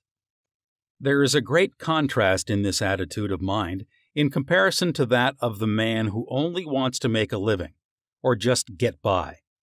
Getting by is not true success. Man's motive must be greater, nobler, and more altruistic. He must serve others, thereby casting his bread upon the waters. Third step. The third step is the most important one. You must be sure that the thing you want to do does not redound to your success only. Your desire must not be selfish. It must benefit humanity. The path of a complete circuit must be formed. In other words, your idea must go forth with the purpose of blessing or serving the world. It will then come back to you pressed down, shaken together, and running over. If it is to benefit yourself exclusively, the circle or complete circuit is not formed, and you may experience a short circuit in your life, which may consist of limitation or sickness. The measure of true success. Some people may say, but Mr. James made a fortune in selling fraudulent oil stock. A man may seem to succeed for a while, but the money he obtained by fraud usually takes wings and flies away. When we rob from another, we rob from ourselves, because we are in a mood of lack and limitation, which may manifest itself in our body, home life, and affairs. What we think and feel, we create. We create what we believe. Even though a man may have accumulated a fortune fraudulently, he is not successful. There is no success without peace of mind. What good is man's accumulated wealth if he cannot sleep nights, is sick, or has a guilt complex? I knew a man in London who told me of his exploits. He had been a professional pickpocket and had amassed a large amount of money. He had a summer home in France and lived in a royal fashion in England. His story was that he was in constant dread of being arrested by Scotland Yard. He had many inner disorders which were undoubtedly caused by his constant fear and deep-seated guilt complex. He knew he had done wrong. This deep sense of guilt attracted all kinds of trouble to him. Subsequently, he voluntarily surrendered to the police and served a prison sentence. After his release from prison, he sought psychological and spiritual counsel and became transformed. He went to work and became an honest, law-abiding citizen. He found what he loved to do and was happy. A successful person loves his work and expresses himself fully. Success is contingent upon a higher ideal than the mere accumulation of riches. The man of success is the man who possesses great psychological and spiritual understanding. Many of the great industrialists today depend upon the correct use of their subconscious minds for their success. There was an article published some years ago about Flagler, an oil magnate. He admitted that the secret of his success was his ability to see a project in its completion. For instance, in his case, he closed his eyes, imagined a big oil industry, saw trains running on tracks, heard whistles blowing, and saw smoke. Having seen and felt the fulfillment of his prayer, his subconscious mind brought about its realization. If you imagine an objective clearly, you will be provided with the necessities, in ways you know not of, through the wonder-working power of your subconscious mind. In considering the 3 steps to success, you must never forget the underlying power of the creative forces of your subconscious mind. This is the energy in back of all steps in any plan of success. Your thought is creative. Thought fused with feeling becomes a subjective faith or belief, and according to your belief, is it done unto you. Matthew chapter 9, verse 29. A knowledge of a mighty force in you which is capable of bringing to pass all your desires gives you confidence and a sense of peace. Whatever your field of action may be, you should learn the laws of your subconscious mind. When you know how to apply the powers of your mind, and when you are expressing yourself fully and giving of your talents to others, you are on the sure path to true success. If you are about God's business, or any part of it, God, by His very nature, is for you. So who can be against you? With this understanding, there is no power in heaven or on earth to withhold success from you. How he made his dream come true. A movie actor told me that he had very little education, but he had a dream as a boy of becoming a successful movie actor. Out in the field mowing hay, driving the cows home, or even when milking them, he said, "I would constantly imagine I saw my name in big lights at a large theater. I kept this up for years, until finally I ran away from home. I got extra jobs in the motion picture field, and the day finally came when I saw my name in great big lights as I did when I was a boy." Then he added, "I know the power of sustained imagination to bring success." His dream pharmacy became a reality. 30 years ago, I knew a young pharmacist who was receiving $40 a week plus commission on sales. "After 25 years," he said to me, "I will get a pension and retire." I said to this young man, "Why don't you own your own store? Get out of this place. Raise your sights. Have a dream for your children. Maybe your son wants to be a doctor. Perhaps your daughter desires to be a great musician." His answer was that he had no money. He began to awaken to the fact that whatever he could conceive as true, he could give conception. The first step toward his goal was his awakening to the powers of his subconscious mind, which I briefly elaborated on for his benefit. His second step was his realization that if he could succeed in conveying an idea to his subconscious mind, the latter would somehow bring it to pass.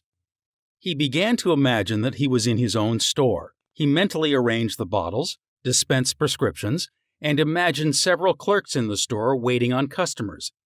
He also visualized a big bank balance. Mentally, he worked in that imaginary store. Like a good actor, he lived the role. Act as though I am, and I will be. This pharmacist put himself wholeheartedly into the act, living, moving, and acting on the assumption that he owned the store. The sequel was interesting. He was discharged from his position. He found new employment with a large chain store, became manager, and later on district manager. He saved enough money in 4 years to provide a down payment on a drugstore of his own. He called it his dream pharmacy. It was, he said, exactly the store I saw in my imagination. He became a recognized success in his chosen field and was happy doing what he loved to do. Using the subconscious mind in business. Some years ago, I gave a lecture to a group of businessmen on the powers of imagination and the subconscious mind. In this lecture, I pointed out how Goethe used his imagination wisely when confronted with difficulties and predicaments. His biographers point out that he was accustomed to fill many hours quietly holding imaginary conversations. It is well known that his custom was to imagine one of his friends before him in a chair, answering him in the right way. In other words, if he were concerned over any problems, he imagined his friend giving him the right or appropriate answer, accompanied with the usual gestures and tonal qualities of the voice, and he made the entire imaginary scene as real and as vivid as possible. One of the men present at this lecture was a young stockbroker. He proceeded to adopt the technique of Goethe. He began to have mental, imaginary conversations with a multimillionaire banker friend of his, who used to congratulate him on his wise and sound judgment, and compliment him on his purchase of the right stocks. He used to dramatize this imaginary conversation until he had psychologically fixed it as a form of belief in his mind.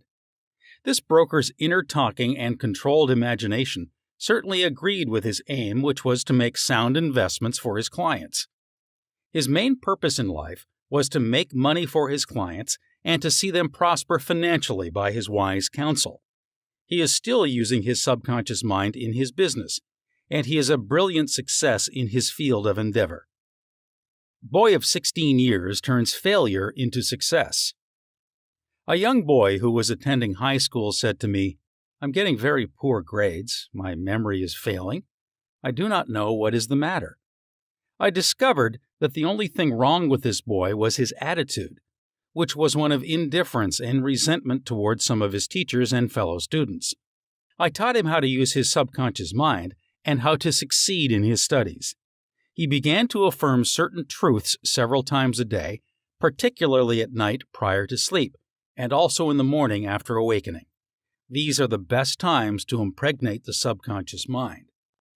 He affirmed as follows: I realize that my subconscious mind is a storehouse of memory. It retains everything I read and hear from my teachers. I have a perfect memory, and the infinite intelligence in my subconscious mind constantly reveals to me everything I need to know at all my examinations, whether written or oral. I radiate love and goodwill to all my teachers and fellow students. I sincerely wish for them success and all good things. This young man is now enjoying a greater freedom than he has ever known. He is now receiving all A's. He constantly imagines the teachers and his mother congratulating him on his success in his studies. How to become successful in buying and selling. In buying and selling, remember that your conscious mind is the starter, and your subconscious mind is the motor. You must start the motor to enable it to perform its work. Your conscious mind is the dynamo that awakens the power of your subconscious mind. The first step in conveying your clarified desire, idea, or image to the deeper mind is to relax, immobilize the attention, get still, and be quiet. This quiet, relaxed, and peaceful attitude of mind prevents extraneous matter and false ideas from interfering with your mental absorption of your ideal. Furthermore, in the quiet, passive, and receptive attitude of mind, effort is reduced to a minimum. The second step is to begin to imagine the reality of that which you desire. For example, you may wish to buy a home, and in your relaxed state of mind affirm as follows: The infinite intelligence of my subconscious mind is all-wise. It reveals to me now the ideal home, which is central, ideal, is in a lovely environment, meets with all my requirements, and is commensurate with my income. I am now turning this request over to my subconscious mind, and I know it responds according to the nature of my request. I release this request with absolute faith and confidence in the same way that a farmer deposits a seed in the ground, trusting implicitly in the laws of growth. The answer to your prayer may come through an advertisement in the paper, through a friend, or you may be guided directly to a particular home which is exactly what you are seeking. There are many ways by which your prayer may be answered. The principal knowledge in which you may place your confidence is that the answer always comes, provided you trust the working of your deeper mind. You may wish to sell a home, land, or any kind of property. In private consultation with real estate brokers, I have told them of the way I sold my own home on Orlando Avenue in Los Angeles. Many of them have applied the technique I used with remarkable and speedy results. I placed a sign which read "For sale by owner" in the garden in front of my home. The day after, I said to myself as I was going to sleep, "Supposing you sold your house, what would you do?" I answered my own question, and I said I would take the sign down and throw it into the garage. In my imagination, I took hold of the sign, pulled it up from the ground, placed it on my shoulder, went to the garage, threw it on the floor, and said jokingly to the sign, "I don't need you anymore." I felt the inner satisfaction of it all, realizing it was finished. The next day, a man gave me a deposit of $1,000 and said to me, "Take your sign down. We'll go into escrow now." Immediately, I pulled the sign up and took it to the garage. The outer action conformed to the inner. There is nothing new about this. As within, so without. Meaning, according to the image impressed on your subconscious mind, so it is on the objective screen of your life. The outside mirrors the inside. External action follows internal action. Here's another very popular method used in selling homes, land, or any kind of property. Affirm slowly, quietly, and feelingly as follows. Quote, "Infinite intelligence attracts to me the buyer for this home who wants it and who prospers in it. This buyer is being sent to me by the creative intelligence of my subconscious mind, which makes no mistakes. This buyer may look at many other homes, but mine is the only one he wants and will buy, because he is guided by the infinite intelligence within him. I know the buyer is right, the time is right, and the price is right. Everything about it is right. The deeper currents of my subconscious mind are now in operation, bringing both of us together in divine order. I know that it is so." Unquote. Remember always that what you are seeking is also seeking you. And whenever you want to sell a home or property of any kind, there is always someone who wants what you have to offer. By using the powers of your subconscious mind correctly, you free your mind of all sense of competition and anxiety in buying and selling. How she succeeded in getting what she wanted. There is a young lady who regularly comes to my lectures and classes. She had to change buses 3 times.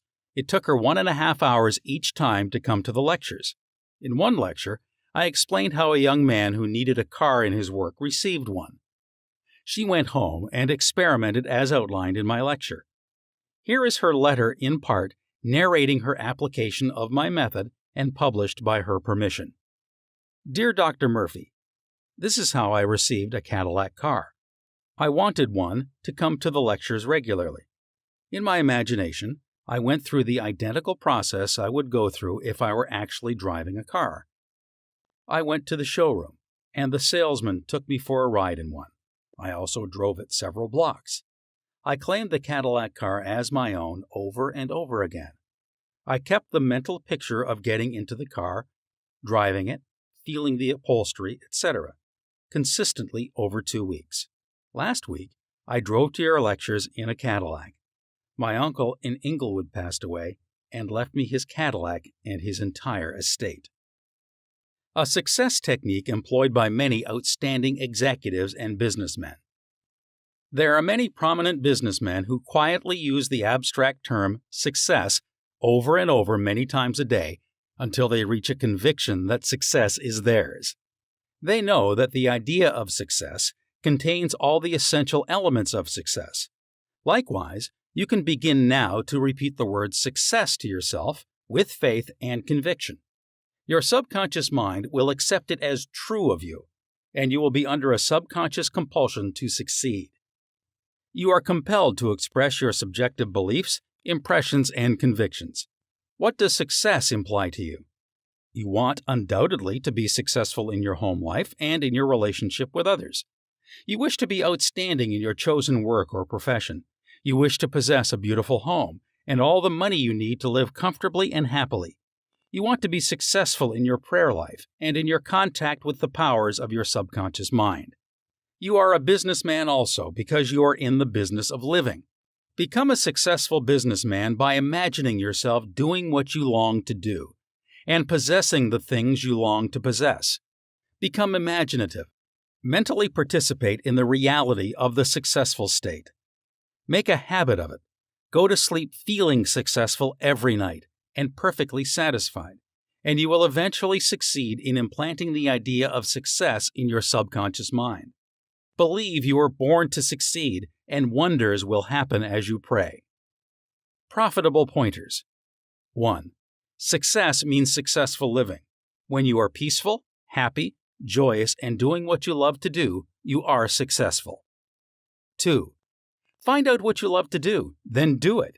If you don't know your true expression, ask for guidance and the lead will come. 3. Specialize in your particular field and try to know more about it than anyone else. 4. A successful man is not selfish. His main desire in life is to serve humanity. 5. There is no true success without peace of mind. 6. A successful man possesses great psychological and spiritual understanding. 7.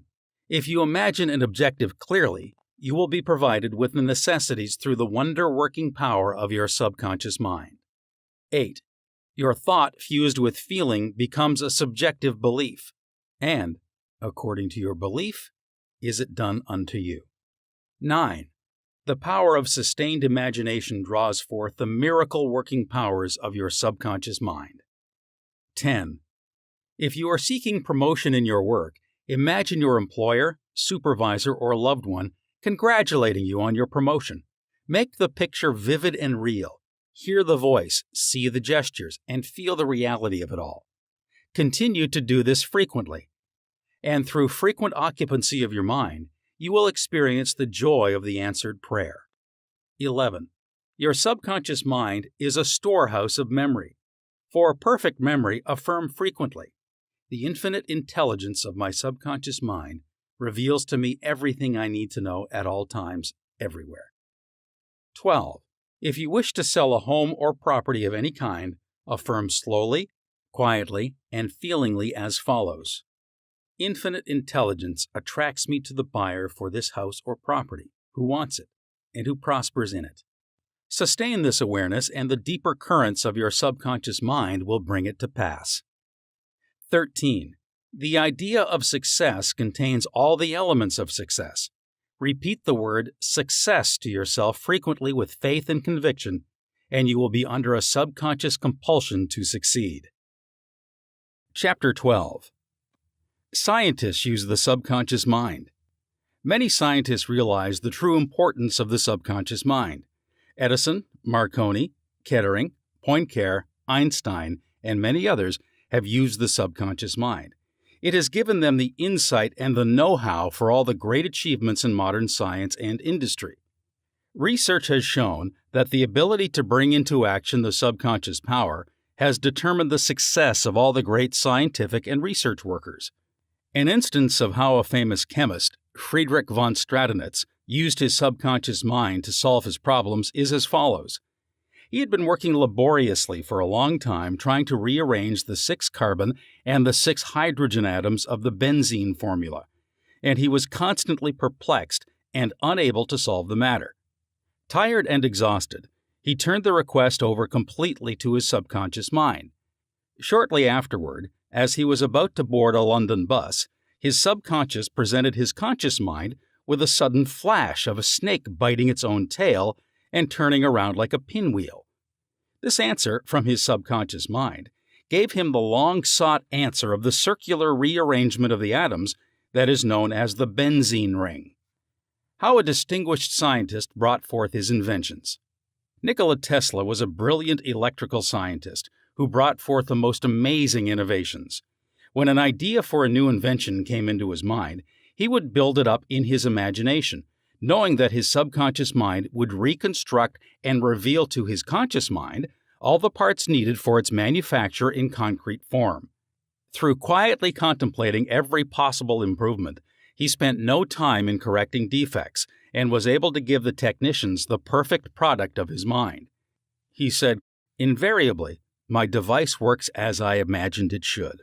In 20 years, there has not been a single exception." How a famous naturalist solved his problem. Professor Agassiz, a distinguished American naturalist, discovered the indefatigable activities of his subconscious mind while he slept. The following has been reported by his widow in her biography of her famous husband. He had been for 2 weeks striving to decipher the somewhat obscure impression of a fossil fish on the stone slab in which it was preserved. Weary and perplexed, he put his work aside at last, and tried to dismiss it from his mind. Shortly after, he waked one night, persuaded that while asleep he had seen his fish with all the missing features perfectly restored. But when he tried to hold and make fast the image, it escaped him. Nevertheless, he went early to the Jardin des Plantes, thinking that on looking anew at the impression, he should see something which would put him on the track of his vision. In vain, the blurred record was as black as ever. The next night he saw the fish again, but with no more satisfactory result. When he awoke, it disappeared from his memory as before. Hoping that the same experience might be repeated, on the 3rd night he placed a pencil and paper beside his bed before going to sleep. Accordingly, toward morning, the fish reappeared in his dream, confusedly at first, but at last with such distinctness that he had no longer any doubt as to its zoological characters. Still half dreaming, in perfect darkness, he traced these characters on the sheet of paper at the bedside. In the morning, he was surprised to see in his nocturnal sketch features which he thought it impossible the fossil itself should reveal. He hastened to the Jardin des Plantes and, with his drawing as a guide, succeeded in chiseling away the surface of the stone under which portions of the fish proved to be hidden. When wholly exposed, it corresponded with his dream and his drawing, and he succeeded in classifying it with ease. An outstanding physician solved the problem of diabetes. Some years ago, I received a clipping from a magazine describing the origin of the discovery of insulin. This is the essence of the article as I recall it. About 40 years ago or more, Dr. Frederick Banting, a brilliant Canadian physician and surgeon, was concentrating his attention on the ravages of diabetes. At that time, medical science offered no effective method of arresting the disease. Dr. Banting spent considerable time experimenting and studying the international literature on the subject. One night, he was exhausted and fell asleep. While asleep, his subconscious mind instructed him to extract the residue from the degenerated pancreatic duct of dogs. This was the origin of insulin, which has helped millions of people. You will note that Dr. Banting had been consciously dwelling on the problem for some time, seeking a solution, a way out, and his subconscious responded accordingly. It does not follow that you will always get an answer overnight. The answer may not come for some time. Do not be discouraged. Keep on turning the problem over every night to the subconscious mind prior to sleep, as if you had never done it before. One of the reasons for the delay may be that you look upon it as a major problem. You may believe it will take a long time to solve it. Your subconscious mind is timeless and spaceless. Go to sleep believing you have the answer now. Do not postulate the answer in the future. Have an abiding faith in the outcome. Become convinced now as you read this book that there is an answer and a perfect solution for you. How a famous scientist and physicist escaped from a Russian concentration camp. Dr. Lothar von Blank-Schmidt, a member of the Rocket Society and an outstanding research electronic engineer, gives the following condensed summary of how he used his subconscious mind to free himself from certain death at the hands of brutal guards in a Russian prison camp coal mine. He states as follows: I was a prisoner of war in a coal mine in Russia, and I saw men dying all around me in that prison compound. We were watched over by brutal guards, arrogant officers, and sharp, fast-thinking commissars. After a short medical checkup, a quota of coal was assigned to each person. My quota was 300 pounds per day. In case any man did not fill his quota, his small food ration was cut down, and in a short time he was resting in the cemetery. I started concentrating on my escape. I knew that my subconscious mind would somehow find a way. My home in Germany was destroyed, my family wiped out. All my friends and former associates were either killed in the war or were in concentration camps. I said to my subconscious mind, I want to go to Los Angeles, and you will find the way. I had seen pictures of Los Angeles, and I remembered some of the boulevards very well as some of the buildings. Every day and night, I would imagine I was walking down Wilshire Boulevard with an American girl whom I met in Berlin prior to the war. She is now my wife. In my imagination, we would visit the stores, ride buses, and eat in the restaurants. Every night, I made it a special point to drive my imaginary American automobile up and down the boulevards of Los Angeles. I made all this vivid and real. These pictures in my mind were as real and as natural to me as one of the trees outside the prison camp. Every morning, the chief guard would count the prisoners as they were lined up. He would call out 1, 2, 3, etc. And when 17 was called out, which was my number in sequence, I stepped aside. In the meantime, the guard was called away for a minute or so, and on his return, he started my mistake on the next man as 17. When the crew returned in the evening, the number of men was the same, and I was not missed, and the discovery would take a long time. I walked out of the camp undetected and kept walking for 24 hours, resting in a deserted town the next day. I was able to live by fishing and killing some wildlife. I found coal trains going to Poland and traveled on them by night, until finally I reached Poland. With the help of friends, I made my way to Lucerne, Switzerland. One evening at the Palace Hotel, Lucerne, I had a talk with a man and his wife from the United States of America. This man asked me if I would care to be a guest at his home in Santa Monica, California. I accepted, and when I arrived in Los Angeles, I found that their chauffeur drove me along Wilshire Boulevard and many other boulevards which I had imagined so vividly in the long months in the Russian coal mines. I recognized the buildings which I had seen in my mind so often. It actually seemed as if I had been in Los Angeles before. I had reached my goal. I will never cease to marvel at the wonders of the subconscious mind. Truly, it has ways we know not of. How archaeologists and paleontologists reconstruct ancient scenes. These scientists know that their subconscious mind has a memory of everything that has ever transpired. As they study the ancient ruins and fossils through their imaginative perception, their subconscious mind aids them in reconstructing the ancient scenes. The dead past becomes alive and audible once more. Looking at these ancient temples and studying the pottery, statuary, tools, and household utensils of these ancient times, the scientist tells us of an age when there was no language. Communication was done by grunts, groans, and signs. The keen concentration and disciplined imagination of the scientist awakens the latent powers of his subconscious mind, enabling him to clothe the ancient temples with roofs and surround them with gardens, pools, and fountains. The fossil remains are clothed with eyes, sinews, and muscles, and they again walk and talk. The past becomes the living present, and we find that in mind there is no time or space. Through disciplined, controlled, and directed imagination, you can be a companion of the most scientific and inspired thinkers of all time. How to receive guidance from your subconscious.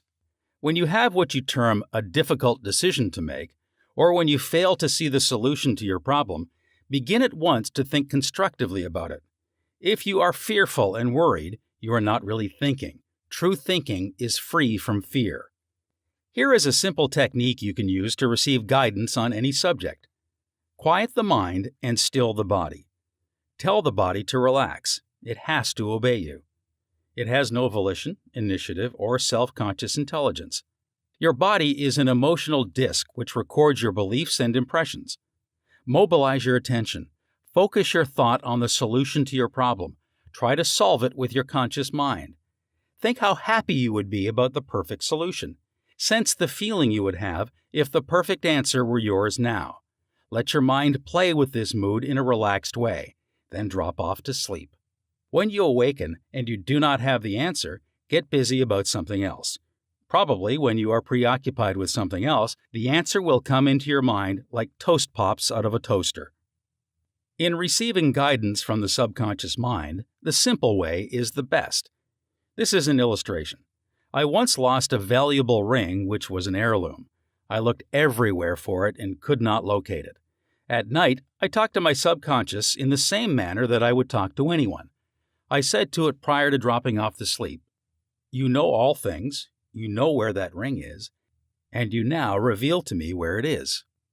In the morning, I awoke suddenly with the words ringing in my ear, "Ask Robert."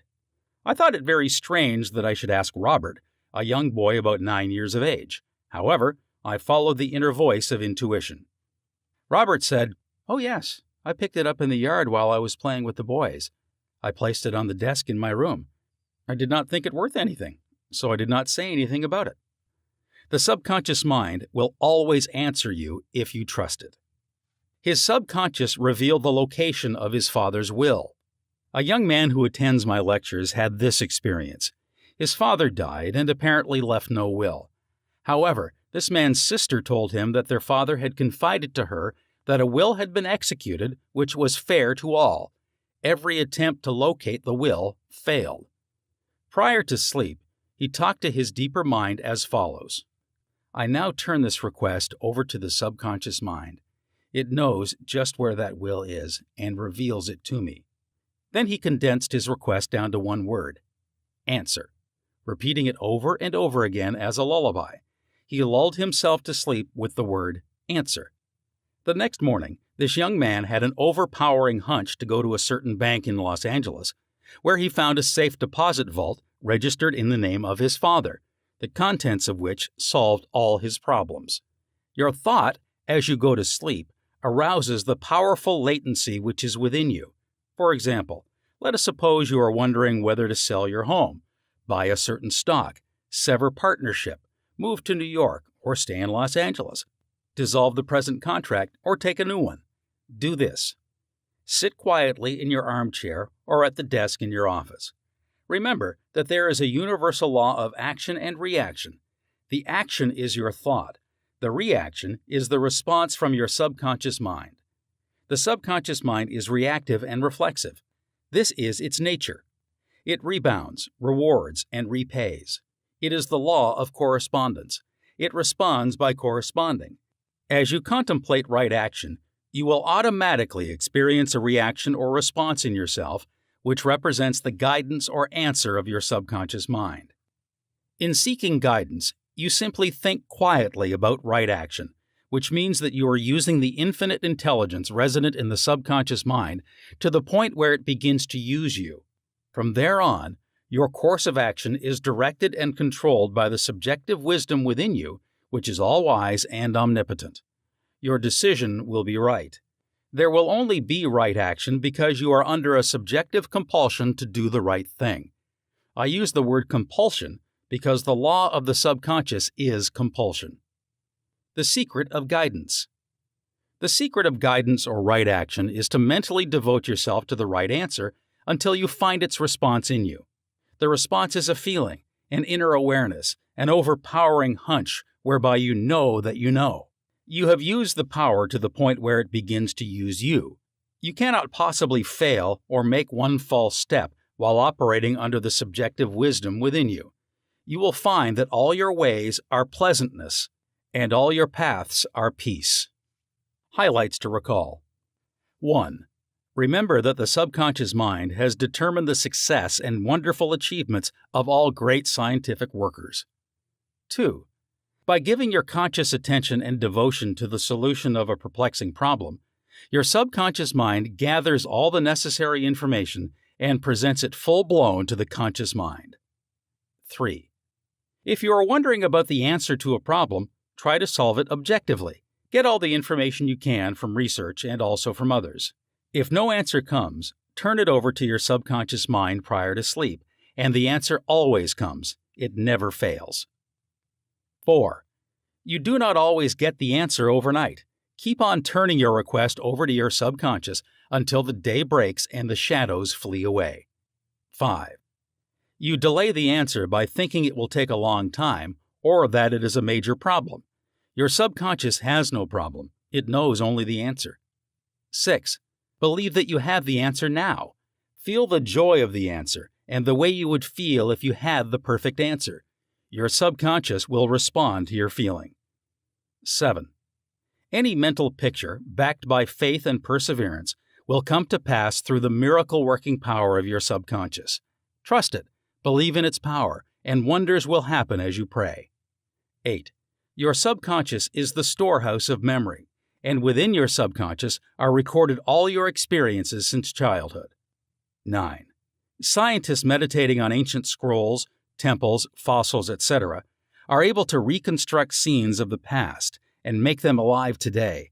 Their subconscious mind comes to their aid. 10. Turn over your request for a solution to your subconscious prior to sleep. Trust it and believe in it, and the answer will come. It knows all and sees all, but you must not doubt or question its powers. 11. The action is your thought, and the reaction is the response of your subconscious mind. If your thoughts are wise, your actions and decisions will be wise. 12. Guidance comes as a feeling, an inner awareness, an overpowering hunch whereby you know that you know. It is an inner sense of touch. Follow it. Chapter 13. Your Subconscious and the Wonders of Sleep. You spend about 8 out of every 24 hours, or 1/3 of your entire life, in sleep. This is an inexorable law of life. This also applies to the animal and vegetable kingdoms. Sleep is a divine law, and many answers to our problems come to us when we are sound asleep upon the bed. Many people have advocated the theory that you get tired during the day, that you go to sleep to rest the body, and that a reparative process takes place while you sleep. Nothing rests in sleep. Your heart, lungs, and all your vital organs function while you are asleep. If you eat prior to sleep, the food is digested and assimilated.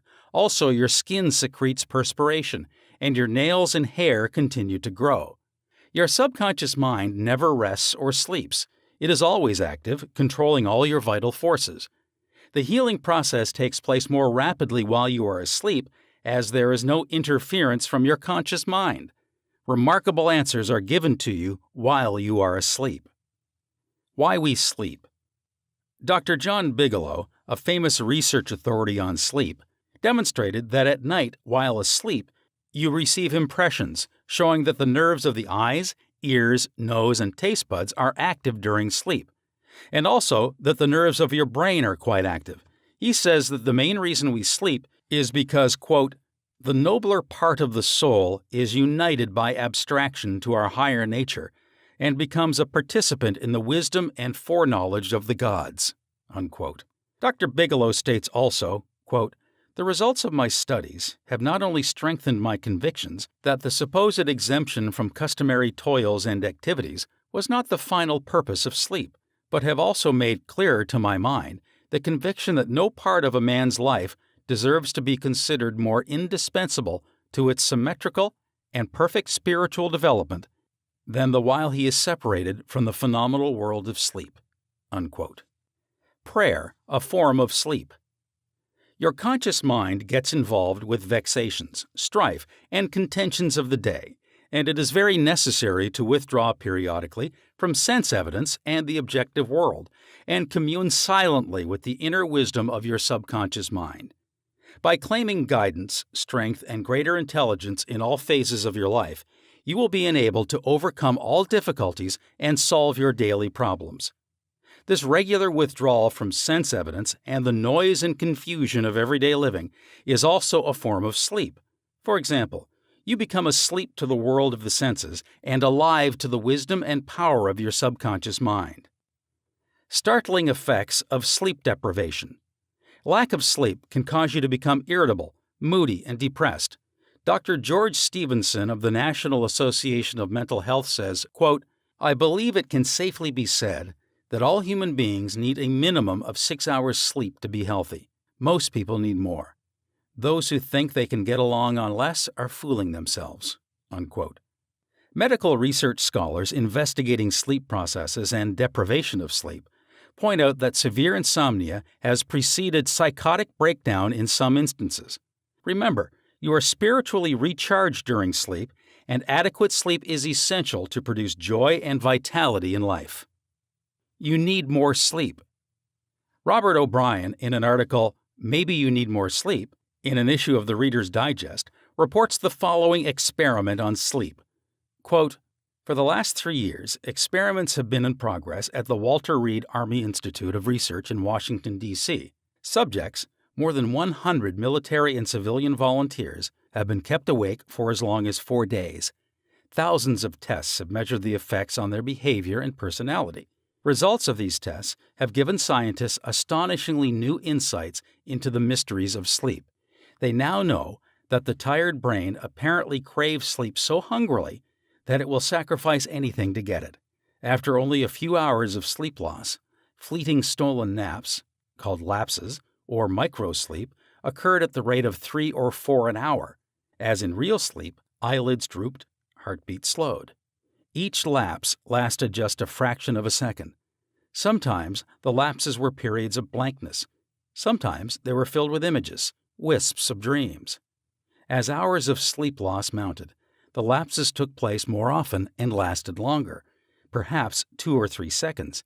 Even if the subjects had been piloting an airliner in a thunderstorm, they still couldn't have resisted microsleeps for those few priceless seconds. And it can happen to you, as many who have fallen asleep at the wheel of a car can testify. Another startling effect of sleep deprivation was its attack on human memory and perception. Many sleep-deprived subjects were unable to retain information long enough to relate it to the task they were supposed to perform. They were totally befuddled in situations requiring them to hold several factors in mind and act on them, as a pilot must when he skillfully integrates wind direction, airspeed, altitude, and glide path to make a safe landing, unquote. Sleep brings counsel. A young lady in Los Angeles who listens to my morning radio talks told me that she had been offered a lucrative position in New York City at twice her present salary.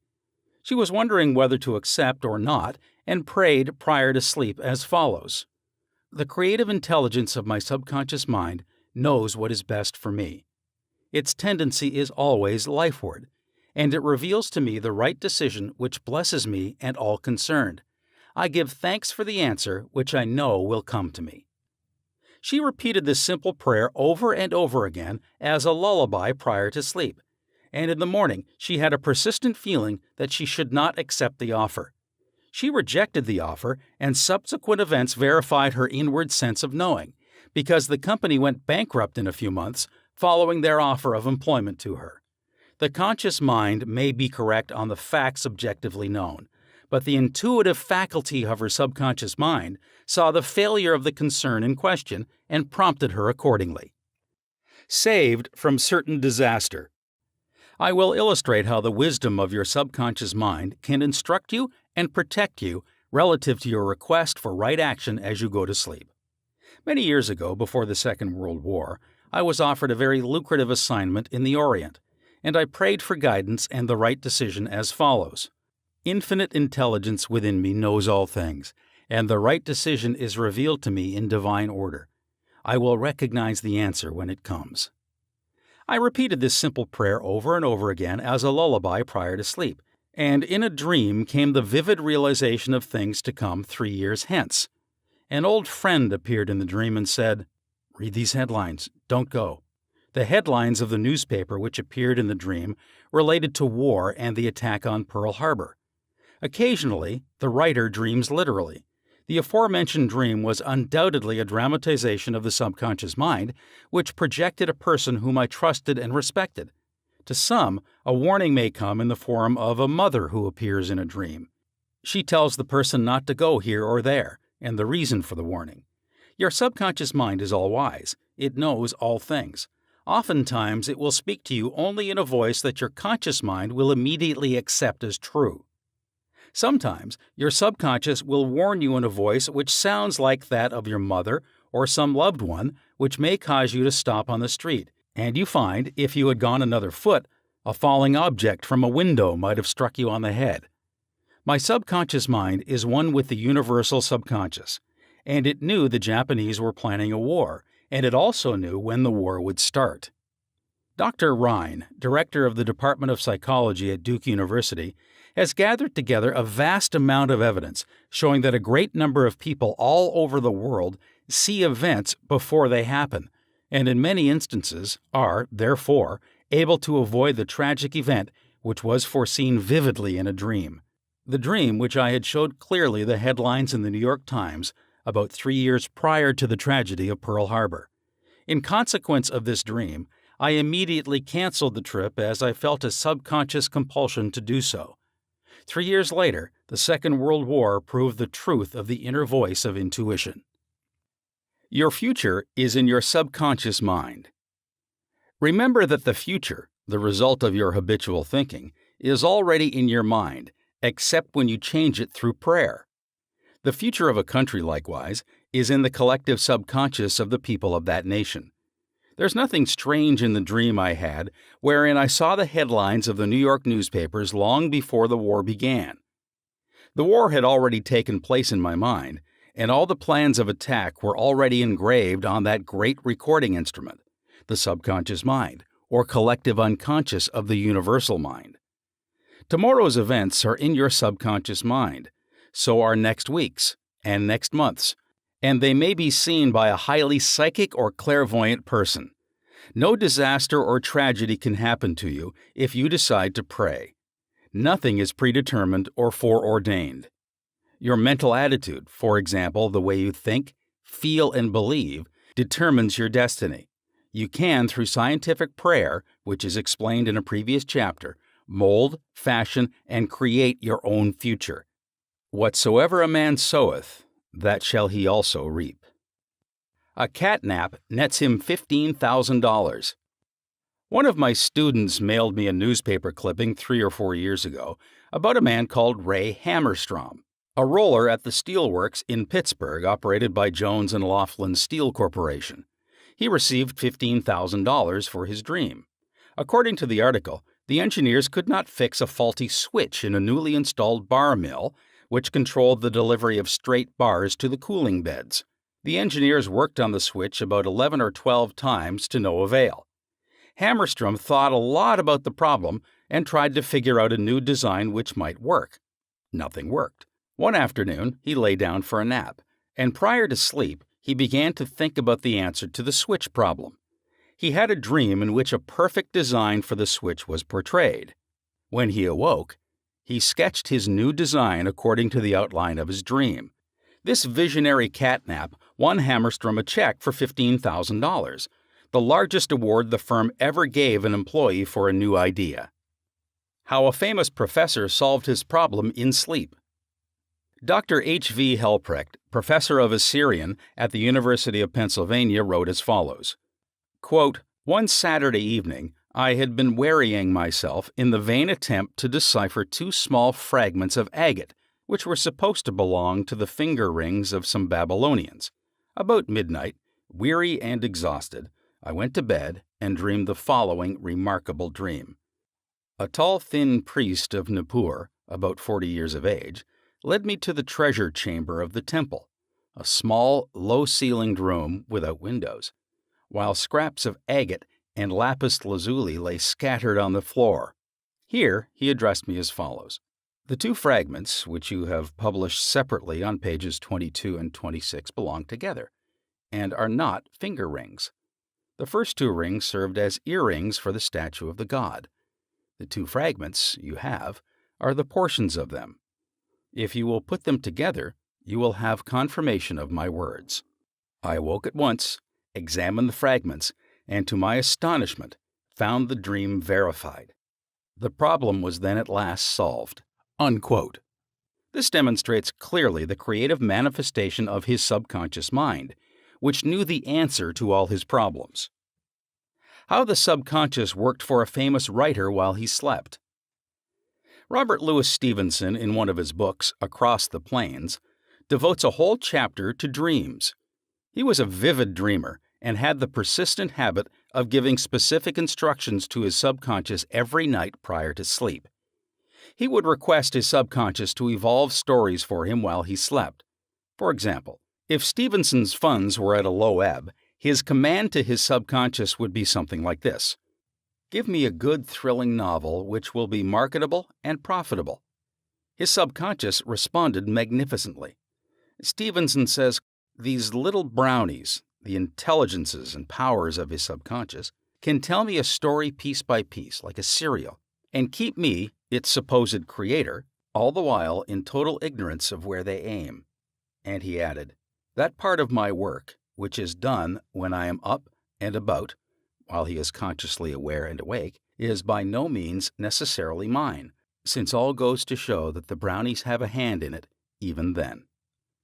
Sleep in peace and wake in joy. To those who suffer from insomnia, you will find the following prayer very effective. Repeat it slowly, quietly, and lovingly prior to sleep. My toes are relaxed. My ankles are relaxed. My abdominal muscles are relaxed. My heart and lungs are relaxed. My hands and arms are relaxed. My neck is relaxed. My brain is relaxed. My face is relaxed. My eyes are relaxed. My whole mind and body are relaxed. I fully and freely forgive everyone, and I sincerely wish for them harmony, health, peace, and all the blessings of life. I am at peace. I am poised, serene, and calm. I rest in security and in peace. A great stillness steals over me, and a great calm quiets my whole being as I realize the divine presence within me. I know that the realization of life and love heals me. I wrap myself in the mantle of love and fall asleep filled with goodwill for all. Throughout the night, peace remains with me, and in the morning I shall be filled with life and love. A circle of love is drawn around me. I will fear no evil, for thou art with me. I sleep in peace. I awake in joy, and in him I live, move, and have my being. Summary of your aids to the wonders of sleep. 1. If you are worried that you will not wake up on time, suggest to your subconscious mind prior to sleep the exact time you wish to arise, and it will awaken you. It needs no clock. Do the same thing with all problems. There is nothing too hard for your subconscious. 2. Your subconscious never sleeps.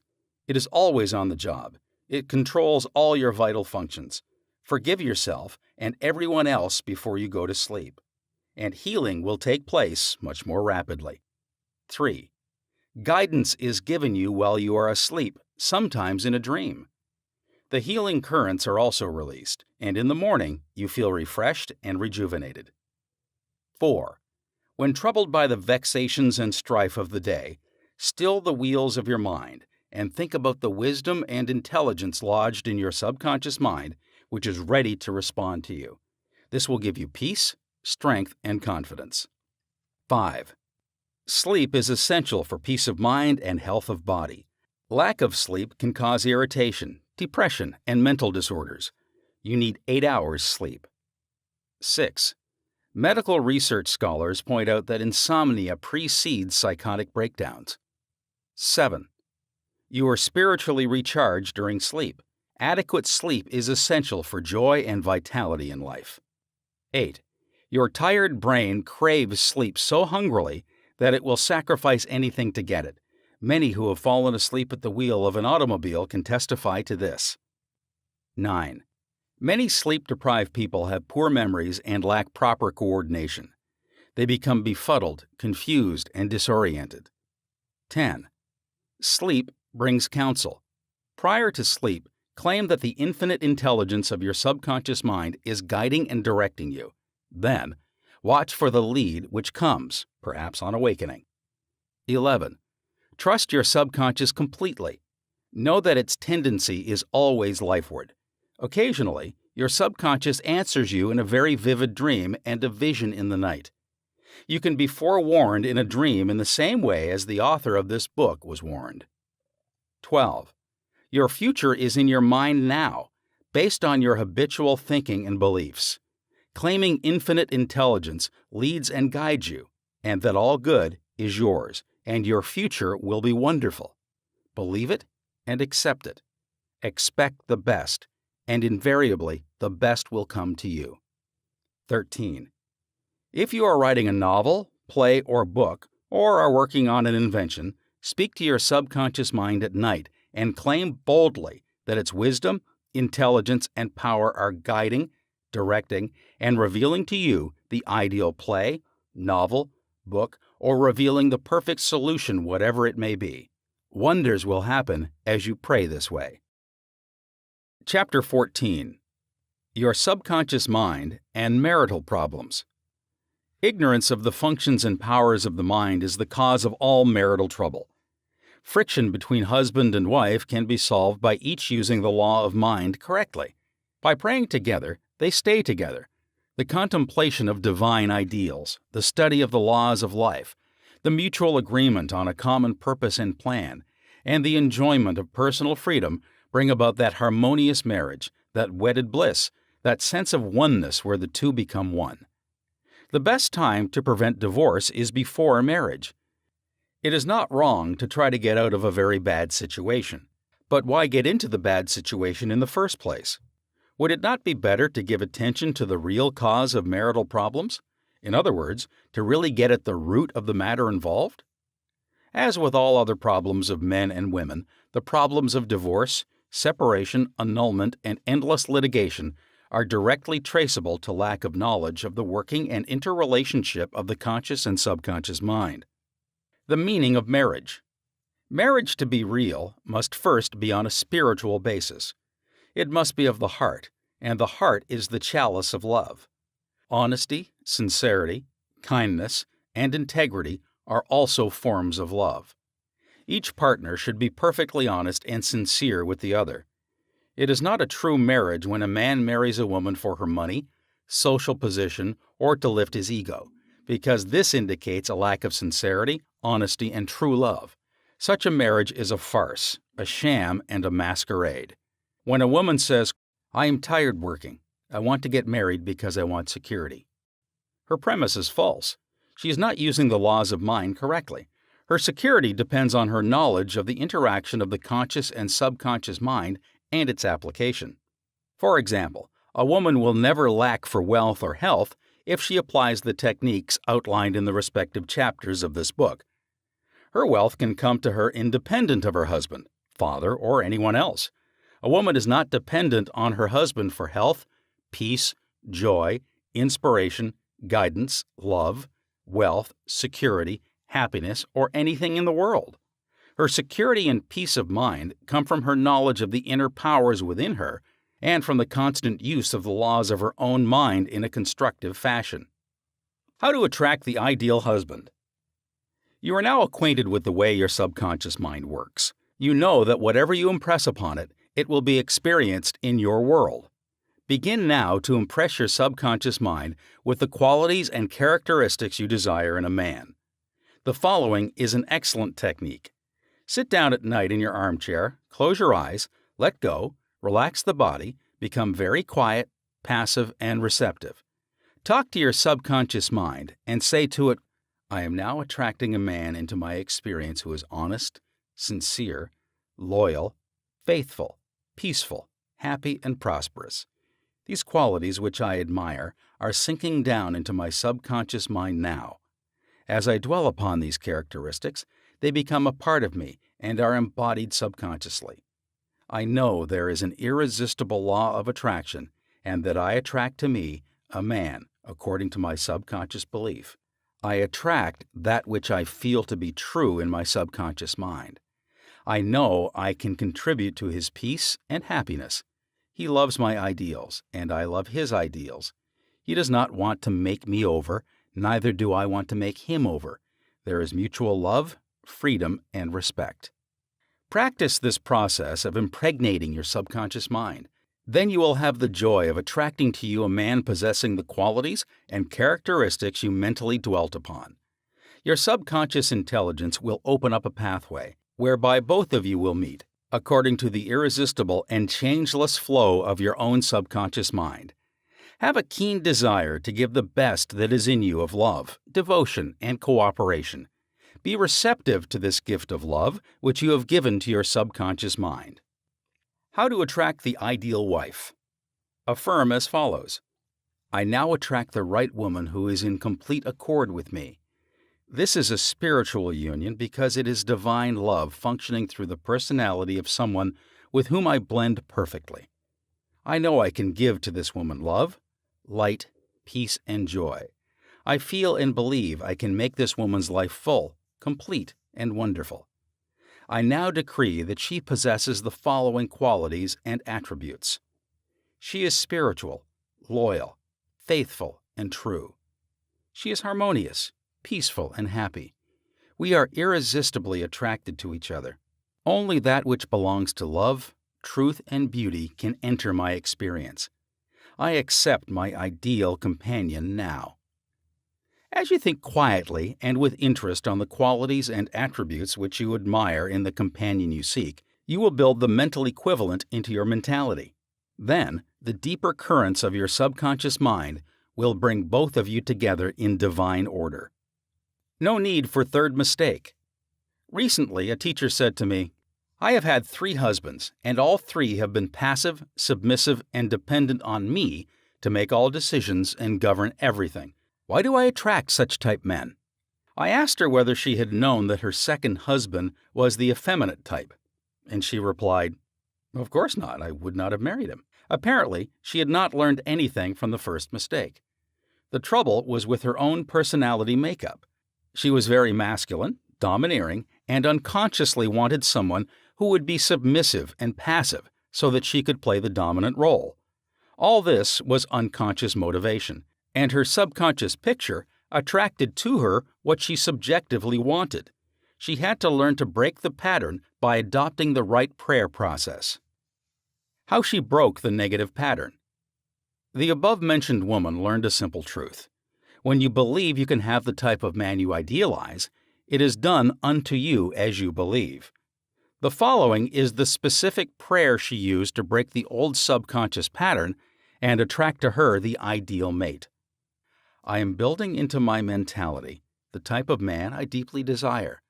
The man I attract for a husband is strong, powerful, loving, very masculine, successful, honest, loyal, and faithful. He finds love and happiness with me. I love to follow where he leads. I know he wants me, and I want him. I am honest, sincere, loving, and kind.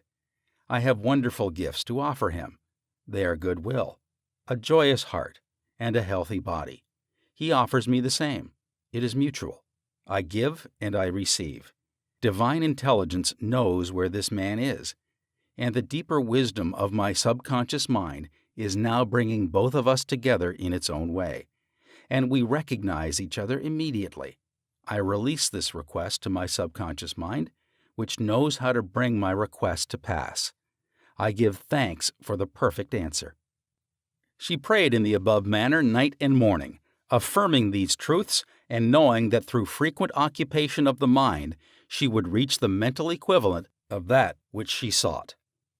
The answer to her prayer. Several months went by. She had a great number of dates and social engagements, none of which was agreeable to her. When she was about to question, waver, doubt, and vacillate, she reminded herself that the infinite intelligence was bringing it to pass in its own way, and that there was nothing to be concerned about. Her final decree in her divorce proceedings was granted, which brought her a great sense of release and mental freedom. Shortly afterward, she went to work as a receptionist in a doctor's office. She told me that the minute she saw the physician, she knew he was the man she was praying about. Apparently he knew it too, because he proposed to her the first week she was in the office, and their subsequent marriage was ideally happy.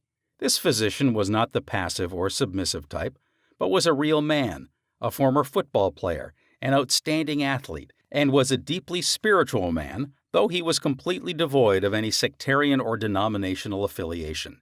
She got what she prayed for because she claimed it mentally until she reached the point of saturation. In other words, she mentally and emotionally united with her idea, and it became a part of her in the same way that an apple becomes a part of her bloodstream.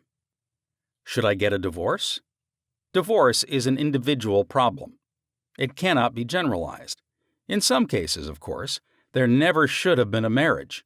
In some cases, divorce is not the solution. No more so than marriage is the solution for a lonely man. Divorce may be right for one person and wrong for another.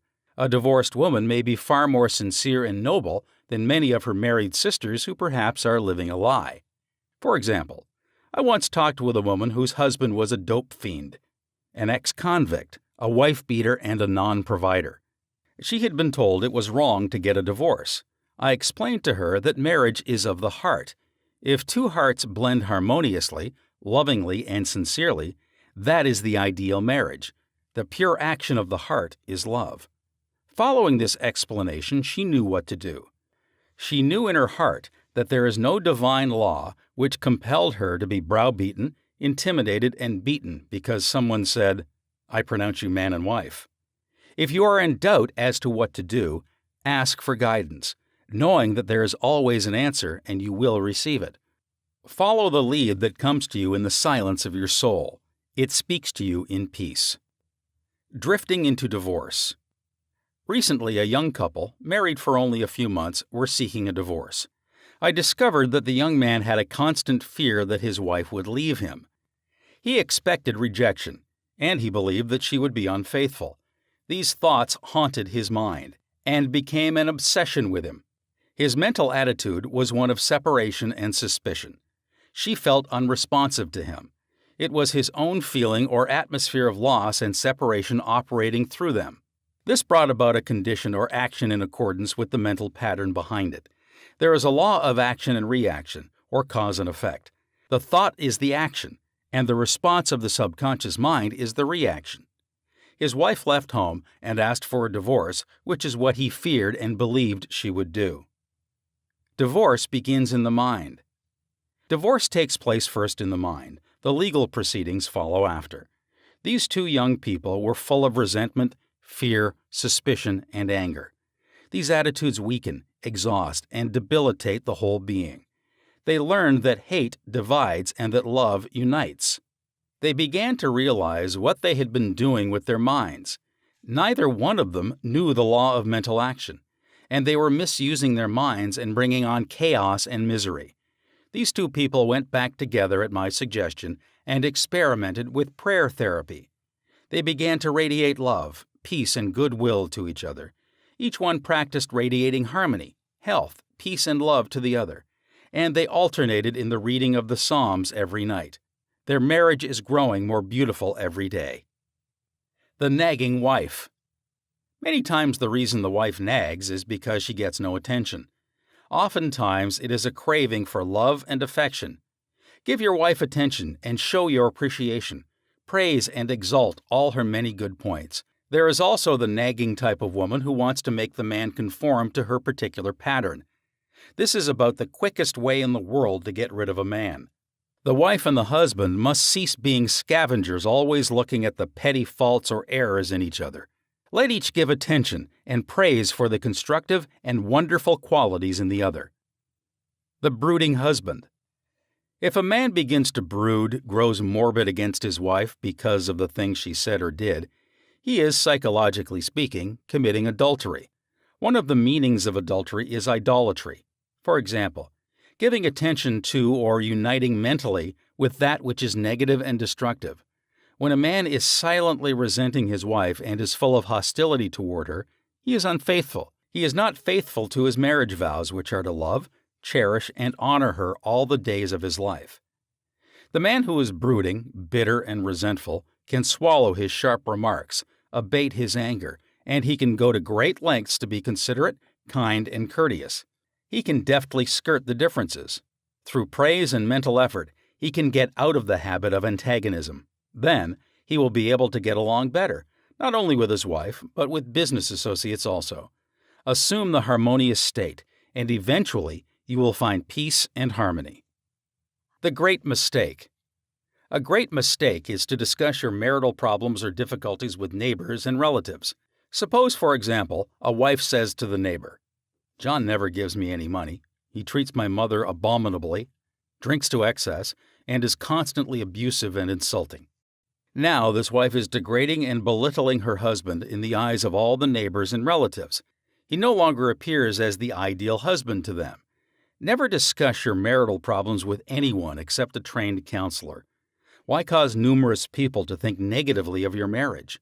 Moreover, as you discuss and dwell upon these shortcomings of your husband, you are actually creating these states within yourself. Who is thinking and feeling it? You are. As you think and feel, so are you. Relatives will usually give you the wrong advice. It is usually biased and prejudiced because it is not given in an impersonal way.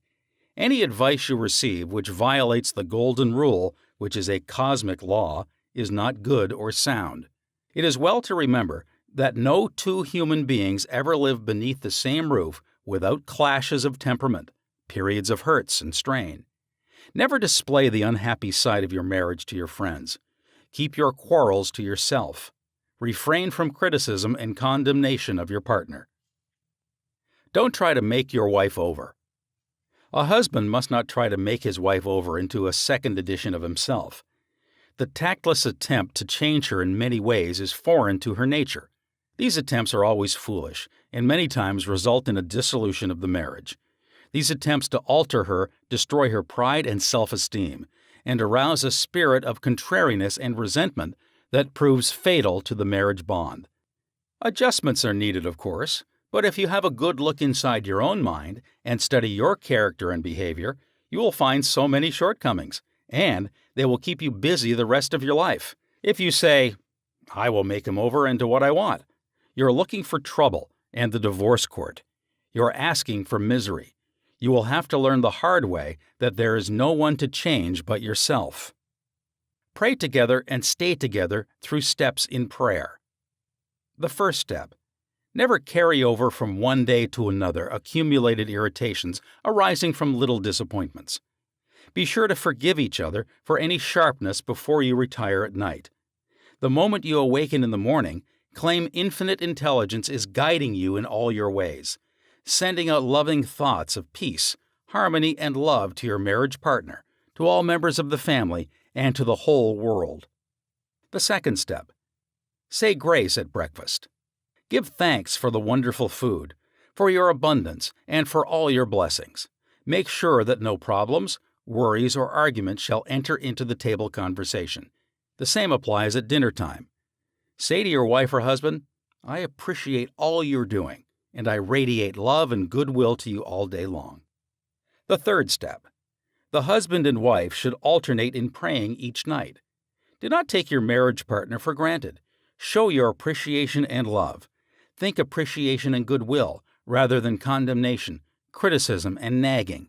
The way to build a peaceful home and a happy marriage is to use a foundation of love, beauty, harmony, mutual respect, faith in God, and all things good. Read the 23rd, 27th, and 91st Psalms, the 11th chapter of Hebrews, the 13th chapter of 1 Corinthians, and other great texts of the Bible before going to sleep. As you practice these truths, your marriage will grow more and more blessed through the years. Review your actions. 1. Ignorance of mental and spiritual laws is the cause of all marital unhappiness. By praying scientifically together, you stay together. 2. The best time to prevent divorce is before marriage. If you learn how to pray in the right way, you will attract the right mate for you. 3. Marriage is the union of a man and woman who are bound together by love. Their hearts beat as one, and they move onward, upward, and Godward. 4. Marriage does not bequeath happiness. People find happiness by dwelling on the eternal truths of God and the spiritual values of life. Then the man and woman can contribute to each other's happiness and joy. 5. You attract the right mate by dwelling on the qualities and characteristics you admire in a woman or man, and then your subconscious mind will bring you together in divine order. 6. You must build into your mentality the mental equivalent of what you want in a marriage partner. If you want to attract an honest, sincere, and loving partner in life, you must be honest, sincere, and loving yourself. 7. You do not have to repeat mistakes in marriage. When you really believe you can have the type of man or woman you idealize, it is done unto you as you believe. To believe is to accept something as true. Accept your ideal companion now mentally. 8. Do not wonder how, why, or where you will meet the mate you are praying for. Trust implicitly the wisdom of your subconscious mind. It has the know-how, and you don't have to assist it. 9. You are mentally divorced when you indulge in peeves, grudges, ill will, and hostility toward your marriage partner. You are mentally dwelling with error in the bed of your mind. Adhere to your marriage vows. I promise to cherish, love, and honor him or her all the days of my life. 10. Cease projecting fears to your marriage partner. Project love, peace, harmony, and goodwill, and your marriage will grow more beautiful and more wonderful through the years. 11. Radiate love, peace, and goodwill to each other. These vibrations are picked up by the subconscious mind, resulting in mutual trust, affection, and respect. 12. A nagging wife is usually seeking attention and appreciation. She is craving for love and affection. Praise and exalt her many good points. Show her that you love her and appreciate her. 13. A man who loves his wife does not do anything unloving or unkind in word, manner, or action. Love is what love does. 14. In marital problems, always seek expert advice. You would not go to a carpenter to pull a tooth. Neither should you discuss your marriage problems with relatives or friends. You should go to a trained person for counsel. 15. Never try to make your wife or husband over. These attempts are always foolish and tend to destroy the pride and self-esteem of the other.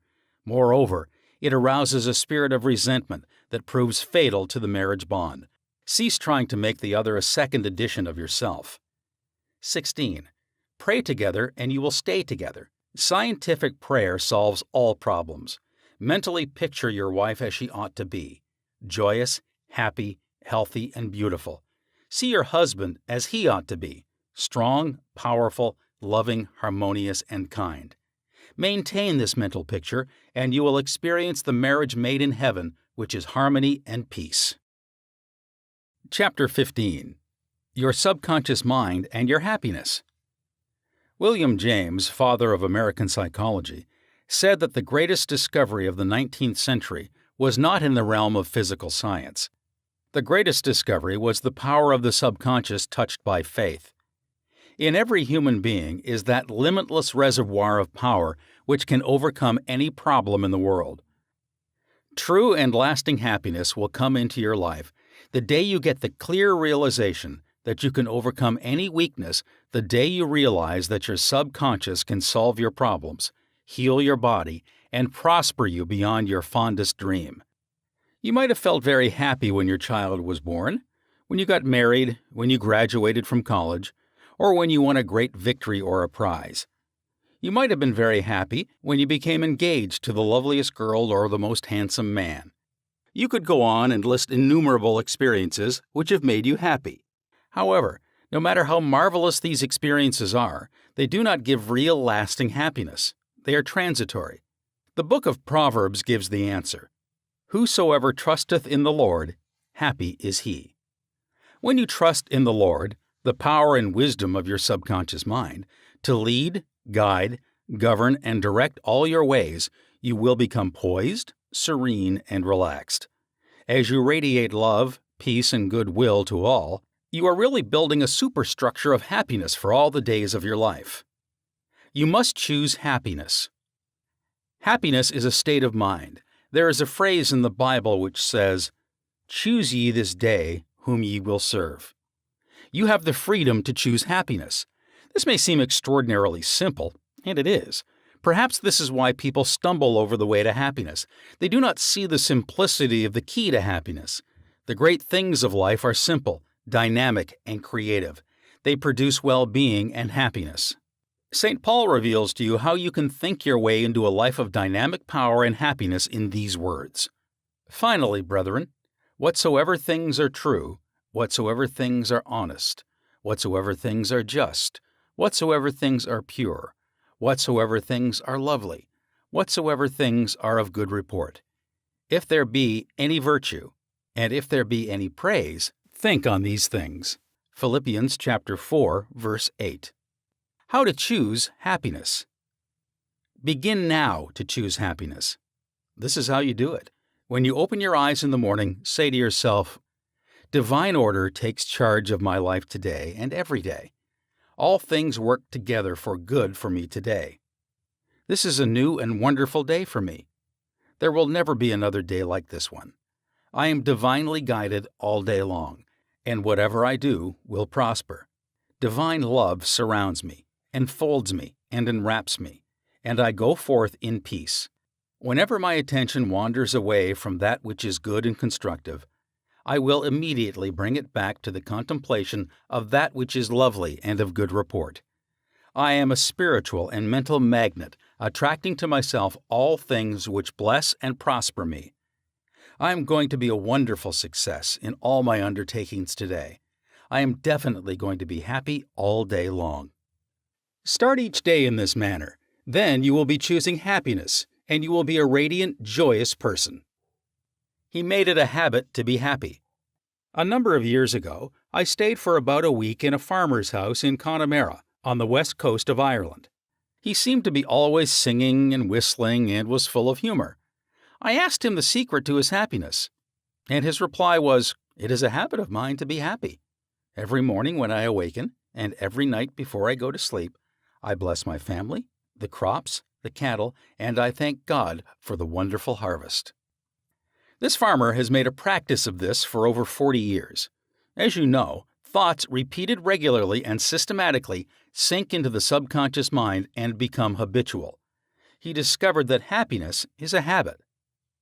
You must desire to be happy. There is one very important point about being happy. You must sincerely desire to be happy. There are people who have been depressed, dejected, and unhappy so long that were they suddenly made happy by some wonderful, good, joyous news, they would actually be like the woman who said to me, "It is wrong to be so happy." They have been so accustomed to the old mental patterns that they do not feel at home being happy. They long for the former depressed, unhappy state. I knew a woman in England who had rheumatism for many years. She would pat herself on the knee and say, "My rheumatism is bad today. I cannot go out. My rheumatism keeps me miserable. This dear elderly lady got a lot of attention from her son, daughter, and the neighbors. She really wanted her rheumatism. She enjoyed her misery, as she called it. This woman did not really want to be happy. I suggested a curative procedure to her. I wrote down some biblical verses and told her that if she gave attention to these truths, her mental attitude would undoubtedly change and would result in her faith and confidence in being restored to health. She was not interested. There seems to be a peculiar mental morbid streak in many people, whereby they seem to enjoy being miserable and sad. Why choose unhappiness? Many people choose unhappiness by entertaining these ideas. Today is a black day, everything is going to go wrong. I'm not going to succeed. Everyone is against me. Business is bad and it is going to get worse. I'm always late. I never get the breaks. He can, but I can't. If you have this attitude in mind the first thing in the morning, you will attract all these experiences to you, and you will be very unhappy. Begin to realize the world you live in is determined largely by what goes on in your mind. Marcus Aurelius, the great Roman philosopher and sage, said, quote, "A man's life is what his thoughts make of it." Unquote. Emerson, America's foremost philosopher, said, quote, "A man is what he thinks all day long." Unquote. The thoughts you habitually entertain in your mind have the tendency to actualize themselves in physical conditions. Make certain you do not indulge in negative thoughts, defeatist thoughts, or unkind, depressing thoughts. Recall frequently to your mind that you can experience nothing outside your own mentality. If I had $1 million, I would be happy. I have visited many men in mental institutions who were millionaires, but they insisted they were penniless and destitute. They were incarcerated because of psychotic, paranoid, and manic depressive tendencies. Wealth in and of itself will not make you happy. On the other hand, it is not a deterrent to happiness. Today, there are many people trying to buy happiness through the purchase of radios, television sets, automobiles, a home in the country, a private yacht, and a swimming pool. But happiness cannot be purchased or procured in that way. The kingdom of happiness is in your thought and feeling. Too many people have the idea that it takes something artificial to produce happiness. Some say, if I were elected mayor, made president of the organization, promoted to general manager of the corporation, I would be happy. The truth is that happiness is a mental and spiritual state. None of these positions mentioned will necessarily bequeath happiness. Your strength, joy, and happiness consist in finding out the law of divine order and right action lodged in your subconscious mind, and by applying these principles in all phases of your life. He found happiness to be the harvest of a quiet mind. Lecturing in San Francisco some years ago, I interviewed a man who was very unhappy and dejected over the way his business was going. He was the general manager. His heart was filled with resentment toward the vice president and the president of the organization. He claimed that they opposed him. Because of this internal strife, business was declining. He was receiving no dividends or stock bonuses. This is how he solved his business problem.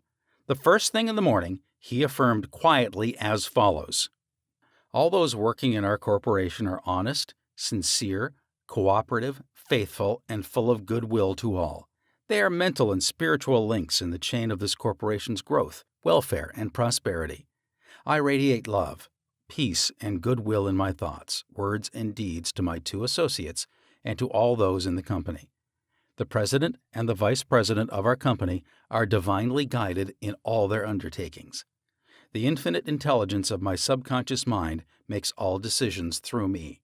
There is only right action in all our business transactions and in our relationship with each other. I send the messengers of peace, love, and goodwill before me to the office. Peace and harmony reign supreme in the minds and hearts of all those in the company, including myself. I now go forth into a new day, full of faith, confidence, and trust." This business executive repeated the above meditation slowly 3 times in the morning, feeling the truth of what he affirmed. When fearful or angry thoughts came into his mind during the day, he would say to himself, "Peace, harmony, and poise govern my mind at all times." As he continued disciplining his mind in this manner, all the harmful thoughts ceased to come, and peace came into his mind. He reaped the harvest. Subsequently, he wrote me to the effect that at the end of about 2 weeks of reordering his mind, the president and the vice president called him into the office, praised his operations and his new constructive ideas, and remarked how fortunate they were in having him as general manager. He was very happy in discovering that man finds happiness within himself. The block or stump is not really there. I read a newspaper article some years ago which told about a horse who had shied when he came to a stump on the road. Subsequently, every time the horse came to that stump, he shied. The fanner dug the stump out, burned it, and leveled the old road. Yet, for 25 years, every time the horse passed the place where the former stump was, he shied. The horse was shying at the memory of a stump. There is no block to your happiness save in your own thought life and mental imagery. Are fear or worry holding you back? Fear is a thought in your mind.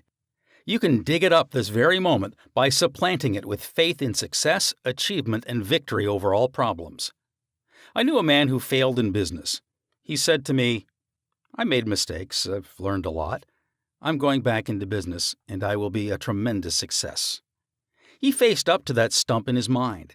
He did not whine or complain, but he tore up the stump of failure, and through believing in his inner powers to back him up, he banished all fear thoughts and old depressions. Believe in yourself, and you will succeed and be happy. The happiest people. The happiest man is he who constantly brings forth and practices what is best in him. Happiness and virtue complement each other. The best are not only the happiest, but the happiest are usually the best in the art of living life successfully. God is the highest and best in you. Express more of God's love, light, truth, and beauty, and you will become one of the happiest persons in the world today.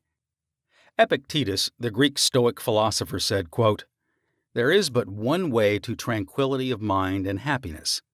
Let this, therefore, be always ready at hand with thee, both when thou wakest early in the morning and all the day long, and when thou goest late to sleep, to account no external things thine own, but commit all these to God." Unquote. Summary of steps to happiness. 1. William James said that the greatest discovery of the 19th century was the power of the subconscious mind touched by faith. 2.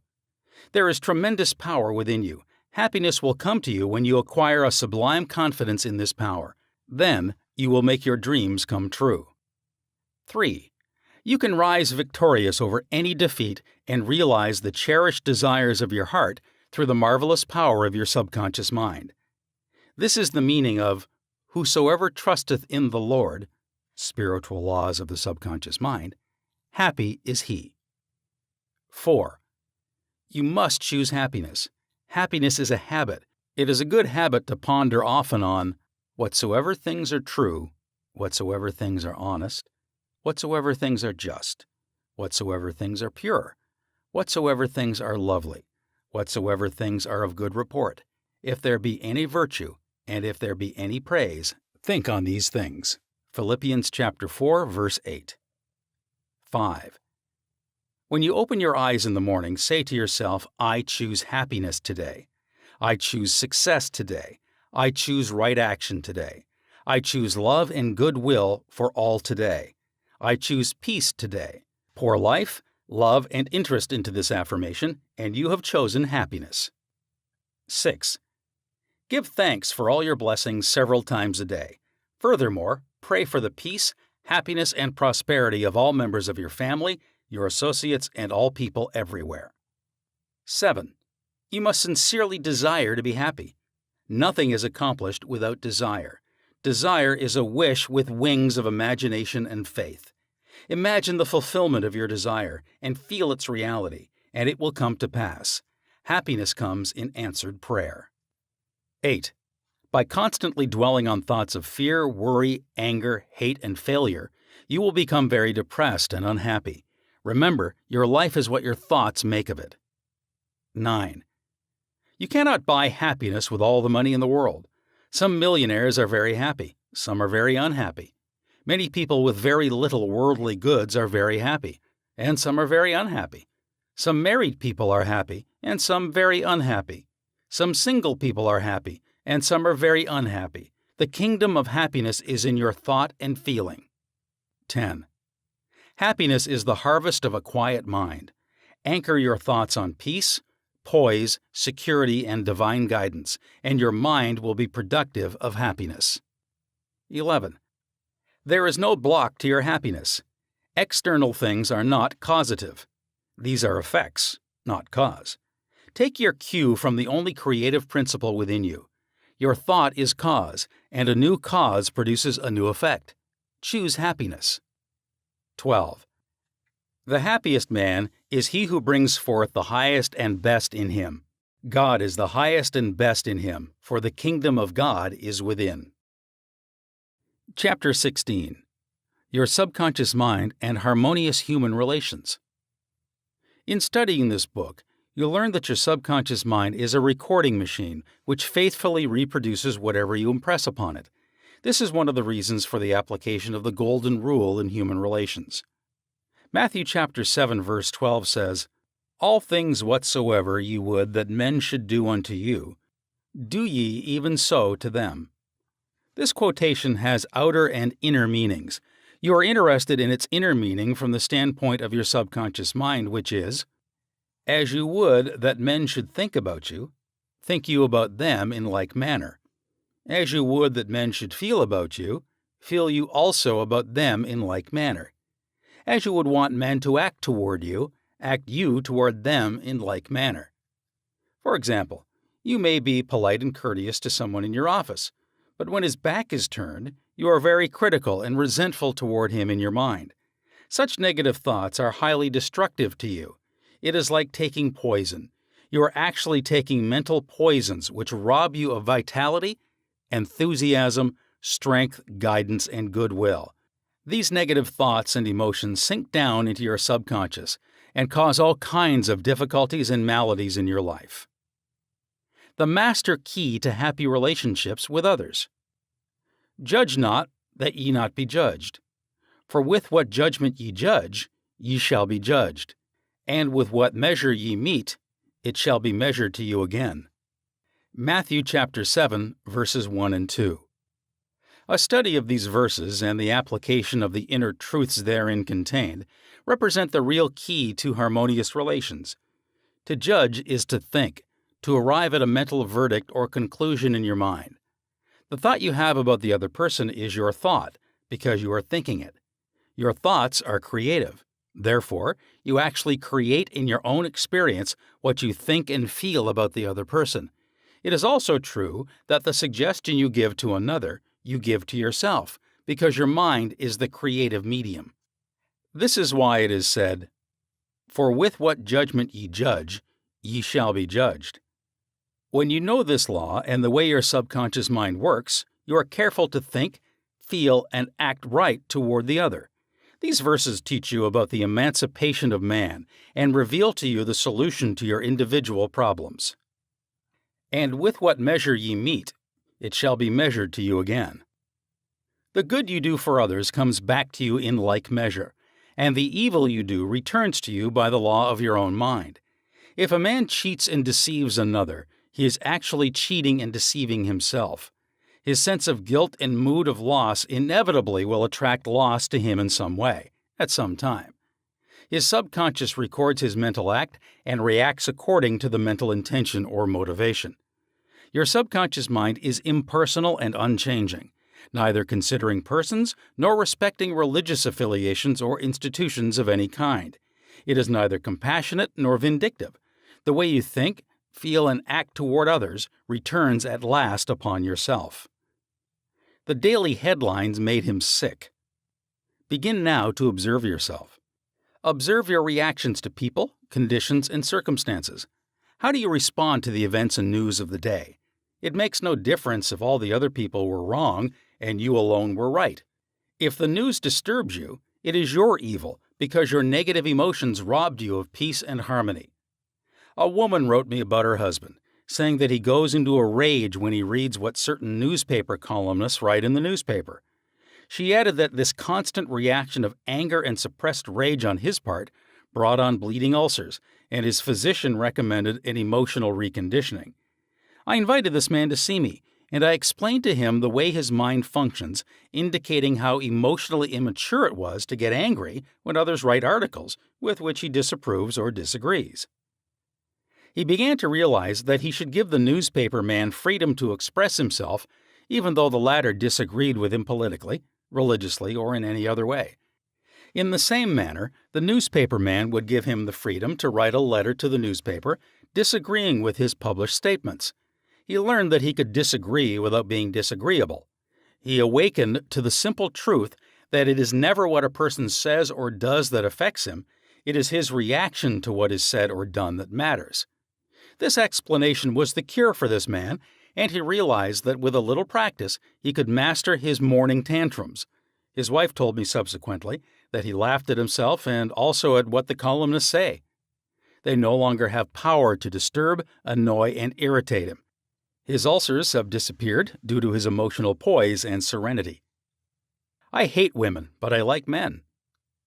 A private secretary was very bitter towards some of the girls in her office because they were gossiping about her and, as she said, spreading vicious lies about her.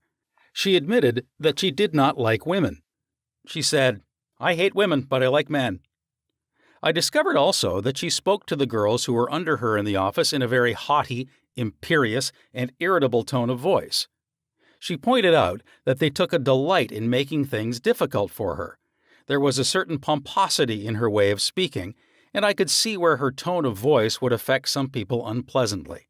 If all the people in the office or factory annoy you, isn't it a possibility that the vibration, annoyance, and turmoil may be due to some subconscious pattern or mental projection from you? We know that a dog will react ferociously if you hate or fear dogs. Animals pick up your subconscious vibrations and react accordingly. Many undisciplined human beings are just as sensitive as dogs, cats, and other animals. I suggested a process of prayer to this private secretary who hated women, explaining to her that when she began to identify herself with spiritual values and commenced to affirm the truths of life, her voice, mannerisms, and hatred of women would completely disappear. She was surprised to know that the emotion of hatred shows up in a person's speech, actions, in his writings, and in all phases of his life. She ceased reacting in the typical resentful and angry way. She established a pattern of prayer, which she practiced regularly, systematically, and conscientiously in the office. The prayer was as follows: I think, speak, and act lovingly, quietly, and peacefully. I now radiate love, peace, tolerance, and kindliness to all the girls who criticized me and gossiped about me. I anchor my thoughts on peace, harmony, and goodwill to all. Whenever I am about to react negatively, I say firmly to myself, I'm going to think, speak, and act from the standpoint of the principle of harmony, health, and peace within myself. Creative intelligence leads, rules, and guides me in all my ways. The practice of this prayer transformed her life, and she found that all criticism and annoyance ceased. The girls became co-workers and friends along life's journey. She discovered that there is no one to change but myself. His inner speech held back his promotion. One day, a salesman came to see me and described his difficulties in working with the sales manager of his organization. He had been with the company 10 years and had received no promotion or recognition of any kind. He showed me his sales figures, which were greater proportionately than the other men in the territory. He said that the sales manager did not like him, that he was unjustly treated, and that at conferences the manager was rude to him and at times ridiculed his suggestions. I explained that undoubtedly the cause was to a great degree within himself, and that his concept and belief about his superior bore witness to the reaction of this man. The measure we meet shall be measured to us again. His mental measure or concept of the sales manager was that he was mean and cantankerous. He was filled with bitterness and hostility toward the executive. On his way to work, he conducted a vigorous conversation with himself filled with criticism, mental arguments, recriminations, and denunciations of his sales manager. What he gave out mentally, he was inevitably bound to get back. This salesman realized that his inner speech was highly destructive because the intensity and force of his silent thoughts and emotions, and personally conducted mental condemnation and vilification of the sales manager, entered into his own subconscious mind. This brought about the negative response from his boss, as well as creating many other personal, physical, and emotional disorders. He began to pray frequently as follows: I am the only thinker in my universe. I am responsible for what I think about my boss. My sales manager is not responsible for the way I think about him. I refuse to give power to any person, place, or thing to annoy me or disturb me. I wish health, success, peace of mind, and happiness for my boss. I sincerely wish him well, and I know he is divinely guided in all his ways. He repeated this prayer out loud slowly, quietly, and feelingly, knowing that his mind is like a garden, and that whatever he plants in the garden will come forth like seeds after their kind. I also taught him to practice mental imagery prior to sleep in this way. He imagined that his sales manager was congratulating him on his fine work, on his zeal and enthusiasm, and on his wonderful response from customers. He felt the reality of all this, felt his hand shake, heard the tone of his voice, and saw him smile. He made a real mental movie, dramatizing it to the best of his ability. Night after night, he conducted his mental movie, knowing that his subconscious mind was the receptive plate on which his conscious imagery would be impressed. Gradually, by a process of what may be termed mental and spiritual osmosis, the impression was made on his subconscious mind, and the expression automatically came forth. The sales manager subsequently called him up to San Francisco, congratulated him, and gave him a new assignment as division sales manager over 100 men with a big increase in salary. He changed his concept and estimate of his boss, and the latter responded accordingly. Becoming emotionally mature. What the other person says or does cannot really annoy or irritate you, except you permit him to disturb you. The only way he can annoy you is through your own thought. For example, if you get angry, you have to go through 4 stages in your mind. You begin to think about what he said. You decide to get angry and generate an emotion of rage. Then you decide to act. Perhaps you talk back and react in kind. You see that the thought, emotion, reaction, and action all take place in your mind. When you become emotionally mature, you do not respond negatively to the criticism and resentment of others. To do so would mean that you have descended to that state of low mental vibration and become one with the negative atmosphere of the other. Identify yourself with your aim in life and do not permit any person, place, or thing to deflect you from your inner sense of peace, tranquility, and radiant health. The meaning of love in harmonious human relations. Sigmund Freud, the Austrian founder of psychoanalysis, said that unless the personality has love, it sickens and dies. Love includes understanding, goodwill, and respect for the divinity in the other person. The more love and goodwill you emanate and exude, the more comes back to you. If you puncture the other fellow's ego and wound his estimate of himself, you cannot gain his goodwill.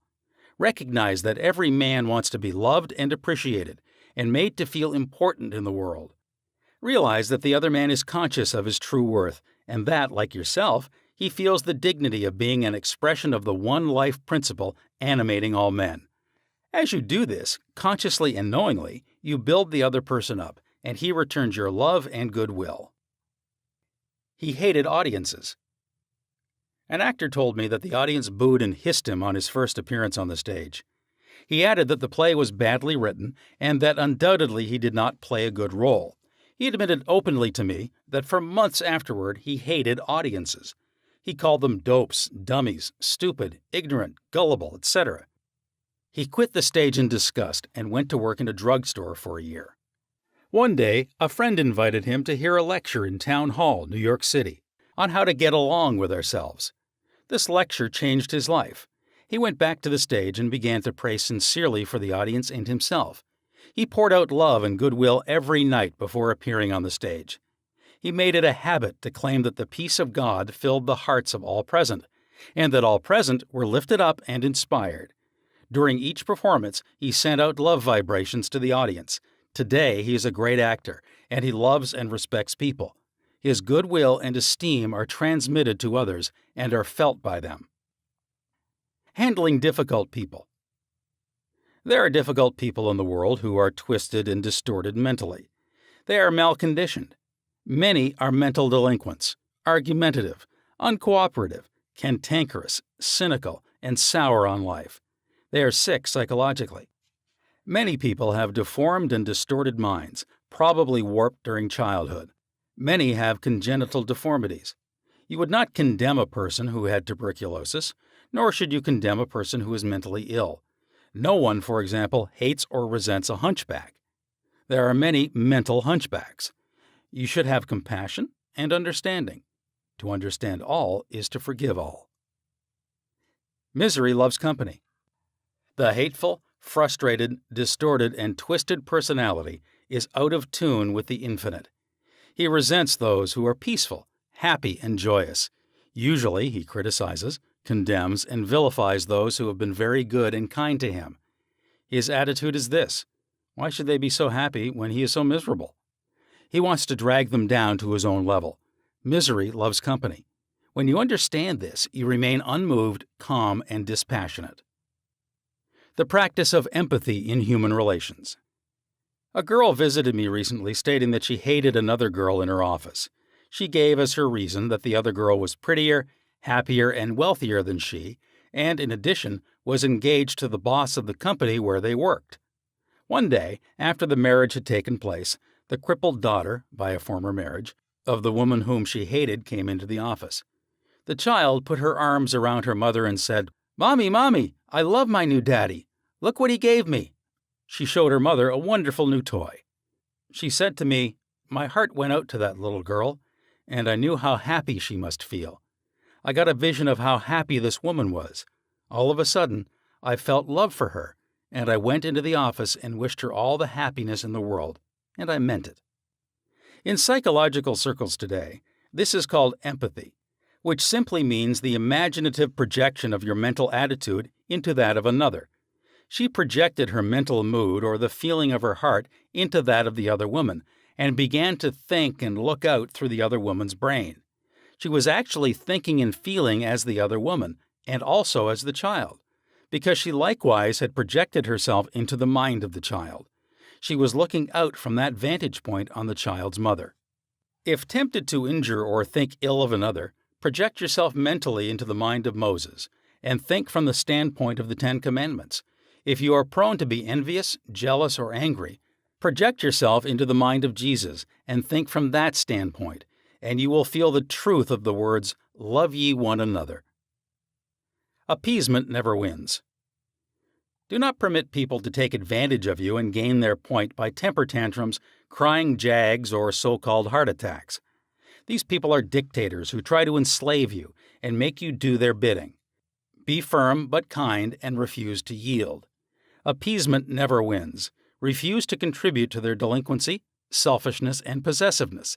Remember, do that which is right. You are here to fulfill your ideal and remain true to the eternal verities and spiritual values of life which are eternal. Give no one in all the world the power to deflect you from your goal, your aim in life, which is to express your hidden talents to the world, to serve humanity, and to reveal more and more of God's wisdom, truth, and beauty to all people in the world. Remain true to your ideal. Know definitely and absolutely that whatever contributes to your peace, happiness, and fulfillment must of necessity bless all men who walk the earth. The harmony of the part is the harmony of the whole, for the whole is in the part, and the part is in the whole.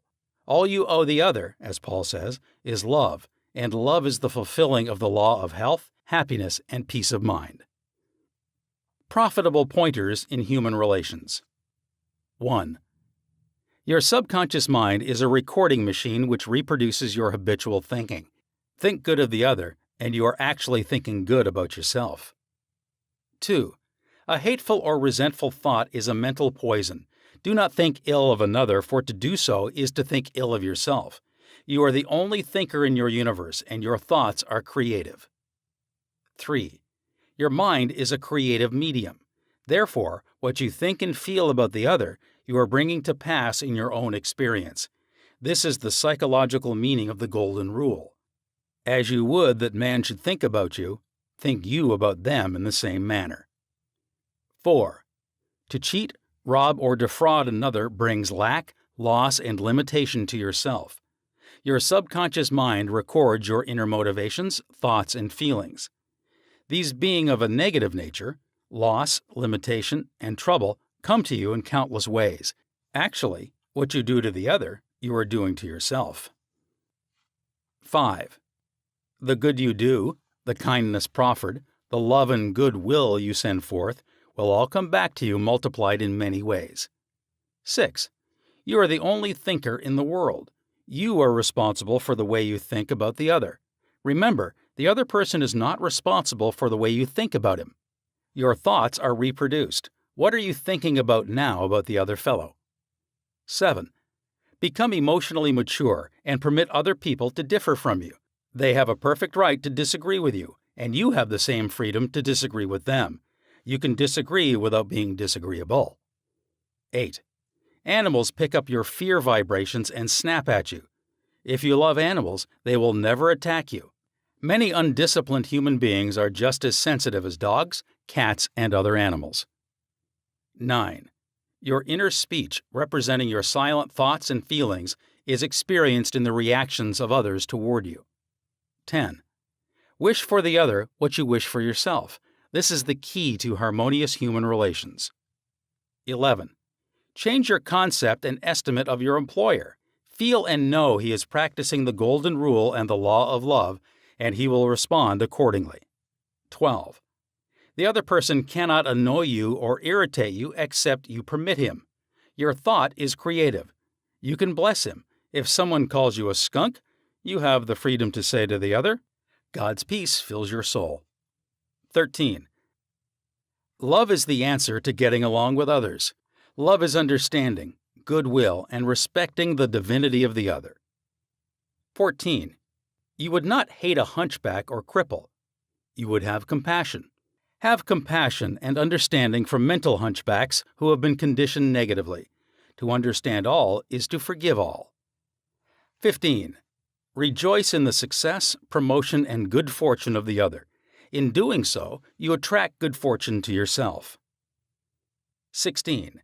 Never yield to emotional scenes and tantrums of others. Appeasement never wins. Do not be a doormat. Adhere to that which is right. Stick to your ideal, knowing that the mental outlook which gives you peace, happiness, and joy is right, good, and true. What blesses you blesses all. 17. All you owe any person in the world is love, and love is wishing for everyone what you wish for yourself: health, happiness, and all the blessings of life. Chapter 17. How to use your subconscious for forgiveness. Life plays no favorites. God is life, and this life principle is flowing through you this moment. God loves to express himself as harmony, peace, beauty, joy, and abundance through you. This is called the will of God or the tendency of life. If you set up resistance in your mind to the flow of life through you, this emotional congestion will get snarled up in your subconscious mind and cause all kinds of negative conditions. God has nothing to do with unhappy or chaotic conditions in the world. All these conditions are brought about by man's negative and destructive thinking. Therefore, it is silly to blame God for your trouble or sickness. Many persons habitually set up mental resistance to the flow of life by accusing and reproaching God for the sin, sickness, and suffering of mankind.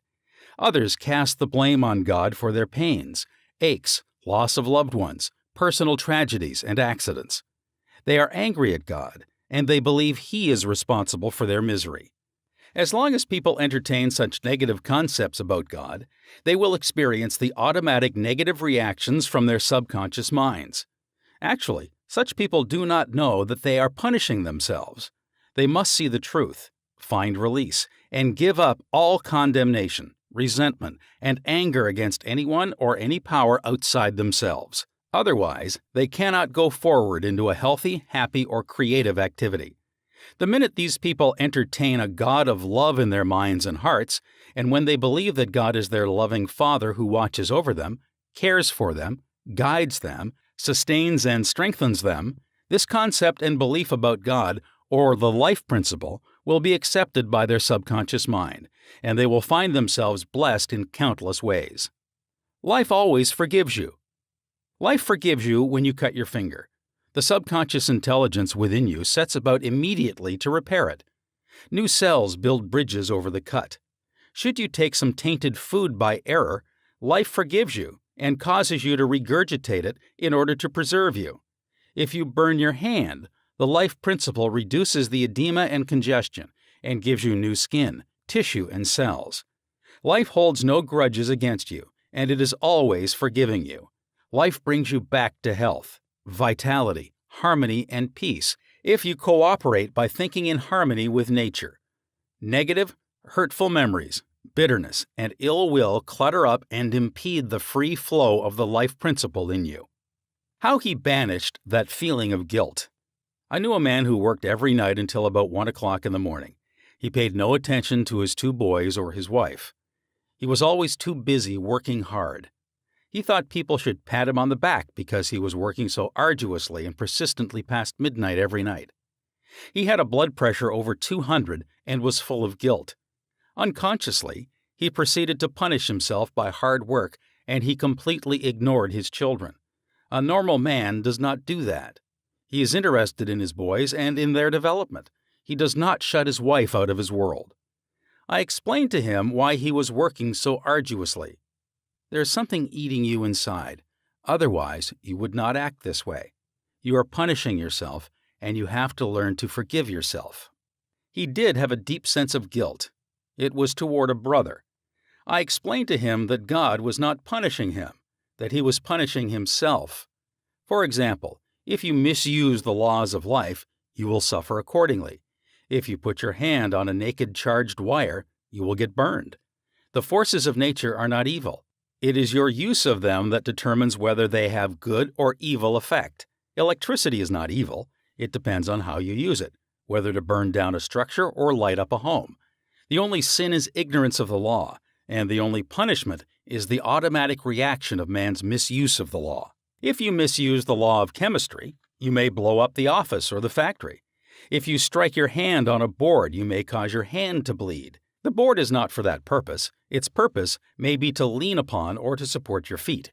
This man realized that God does not condemn or punish anyone, and that all his suffering was due to the reaction of his subconscious mind to his own negative and destructive thinking.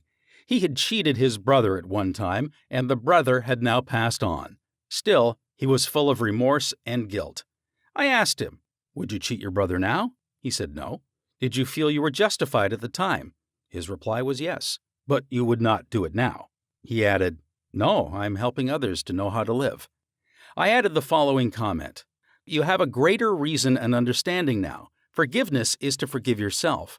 Forgiveness is getting your thoughts in line with the divine law of harmony. Self-condemnation is called hell, bondage and restriction. Forgiveness is called heaven, harmony and peace. The burden of guilt and self-condemnation was lifted from his mind, and he had a complete healing. The doctor tested his blood pressure, and it had become normal. The explanation was the cure.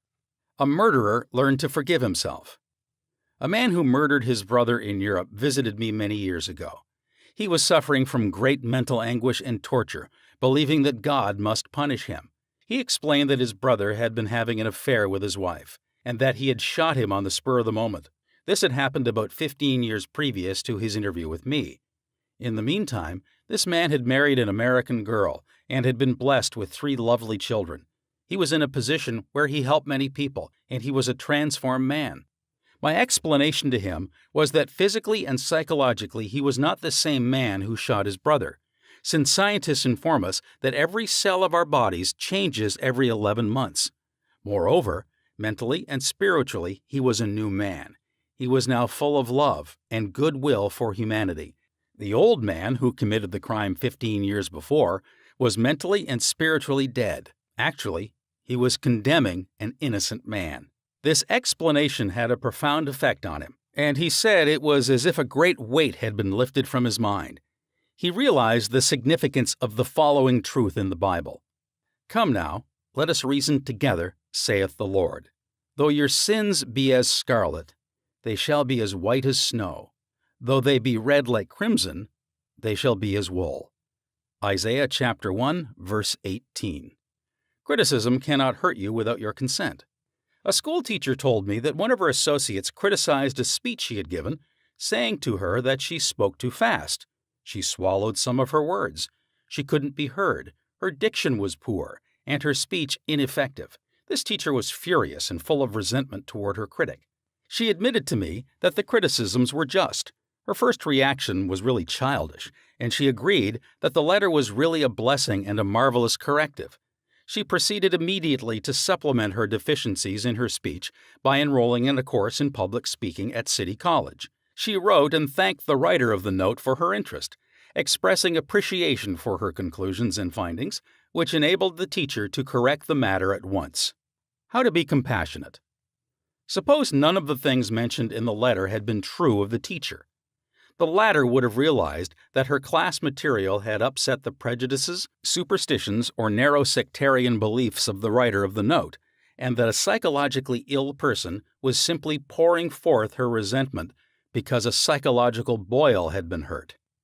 To understand this fact is to be compassionate. The next logical step would be to pray for the other person's peace, harmony, and understanding. You cannot be hurt when you know that you are master of your thoughts, reactions, and emotions. Emotions follow thoughts, and you have the power to reject all thoughts which may disturb or upset you. Left at the altar. Some years ago, I visited a church to perform a marriage ceremony. The young man did not appear, and at the end of 2 hours, the bride-to-be shed a few tears and then said to me, "I prayed for divine guidance. This might be the answer, for he never faileth." That was her reaction. Faith in God and all things good. She had no bitterness in her heart because, as she said, it must not have been right action because my prayer was for right action for both of us. Someone else having a similar experience would have gone into a tantrum, have had an emotional fit, required sedation, and perhaps needed hospitalization. Tune in with the infinite intelligence within your subconscious depths, trusting the answer in the same way that you trusted your mother when she held you in her arms. This is how you can acquire poise and mental and emotional health. It is wrong to marry. Sex is evil, and I am evil. Some time ago, I talked to a young lady aged 22. She was taught that it was a sin to dance, to play cards, to swim, and to go out with men. She was threatened by her mother, who told her she would burn eternally in hellfire if she disobeyed her will and her religious teachings. This girl wore a black dress and black stockings. She wore no rouge, lipstick, or any form of makeup because her mother said that these things were sinful. Her mother told her that all men were evil and that sex was of the devil and simply diabolic debauchery. This girl had to learn how to forgive herself as she was full of guilt. To forgive means to give for. She had to give up all these false beliefs for the truths of life and a new estimate of herself. When she went out with young men in the office where she worked, she had a deep sense of guilt and thought that God would punish her. Several eligible young men proposed to her, but she said, "It is wrong to marry. Sex is evil, and I am evil." This was her conscience or early conditioning speaking. She came to me once weekly for about 10 weeks, and I taught her the workings of the conscious and subconscious mind as set forth in this book. This young girl gradually came to see that she had been completely brainwashed, mesmerized, and conditioned by an ignorant, superstitious, bigoted, and frustrated mother. She broke away completely from her family and started to live a wonderful life. At my suggestion, she dressed up and had her hair attended to. She took lessons in dancing from a man, and she also took driving lessons. She learned to swim, play cards, and had a number of dates. She began to love life. She prayed for a divine companion by claiming that infinite spirit would attract her a man who harmonized with her thoroughly. Eventually, this came to pass. As she left my office one evening, there was a man waiting to see me, and I casually introduced them. They are now married and harmonize with each other perfectly. Forgiveness is necessary for healing. And when ye stand praying, forgive, if ye have aught against any. Mark chapter 11, verse 25. Forgiveness of others is essential to mental peace and radiant health. You must forgive everyone who has ever hurt you if you want perfect health and happiness. Forgive yourself by getting your thoughts in harmony with divine law and order. You cannot really forgive yourself completely until you have forgiven others first. To refuse to forgive yourself is nothing more or less than spiritual pride or ignorance. In the psychosomatic field of medicine today, it is being constantly stressed that resentment, condemnation of others, remorse, and hostility are behind a host of maladies ranging from arthritis to cardiac disease. They point out that these sick people who were hurt, mistreated, deceived, or injured were full of resentment and hatred for those who hurt them. This caused inflamed and festering wounds in their subconscious minds. There is only one remedy. They have to cut out and discard their hurts, and the one and only sure way is by forgiveness. Forgiveness is love in action. The essential ingredient in the art of forgiveness is the willingness to forgive. If you sincerely desire to forgive the other, you are 51% over the hurdle. I feel sure you know that to forgive the other does not necessarily mean that you like him or want to associate with him. You cannot be compelled to like someone, neither can a government legislate goodwill, love, peace, or tolerance. It is quite impossible to like people because someone in Washington issues an edict to that effect. We can, however, love people without liking them. The Bible says, "Love ye one another." This anyone can do who really wants to do it. Love means that you wish for the other health, happiness, peace, joy, and all the blessings of life. There is only one prerequisite, and that is sincerity. You're not being magnanimous when you forgive. You are really being selfish, because what you wish for the other, you are actually wishing for yourself. The reason is that you are thinking it and you are feeling it. As you think and feel, so are you. Could anything be simpler than that? Technique of forgiveness. The following is a simple method which works wonders in your life as you practice it. Quiet your mind, relax, and let go. Think of God and His love for you, and then affirm, "I fully and freely forgive." Mention the name of the offender. "I release him mentally and spiritually. I completely forgive everything connected with the matter in question. I am free, and she is free." It is a marvelous feeling. It is my day of general amnesty. I release anybody and everybody who has ever hurt me, and I wish for each and everyone health, happiness, peace, and all the blessings of life. I do this freely, joyously, and lovingly, and whenever I think of the person or persons who hurt me, I say, "I have released you, and all the blessings of life are yours. I am free, and you are free." It is wonderful. The great secret of true forgiveness is that once you have forgiven the person, it is unnecessary to repeat the prayer. Whenever the person comes to your mind or the particular hurt happens to enter your mind, wish the delinquent well and say, "Peace be to you." Do this as often as the thought enters your mind. You will find that after a few days, the thought of the person or experience will return less and less often until it fades into nothingness. The acid test for forgiveness. There is an acid test for gold. There is also an acid test for forgiveness.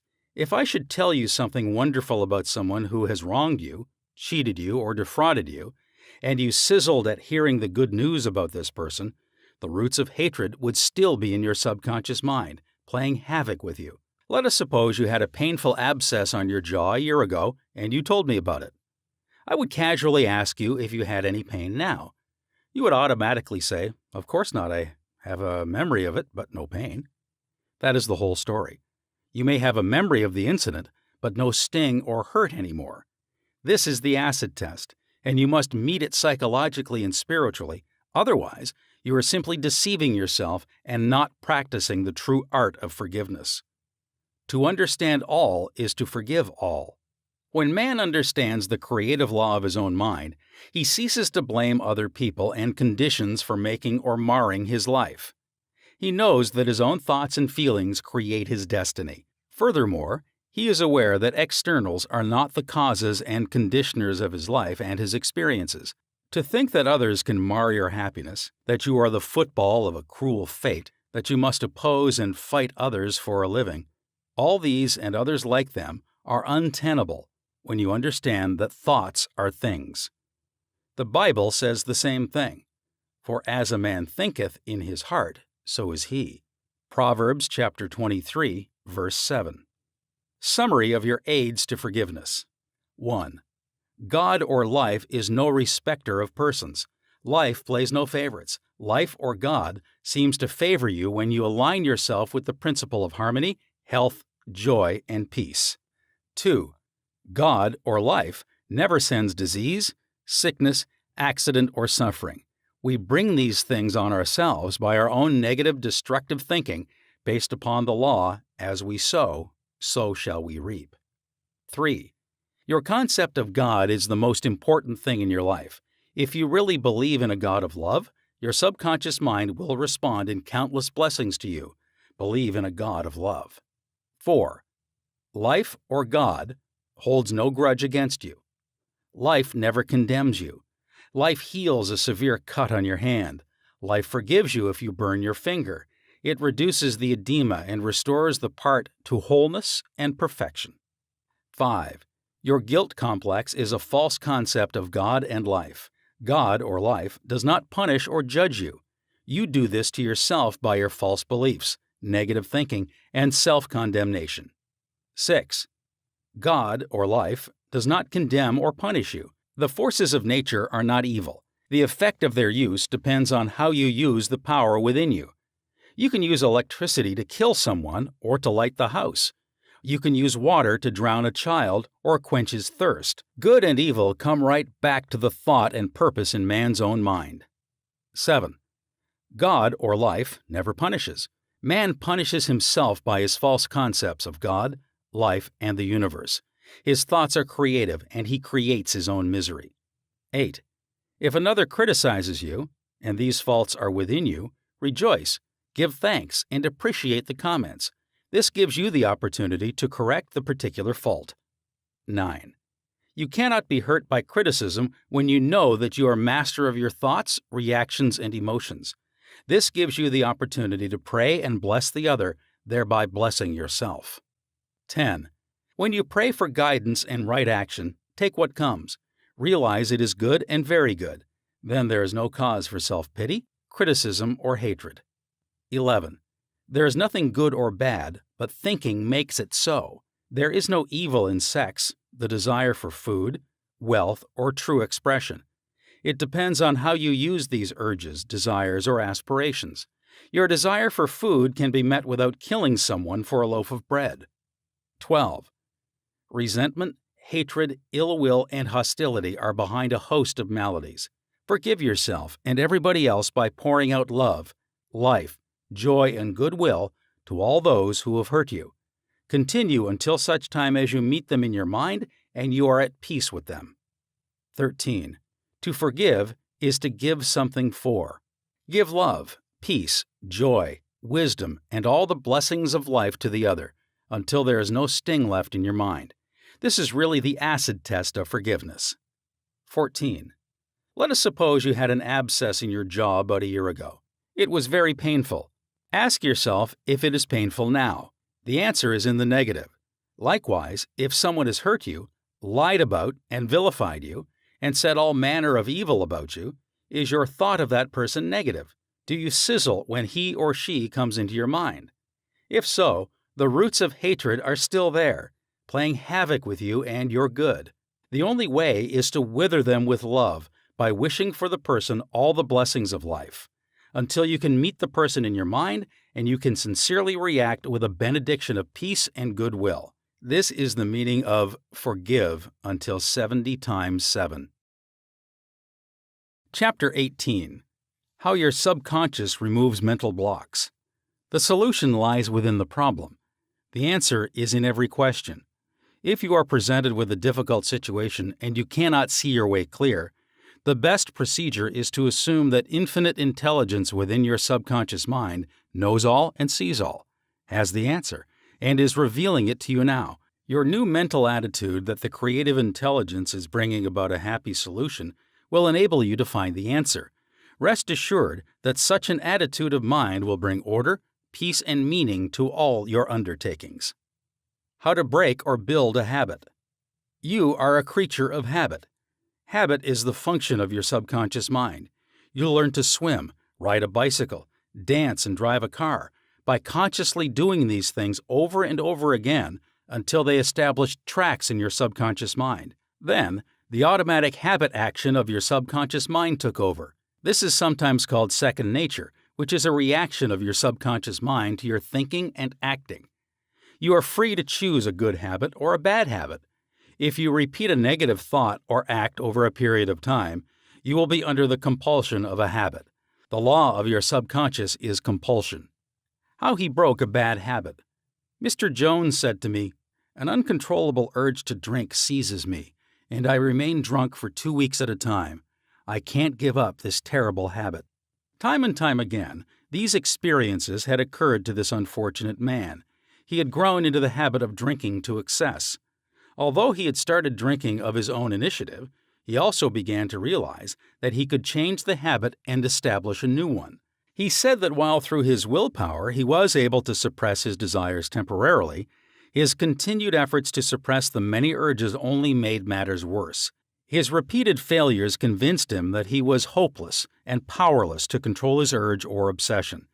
This idea of being powerless operated as a powerful suggestion to his subconscious mind and aggravated his weakness, making his life a succession of failures.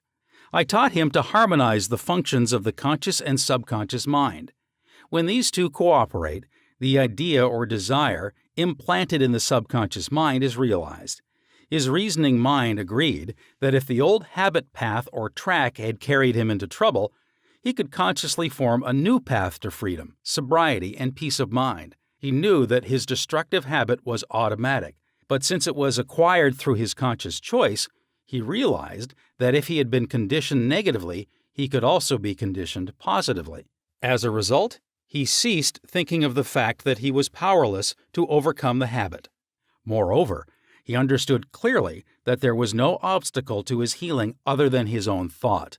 Therefore, there was no occasion for great mental effort or mental coercion. The power of his mental picture. This man acquired a practice of relaxing his body and getting into a relaxed, drowsy, meditative state. Then, he filled his mind with the picture of the desired end, knowing his subconscious mind could bring it about the easiest way. He imagined his daughter congratulating him on his freedom and saying to him, "Daddy, it's wonderful to have you home." He had lost his family through drink. He was not allowed to visit them, and his wife would not speak to him. Regularly, systematically, he used to sit down and meditate in the way outlined. When his attention wandered, he made it a habit to immediately recall the mental picture of his daughter with her smile and the scene of his home enlivened by her cheerful voice. All this brought about a reconditioning of his mind. It was a gradual process. He kept it up. He persevered, knowing that sooner or later he would establish a new habit pattern in his subconscious mind.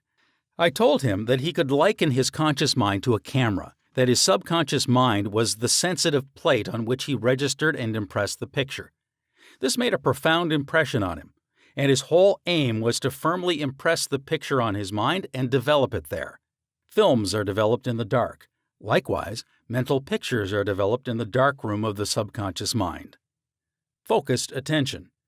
Realizing that his conscious mind was simply a camera, he used no effort.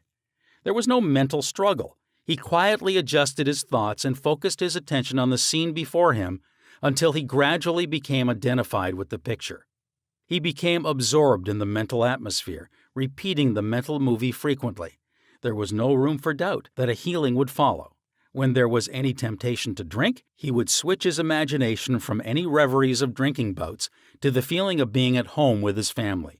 He was successful because he confidently expected to experience the picture he was developing in his mind. Today, he is president of a multi-million-dollar concern and is radiantly happy. He said a jinx was following him. Mr. Block said that he had been making an annual income of $20,000, but for the past 3 months all doors seemed to jam tightly. He brought clients up to the point where they were about to sign on the dotted line, and then at the 11th hour, the door closed. He added that perhaps a jinx was following him. In discussing the matter with Mr. Block, I discovered that 3 months previously he had become very irritated, annoyed, and resentful toward a dentist who, after he had promised to sign a contract, had withdrawn at the last moment. He began to live in the unconscious fear that other clients would do the same, thereby setting up a history of frustration, hostility, and obstacles. He gradually built up in his mind a belief in obstruction and last-minute cancellations until a vicious circle had been established. What I fear most has come upon me. Mr. Block realized that the trouble was in his own mind, and that it was essential to change his mental attitude. His run of so-called misfortune was broken in the following way. I realize I am one with the infinite intelligence of my subconscious mind, which knows no obstacle, difficulty, or delay. I live in the joyous expectancy of the best. My deeper mind responds to my thoughts. I know that the work of the infinite power of my subconscious cannot be hindered. Infinite intelligence always finishes successfully whatever it begins. Creative wisdom works through me, bringing all my plans and purposes to completion. Whatever I start, I bring to a successful conclusion. My aim in life is to give wonderful service, and all those whom I contact are blessed by what I have to offer. All my work comes to full fruition in divine order. He repeated this prayer every morning before going to call on his customers, and he also prayed each night prior to sleep. In a short time, he had established a new habit pattern in his subconscious mind, and he was back in his old accustomed stride as a successful salesman. How much do you want what you want? A young man asked Socrates how he could get wisdom. Socrates replied, "Come with me." He took the lad to a river, pushed the boy's head under the water, held it there until the boy was gasping for air, then relaxed and released his head. When the boy regained his composure, he asked him, "What did you desire most when you were underwater?" "I wanted air," said the boy. Socrates said to him, "When you want wisdom as much as you wanted air, you were immersed in the water. You will receive it." Likewise, when you have a really intense desire to overcome any block in your life, and you come to a clear-cut decision that there is a way out, and that is the course you wish to follow, then victory and triumph are assured. If you really want peace of mind and inner calm, you will get it, regardless of how unjustly you have been treated, or how unfair the boss has been, or what a mean scoundrel someone has proved to be. All this makes no difference to you when you awaken to your mental and spiritual powers. You know what you want, and you will definitely refuse to let the thieves, thoughts of hatred, anger, hostility, and ill will rob you of peace, harmony, health, and happiness. You cease to become upset by people, conditions, news, and events by identifying your thoughts immediately with your aim in life. Your aim is peace, health, inspiration, harmony, and abundance. Feel a river of peace flowing through you now. Your thought is the immaterial and invisible power, and you choose to let it bless, inspire, and give you peace. Why he could not be healed. This is a case history of a married man with 4 children who was supporting and secretly living with another woman during his business trips. He was ill, nervous, irritable, and cantankerous, and he could not sleep without drugs. The doctor's medicine failed to bring down his high blood pressure of over 200. He had pains in numerous organs of his body, which doctors could not diagnose or relieve. To make matters worse, he was drinking heavily. The cause of all this was a deep unconscious sense of guilt. He had violated the marriage vows, and this troubled him. The religious creed he was brought up on was deeply lodged in his subconscious mind, and he drank excessively to heal the wound of guilt. Some invalids take morphine and codeine for severe pains. He was taking alcohol for the pain or wound in his mind. It was the old story of adding fuel to the fire. The explanation and the cure. He listened to the explanation of how his mind worked.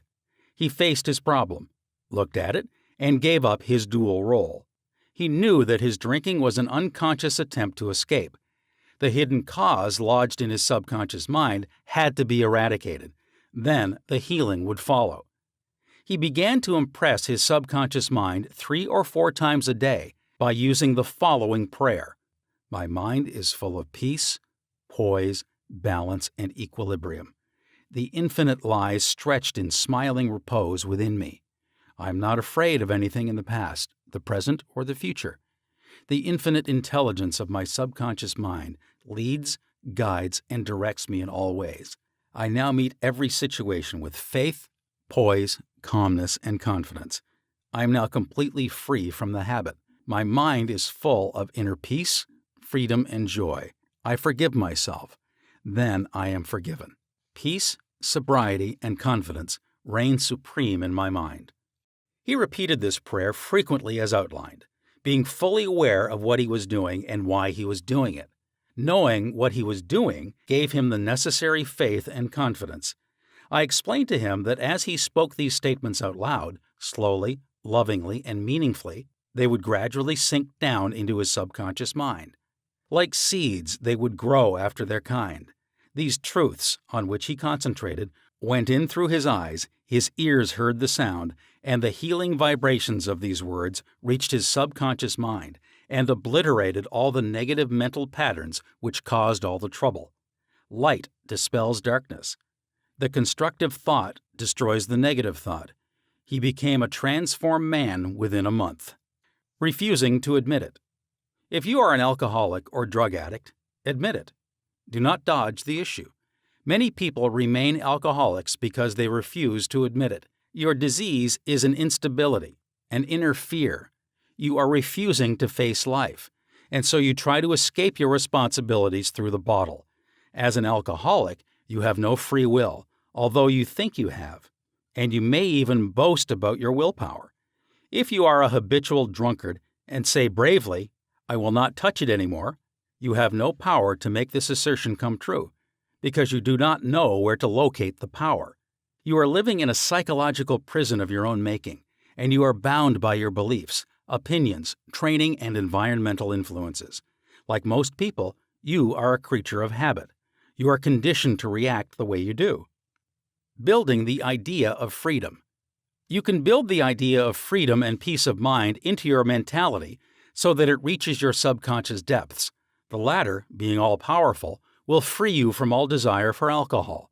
Then, you will have the new understanding of how your mind works, and you can truly back up your statement and prove the truth to yourself. 51% healed.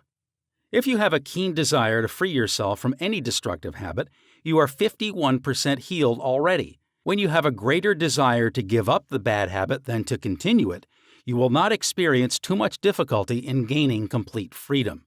Whatever thought you anchor the mind upon, the latter magnifies. If you engage the mind on the concept of freedom, freedom from the habit, and peace of mind, and if you keep it focused on this new direction of attention, you generate feelings and emotions which gradually emotionalize the concept of freedom and peace. Whatever idea you emotionalize is accepted by your subconscious and brought to pass. The law of substitution. Realize that something good can come out of your suffering. You have not suffered in vain. However, it is foolish to continue to suffer. If you continue as an alcoholic, it will bring about mental and physical deterioration and decay. Realize that the power in your subconscious is backing you up. Even though you may be seized with melancholia, you should begin to imagine the joy of freedom that is in store for you. This is the law of substitution. Your imagination took you to the bottle. Let it take you now to freedom and peace of mind.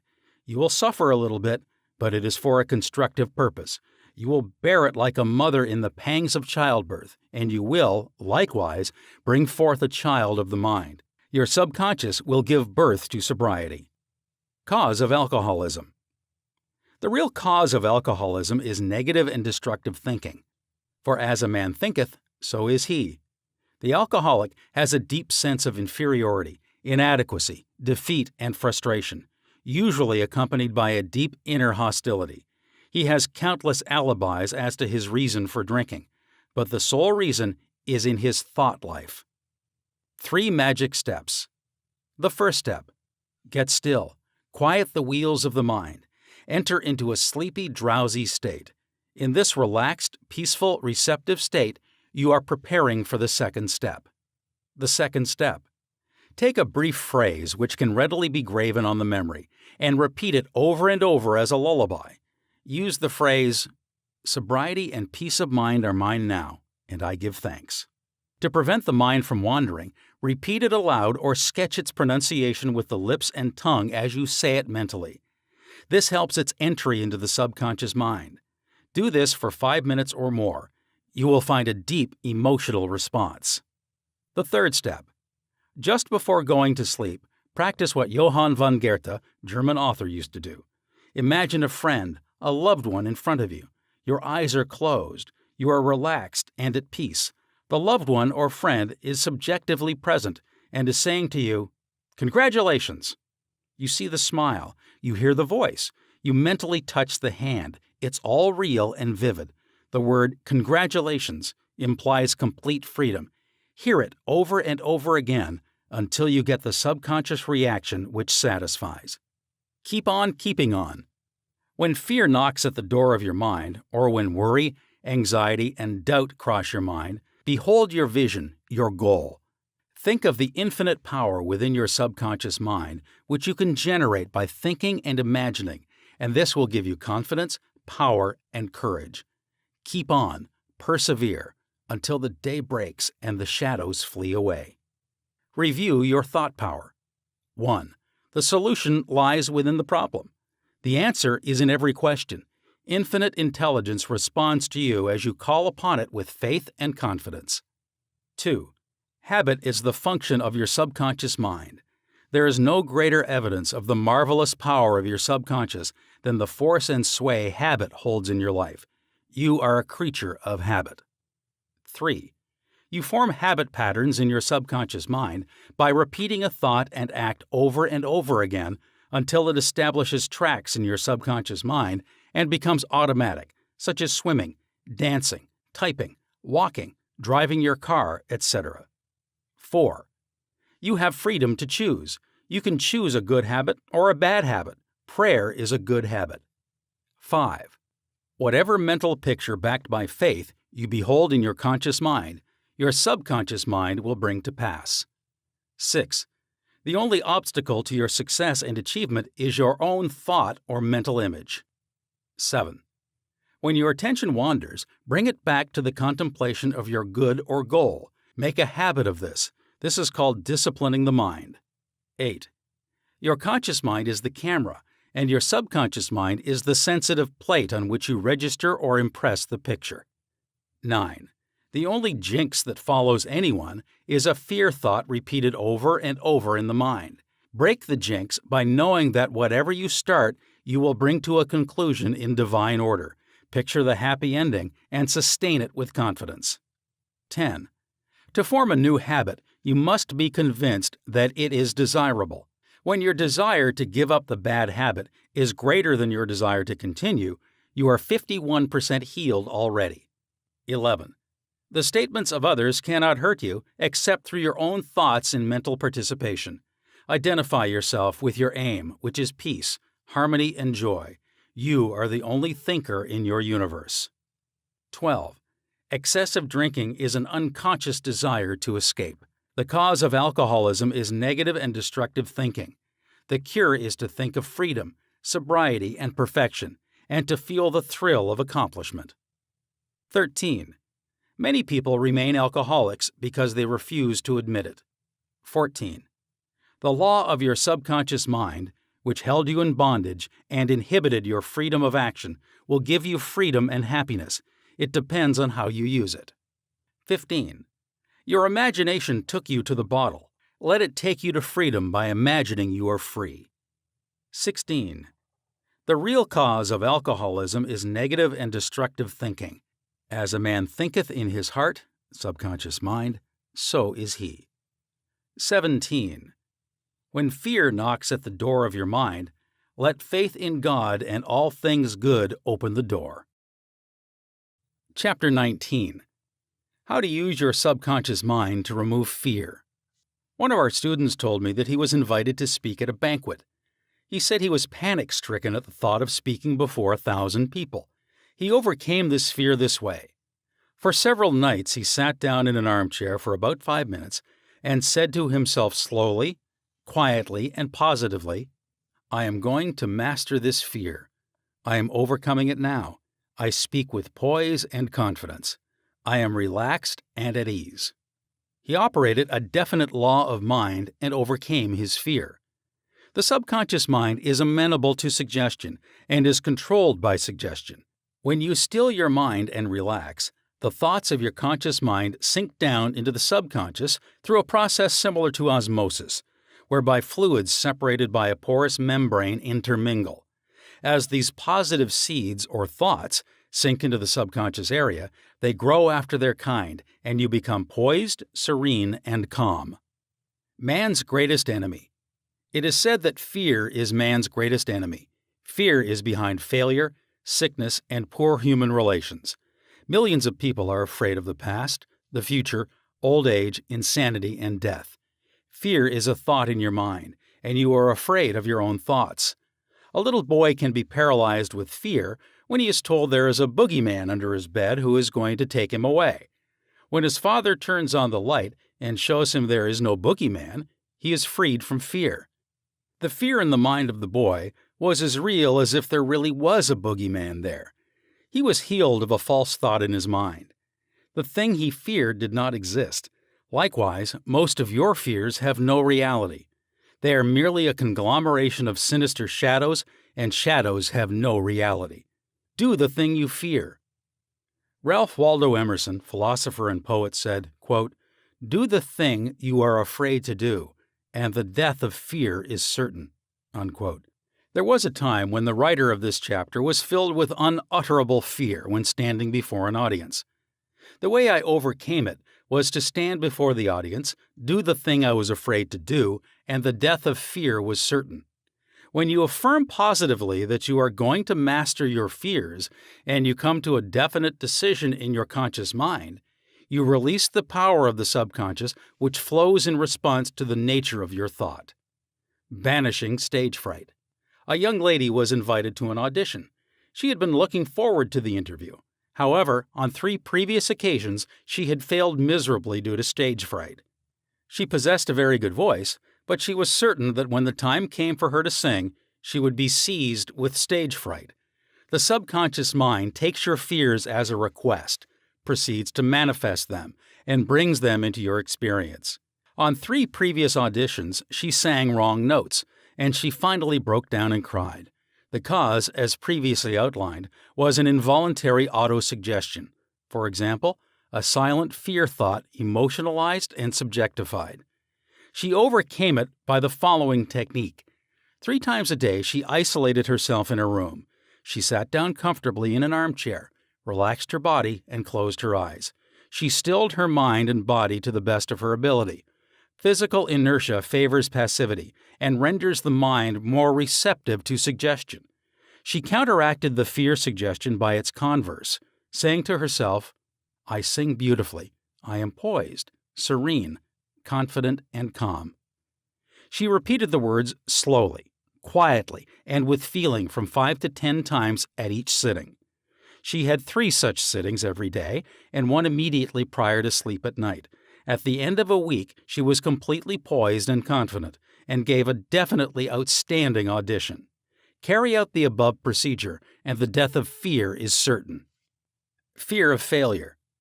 Occasionally, young men from the local university come to see me, as well as school teachers, who often seem to suffer from suggestive amnesia at examinations. The complaint is always the same.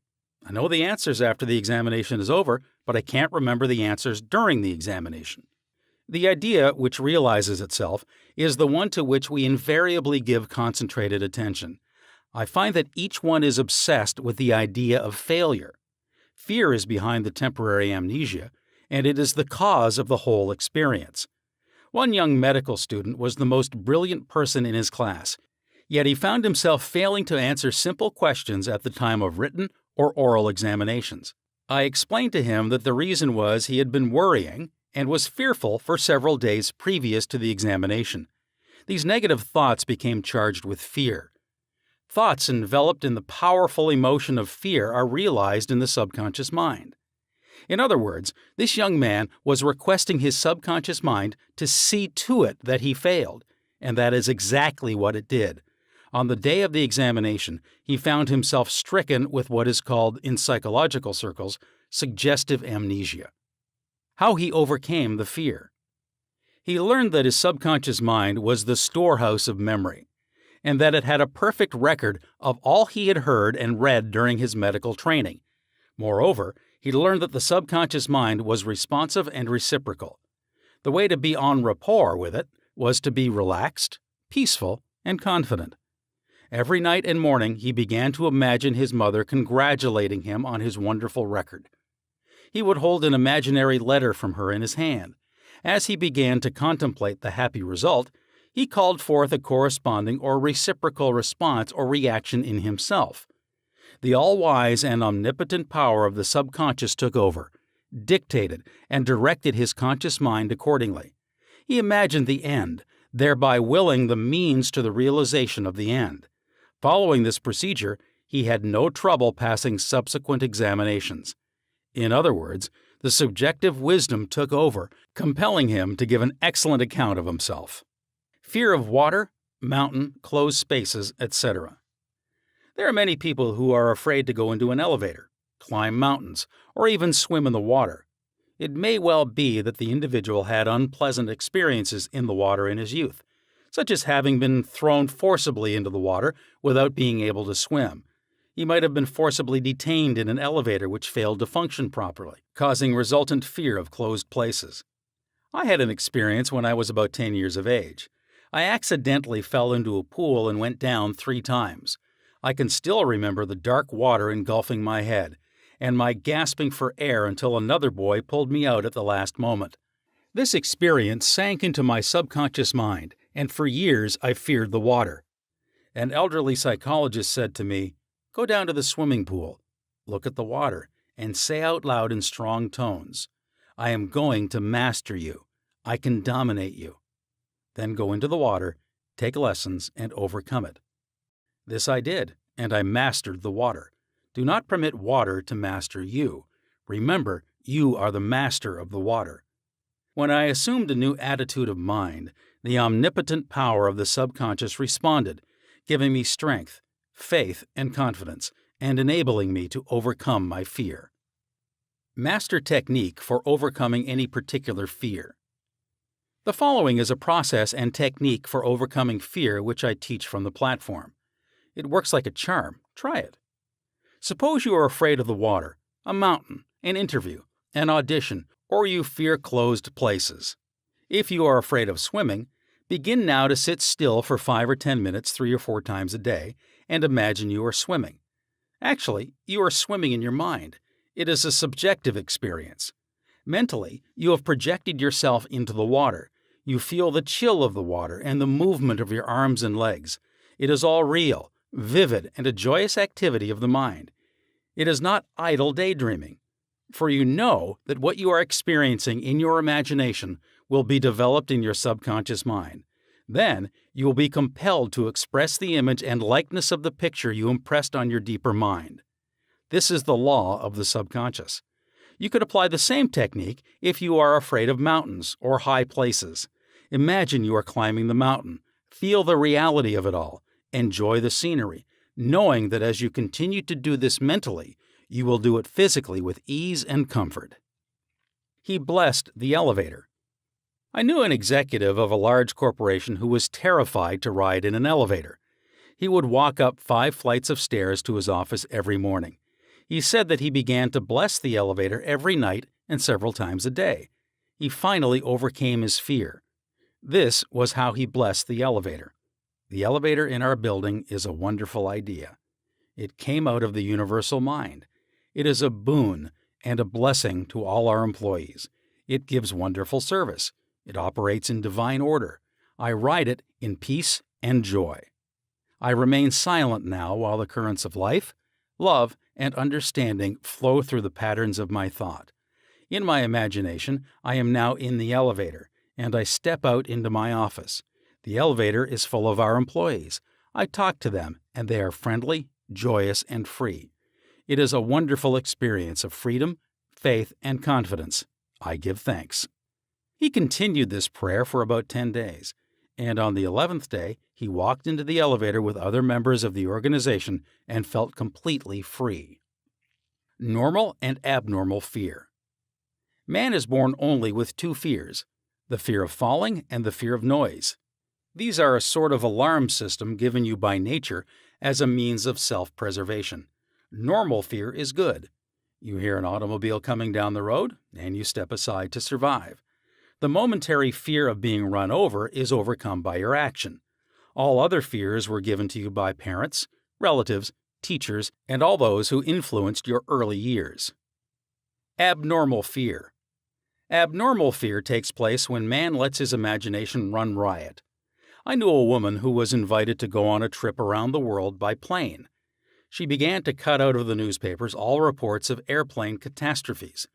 She pictured herself going down in the ocean, being drowned, etc. This is abnormal fear. Had she persisted in this, she would undoubtedly have attracted what she feared most. Another example of abnormal fear is that of a businessman in New York who was very prosperous and successful. He had his own private mental motion picture, of which he was the director. He would run this mental movie of failure, bankruptcy, empty shelves, and no bank balance until he sank into a deep depression. He refused to stop this morbid imagery and kept reminding his wife that this can't last. There will be a recession. I feel sure we will go bankrupt, etc.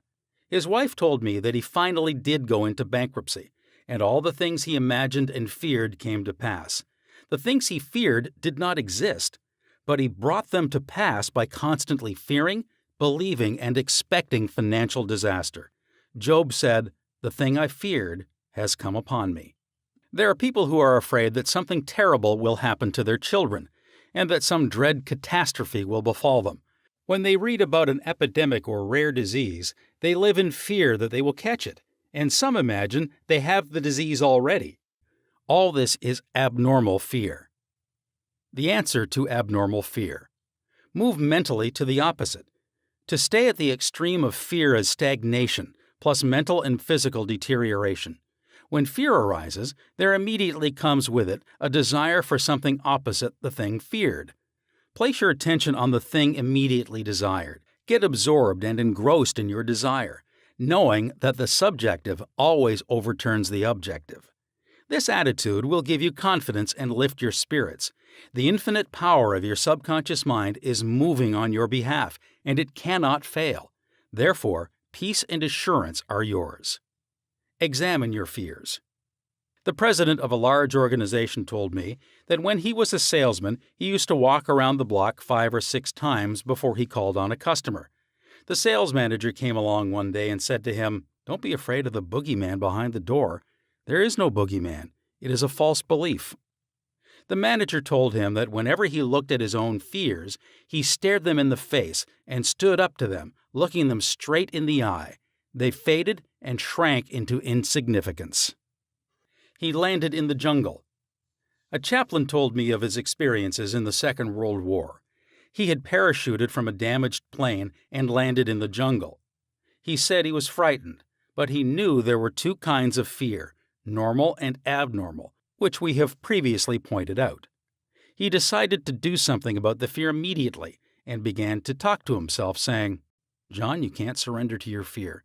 Your fear is a desire for safety and security and a way out."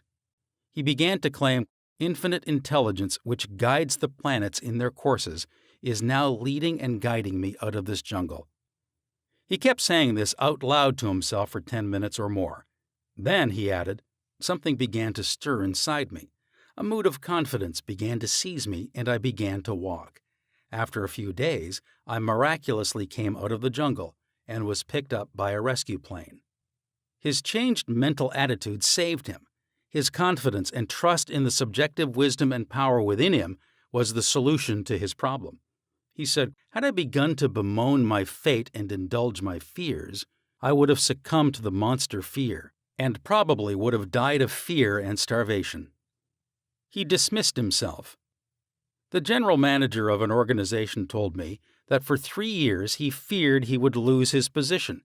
He was always imagining failure. The thing he feared did not exist, save as a morbid, anxious thought in his own mind. His vivid imagination dramatized the loss of his job until he became nervous and neurotic. Finally, he was asked to resign. Actually, he dismissed himself.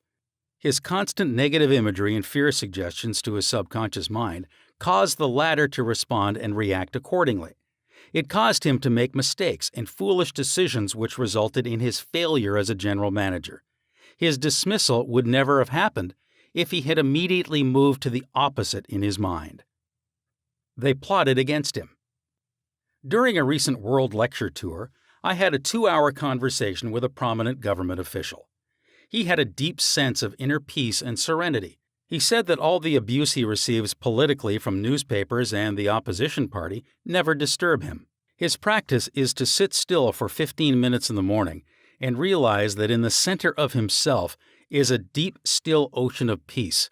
Meditating in this way, he generates tremendous power which overcomes all manner of difficulties and fears. Sometime previously, a colleague called him at midnight and told him a group of people were plotting against him. This is what he said to his colleague: "I'm going to sleep now in perfect peace. You can discuss it with me at 10 a.m. tomorrow." He said to me, "I know that no negative thought can ever manifest except I emotionalize the thought and accept it mentally. I refuse to entertain their suggestion of fear. Therefore, no harm can come to me." Notice how calm he was, how cool, how peaceful. He did not start getting excited, tearing his hair, or wringing his hands. At his center he found the still water, an inner peace, and there was a great calm. Deliver yourself from all your fears. Use this perfect formula for casting out fear. I sought the Lord, and He heard me, and delivered me from all my fears. Psalm 34, verse 4.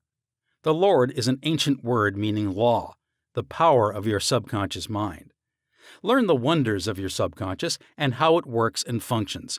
Master the techniques given to you in this chapter. Put them into practice now, today. Your subconscious will respond, and you will be free of all fears. I sought the Lord, and He heard me, and delivered me from all my fears. Step this way to freedom from fear. 1. Do the thing you are afraid to do, and the death of fear is certain. Say to yourself, and mean it, I am going to master this fear, and you will. 2. Fear is a negative thought in your mind. Supplant it with a constructive thought. Fear has killed millions. Confidence is greater than fear. Nothing is more powerful than faith in God and the good. 3. Fear is man's greatest enemy. It is behind failure, sickness, and bad human relations. Love casts out fear. Love is an emotional attachment to the good things of life. Fall in love with honesty, integrity, justice, goodwill, and success. Live in the joyous expectancy of the best, and invariably the best will come to you. 4. Counteract the fear suggestions with the opposite, such as, I sing beautifully, I am poised, serene, and calm. It will pay fabulous dividends. 5. Fear is behind amnesia at oral and written examination time. You can overcome this by affirming frequently, I have perfect memory for everything I need to know. Or you can imagine a friend congratulating you on your brilliant success on the examination. Persevere, and you will win. 6. If you are afraid to cross water, swim. In your imagination, swim freely, joyously. Project yourself into the water mentally. Feel the chill and thrill of swimming across the pool. Make it vivid. As you do this subjectively, you will be compelled to go into the water and conquer it. This is the law of your mind. 7. If you are afraid of closed places, such as elevators, lecture halls, etc., mentally ride in an elevator, blessing all its parts and functions. You will be amazed how quickly the fear will be dissipated. 8. You were born with only 2 fears, the fear of falling and the fear of noise. All your other fears were acquired. Get rid of them. 9. Normal fear is good. Abnormal fear is very bad and destructive. To constantly indulge in fear thoughts results in abnormal fear, obsessions, and complexes. To fear something persistently causes a sense of panic and terror. 10. You can overcome abnormal fear when you know the power of your subconscious mind can change conditions and bring to pass the cherished desires of your heart. Give your immediate attention and devotion to your desire, which is the opposite of your fear. This is the love that casts out fear. 11. If you are afraid of failure, give attention to success. If you are afraid of sickness, dwell on your perfect health. If you are afraid of an accident, dwell on the guidance and protection of God. If you are afraid of death, dwell on eternal life. God is life, and that is your life now. 12. The great law of substitution is the answer to fear. Whatever you fear has its solution in the form of your desire. If you are sick, you desire health. If you are in the prison of fear, you desire freedom. Expect the good. Mentally, concentrate on the good, and know that your subconscious mind answers you always. It never fails. 13. The things you fear do not really exist except as thoughts in your mind. Thoughts are creative. This is why Job said, "The thing I feared has come upon me." Think good, and good follows. 14. Look at your fears. Hold them up to the light of reason. Learn to laugh at your fears. That is the best medicine. 15. Nothing can disturb you but your own thought. The suggestions, statements, or threats of other persons have no power. The power is within you, and when your thoughts are focused on that which is good, then God's power is with your thoughts of good. There is only one creative power, and it moves as harmony. There are no divisions of quarrels in it. Its source is love. This is why God's power is with your thoughts of good. Chapter 20. How to stay young in spirit forever. Your subconscious mind never grows old. It is timeless, ageless, and endless. It is a part of the universal mind of God, which was never born, and it will never die. Fatigue or old age cannot be predicated on any spiritual quality or power. Patience, kindness, veracity, humility, goodwill, peace, harmony, and brotherly love are attributes and qualities which never grow old. If you continue to generate these qualities here on this plane of life, you will always remain young in spirit. I remember reading an article in one of our magazines some years ago, which stated that a group of eminent medical men at the DeCourcy Clinic in Cincinnati, Ohio, reported that years alone are not responsible for bringing about degenerative disorders. These same physicians stated that it is the fear of time, not time itself, that has a harmful aging effect on our minds and bodies, and that the neurotic fear of the effects of time may well be the cause of premature aging. During the many years of my public life, I have had occasion to study the biographies of the famous men and women who have contributed their productive activities into the years well beyond the normal span of life. Some of them achieved their greatness in old age.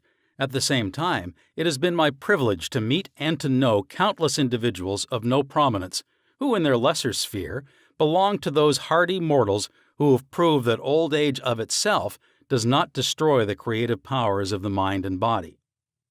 He had grown old in his thought life. A few years ago, I called on an old friend in London, England. He was over 80 years of age, very ill, and obviously was yielding to his advancing years. Our conversation revealed his physical weakness, his sense of frustration, and a general deterioration almost approaching lifelessness. His cry was that he was useless and that no one wanted him. With an expression of hopelessness, he betrayed his false philosophy. We are born, grow up, become old, good for nothing, and that's the end. This mental attitude of futility and worthlessness was the chief reason for his sickness. He was looking forward only to senescence, and after that, nothing. Indeed, he had grown old in his thought life, and his subconscious mind brought about all the evidence of his habitual thinking. Age is the dawn of wisdom. Unfortunately, many people have the same attitude as this unhappy man. They are afraid of what they term old age, the end, and extinction, which really means that they are afraid of life. Yet life is endless. Age is not the flight of years, but the dawn of wisdom. Wisdom is an awareness of the tremendous spiritual powers in your subconscious mind and the knowledge of how to apply these powers to lead a full and happy life. Get it out of your head once and for all that 65, 75, or 85 years of age is synonymous with the end of you or anybody else. It can be the beginning of a glorious, fruitful, active, and most productive life pattern, better than you have ever experienced. Believe this, expect it, and your subconscious will bring it to pass. Welcome the change. Old age is not a tragic occurrence. What we call the aging process is really change.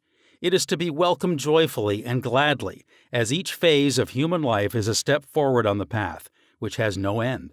Man has powers, which transcend his bodily powers. He has senses, which transcend his 5 physical senses.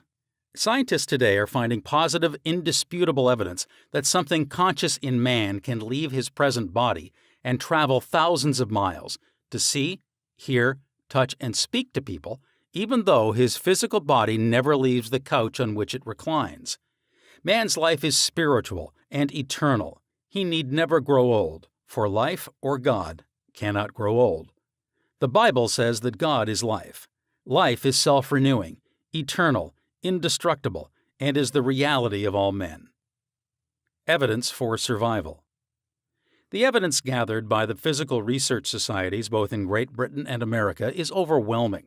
You may go into any large metropolitan library and get volumes on the Proceedings of Physical Research Society based on findings of distinguished scientists on survival following so-called death. You will find a startling report on scientific experiments establishing the reality of life after death in the case of psychic survival by Hereward Carrington, director of the American Psychical Institute. Life is. A woman asked Thomas Edison, the electrical wizard, "Mr. Edison, what is electricity?" He replied, "Madam, electricity is. Use it." Electricity is a name we give an invisible power which we do not fully comprehend, but we learn all we can about the principle of electricity and its uses. We use it in countless ways. The scientist cannot see an electron with his eyes, yet he accepts it as a scientific fact, because it is the only valid conclusion which coincides with his other experimental evidence. We cannot see life. However, we know we are alive. Life is, and we are here to express it in all its beauty and glory. Mind and spirit do not grow old. The Bible says, "And this is life eternal, that they may not know thee, the only true God." John chapter 17, verse 13.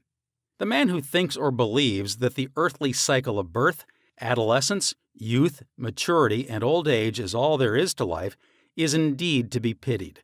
Such a man has no anchor, no hope, no vision, and to him life has no meaning.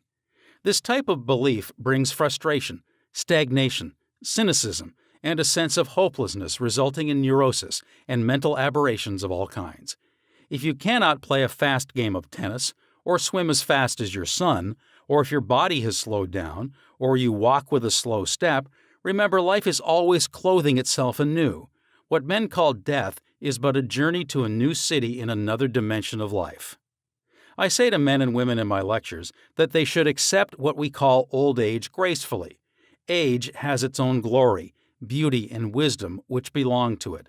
Peace, love, joy, beauty, happiness, wisdom, goodwill, and understanding are qualities which never grow old or die.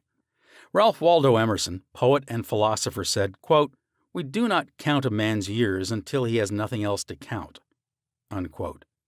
Your character, the quality of your mind, your faith, and your convictions are not subject to decay. You are as young as you think you are. I give public lectures in Caxton Hall, London, England, every few years, and following one of these lectures, a surgeon said to me, "I'm 84 years of age. I operate every morning, visit patients in the afternoons, and I write for medical and other scientific journals in the evening." His attitude was that he was as useful as he believed himself to be, and that he was as young as his thoughts. He said to me, "It's true what you said. Man is as strong as he thinks he is, and as valuable as he thinks he is." This surgeon has not surrendered to advancing years. He knows that he is immortal. His final comment to me was, "If I should pass on tomorrow, I would be operating on people in the next dimension, not with a surgeon's scalpel, but with mental and spiritual surgery." Your gray hairs are an asset. Don't ever quit a job and say, "I'm retired, I'm old, I'm finished." That would be stagnation, death, and you would be finished. Some men are old at 30, while others are young at 80. The mind is the master weaver, the architect, the designer, and the sculptor. George Bernard Shaw was active at 90, and the artistic quality of his mind had not relaxed from active duty. I meet men and women who tell me that some employers almost slam the door in their faces when they say they are over 40. This attitude on the part of the employers is to be considered cold, callous, evil, and completely void of compassion and understanding. The total emphasis seems to be on youth. For example, you must be under 35 years of age to receive consideration. The reasoning behind this is certainly very shallow. If the employer would stop and think, he would realize that the man or woman was not selling his age or gray hair. Rather, he was willing to give of his talents, his experience, and his wisdom gathered through years of experience in the marketplace of life. Age is an asset. Your age should be a distinct asset to any organization because of your practice and application through the years of the principles of the Golden Rule and the law of love and goodwill.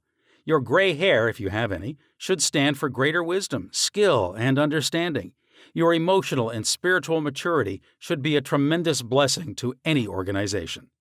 A man should not be asked to resign when he is 65 years of age.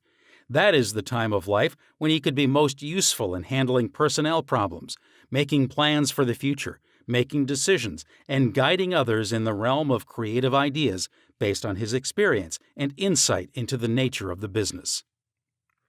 Be your age. A motion picture writer in Hollywood told me that he had to write scripts which would cater to the 12-year-old mind. This is a tragic state of affairs if the great masses of people are expected to become emotionally and spiritually mature. It means that the emphasis is placed on youth in spite of the fact that youth stands for inexperience, lack of discernment, and hasty judgment. I can keep up with the best of them. I am now thinking of a man 65 years of age who is trying frantically to keep young. He swims with young men every Sunday, goes on long hikes, plays tennis, and boasts of his prowess and physical power, saying, "Look, I can keep up with the best of them." He should remember the great truth, "As a man thinketh in his heart, so is he." Proverbs chapter 23, verse 7. Diets, exercise, and games of all kinds will not keep this man young. It is necessary for him to observe that he grows old or remains young in accordance with his processes of thinking. Your subconscious mind is conditioned by your thoughts. If your thoughts are constantly on the beautiful, the noble, and the good, you will remain young regardless of the chronological years. Fear of old age. Job said, "The thing which I greatly feared is come upon me." There are many people who fear old age and are uncertain about the future because they anticipate mental and physical deterioration as the years advance. What they think and feel comes to pass. You grow old when you lose interest in life, when you cease to dream, to hunger after new truths, and to search for new worlds to conquer.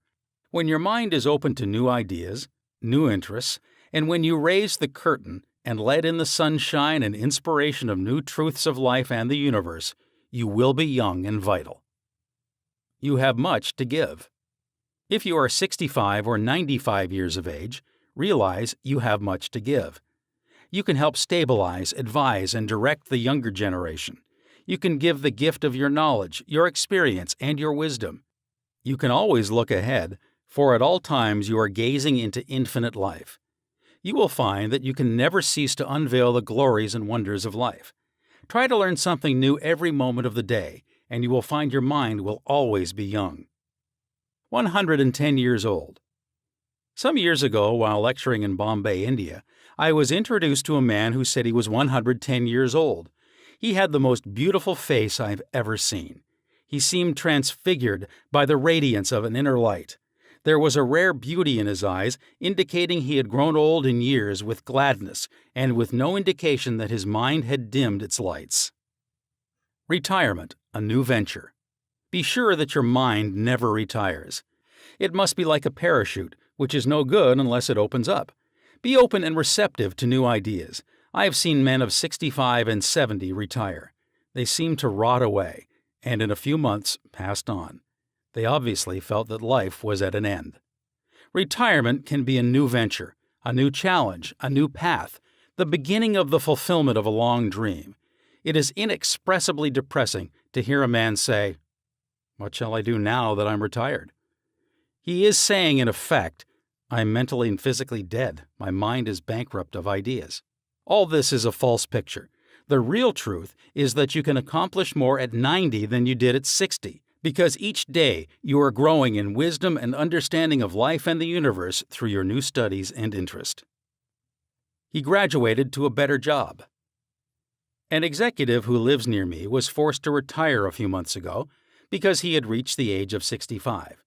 He said to me, I look upon my retirement as promotion from kindergarten to the first grade. He philosophized in this manner. He said that when he left high school, he went up the ladder by going to college. He realized this was a step forward in his education and understanding of life in general.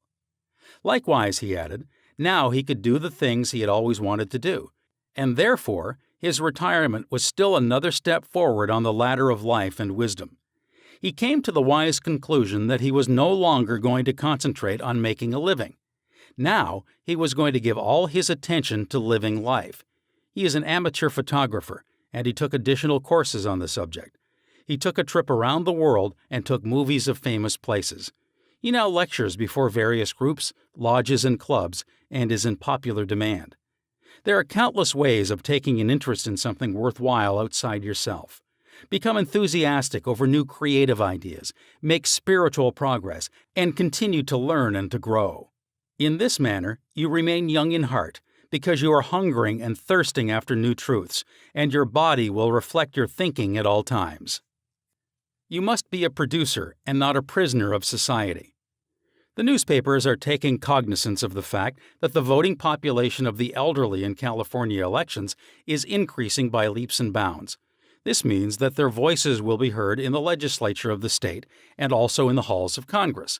I believe there will be enacted a federal law prohibiting employers from discrimination against men and women because of age. A man of 65 years may be younger mentally, physically, and physiologically than many men at 30. It is stupid and ridiculous to tell a man he cannot be hired because he is over 40. It is like saying to him that he is ready for the scrap heap or the junk pile. What is a man of 40 or over to do? Must he bury his talents and hide his light under a bushel? Men who are deprived and prevented from working because of age must be sustained by government treasuries at county, state, and federal levels. The many organizations who refuse to hire them and benefit from their wisdom and experience will be taxed to support them. This is a form of financial suicide. Man is here to enjoy the fruit of his labor, and he is here to be a producer and not a prisoner of society which compels him to idleness.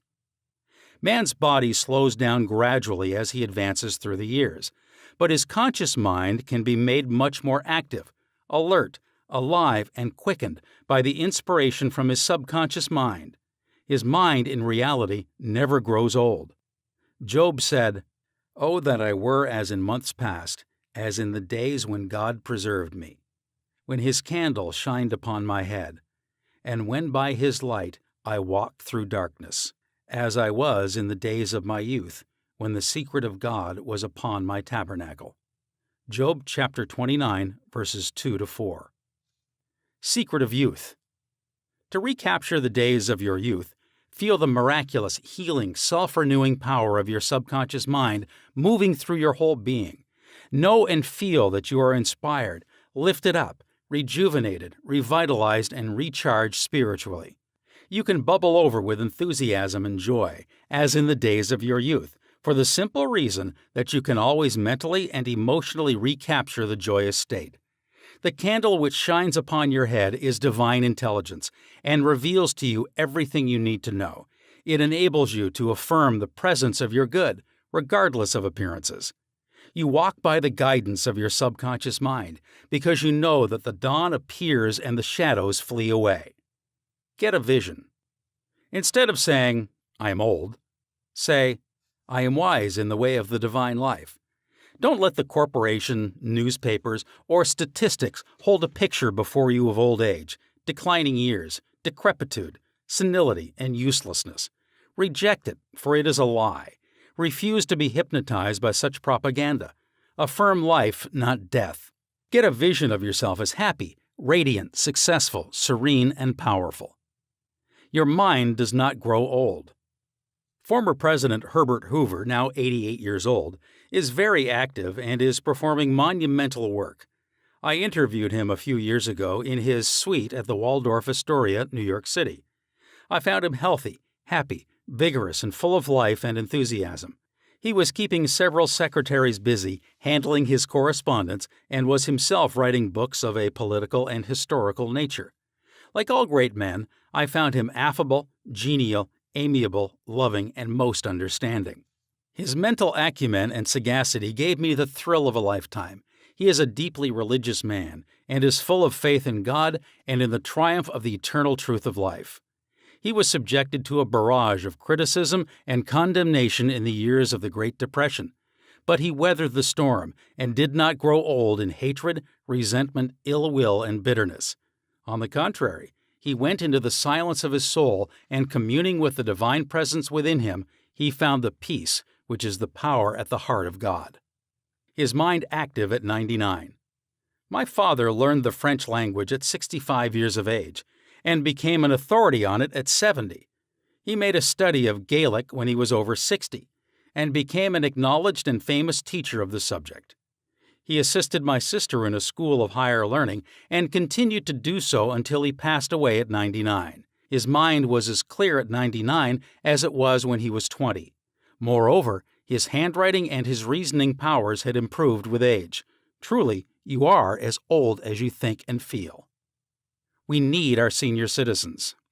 Marcus Porcius Cato, the Roman patriot, learned Greek at 80. Madame Ernestine Schumann-Heink, the great German-American contralto, reached the pinnacle of her musical success after she became a grandmother. It is wonderful to behold the accomplishments of the oldsters. General Douglas MacArthur, Harry S. Truman, General Dwight David Eisenhower, and American financier Bernard Baruch are interesting, active, and contributing their talents and wisdom to the world. The Greek philosopher Socrates learned to play musical instruments when he was 80 years old. Michelangelo was painting his greatest canvases at 80. At 80, Ceos Simonides won the prize for poetry. Johann von Goethe finished Faust, and Leopold von Ranke commenced his History of the World, which he finished at 92. Alfred Tennyson wrote a magnificent poem, Crossing the Bar, at 83. Isaac Newton was hard at work close to 85. At 88, John Wesley was directing, preaching, and guiding Methodism. We have several men of 95 years who come to my lectures, and they tell me they are in better health now than they were at 20. Let us place our senior citizens in high places and give them every opportunity to bring forth the flowers of paradise. If you are retired, get interested in the laws of life and the wonders of your subconscious mind. Do something you have always wanted to do. Study new subjects and investigate new ideas. Pray as follows. As the hart panteth after the water brooks, so panteth my soul after thee, O God. Psalm 42, chapter 1. The fruits of old age. His flesh shall be fresher than a child's. He shall return to the days of his youth. Job chapter 33, verse 25. Old age really means the contemplation of the truths of God from the highest standpoint. Realize that you are on an endless journey, a series of important steps in the ceaseless, tireless, endless ocean of life.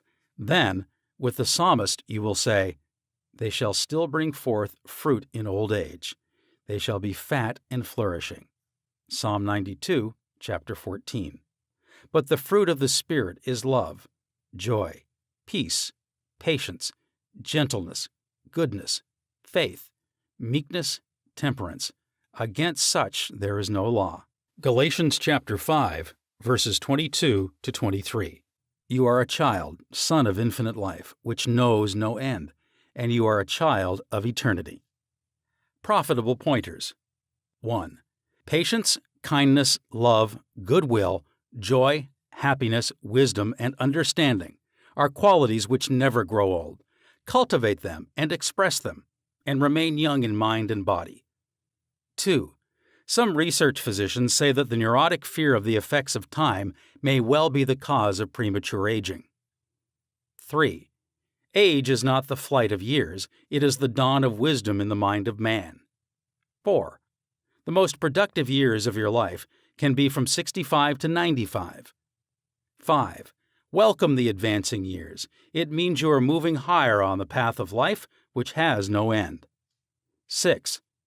God is life, and that is your life now. Life is self-renewing, eternal, and indestructible, and is the reality of all men. You live forever because your life is God's life. 7. Evidence of survival after death is overwhelming. Study Proceedings of Psychical Research Society of Great Britain and America in your library. The work is based on the scientific research by outstanding scientists for over 75 years. 8. You cannot see your mind, but you know you have a mind. You cannot see spirit, but you know that the spirit of the game, the spirit of the artist, the spirit of the musician, and the spirit of the speaker is real.